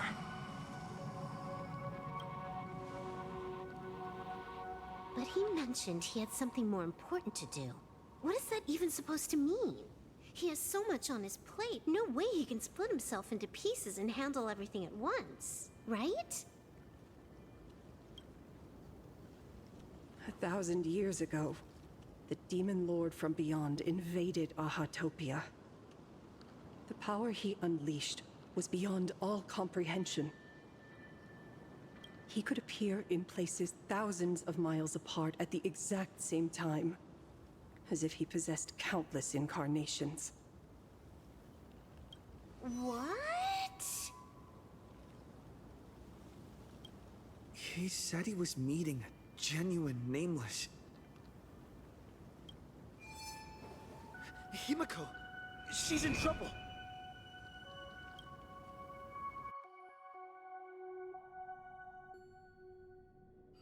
The biggest problem? Do you mean me?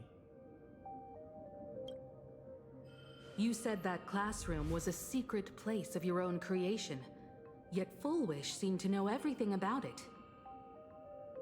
You are far too familiar with the Express, yet there is no way my father could have ever set foot on it. And another thing, when we first met up earlier, you said it had been 15 years. But my father clearly left much earlier than that. Your story is riddled with holes. Or rather, you never even intended to pretend. You are the only person I can never seem to lie to.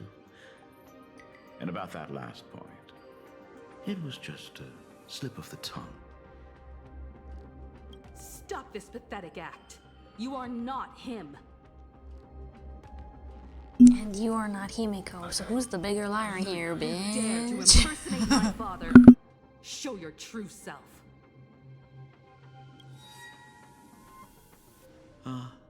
It seems our pleasant little father-daughter chat has come to an end. Buying time, keeping me pinned down. Oh, you played your part well along the way. If I proved to be more dangerous than anticipated, you would be right there to shield your companions. But, Navigator, you still overlooked one possibility.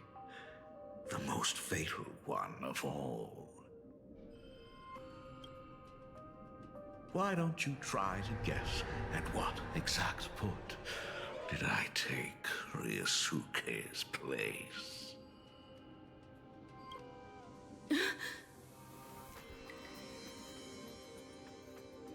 It happened on the day that man, in his desperate search for the source of the Weathering Curse to save his family, was destroyed by me.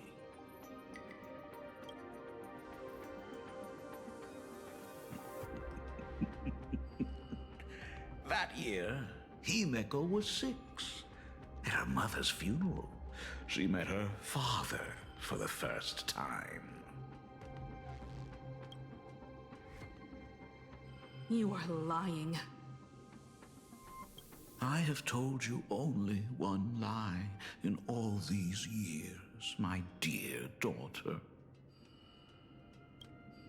Nice to meet you. I'm your father, Ryusuke.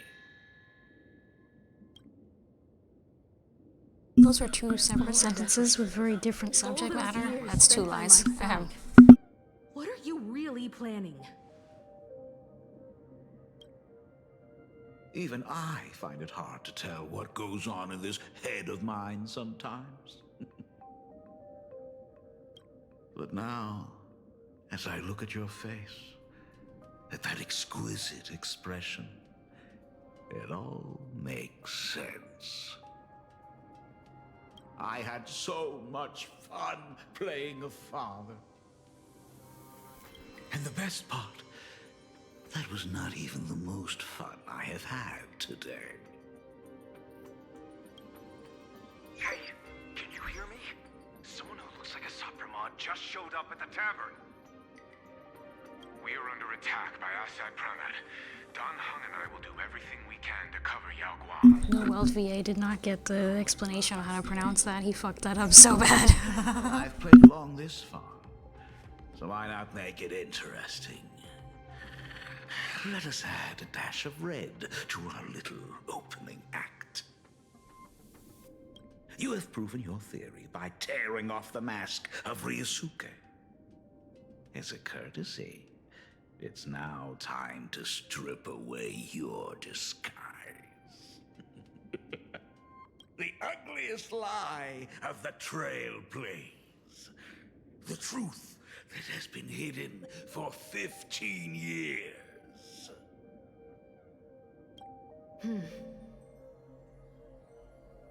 When the Phantom Moon is full again, I will be there as I have promised. I will come back with so many stories to tell you. The girl looked up at the stars, but in her heart, she was terrified of setting out. She was afraid of the universe, and even more, she was afraid of the weight of responsibility. In the end, she left her wishes to someone else. As for her, she chose to lie in a grave and stay in the Arcadia forever. Ryusuke's daughter Himeko is long dead. When she saw how vast the stars really were, she ran away. Just as the Trailblaze will always converge with the destruction, culminating in awe-inspiring obliteration. Goddamn, bro is trying way too hard. It's not that deep, my guy. Calm down.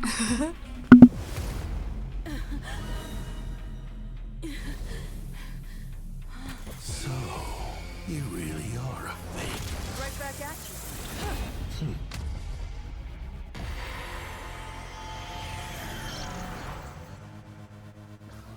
O denizens of this Arcadia, lost in its splendor, once I beheld the Astral Express rise again towards the stars. Since then, you have known 15 long years of unbroken peace.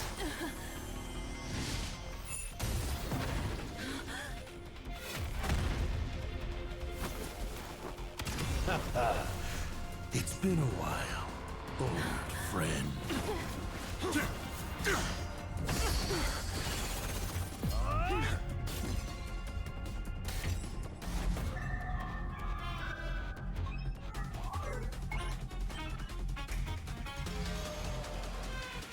For 15 years it was I, Hassan Khan, who delivered every promise of beauty to this Arcadia in advance.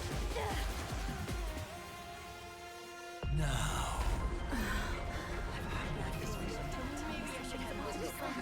please indulge in these long overdue surprises.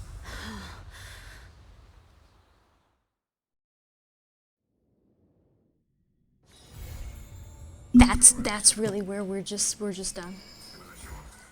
That's you. Wow. Well, fuck you for Bobos. I don't give a fuck. Damn. That was dramatic as fuck. Oh my Jesus.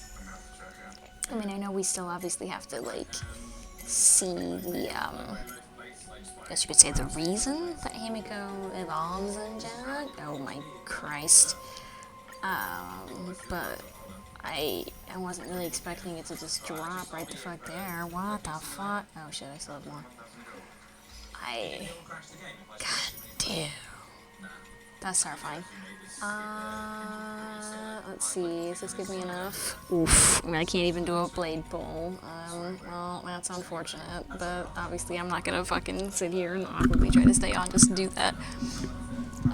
I will probably be busting my ass to get Blade though, literally just because he's pretty. You can judge me all you want. He's pretty, and that's the only reason I ever pulled for him when he first came out too, the original one. He pretty. He talk pretty. That's all I need. But okay, alright, we actually got through all of the story. I didn't really think we would, but yay! Okay, so, usual Octopath tomorrow. Yay!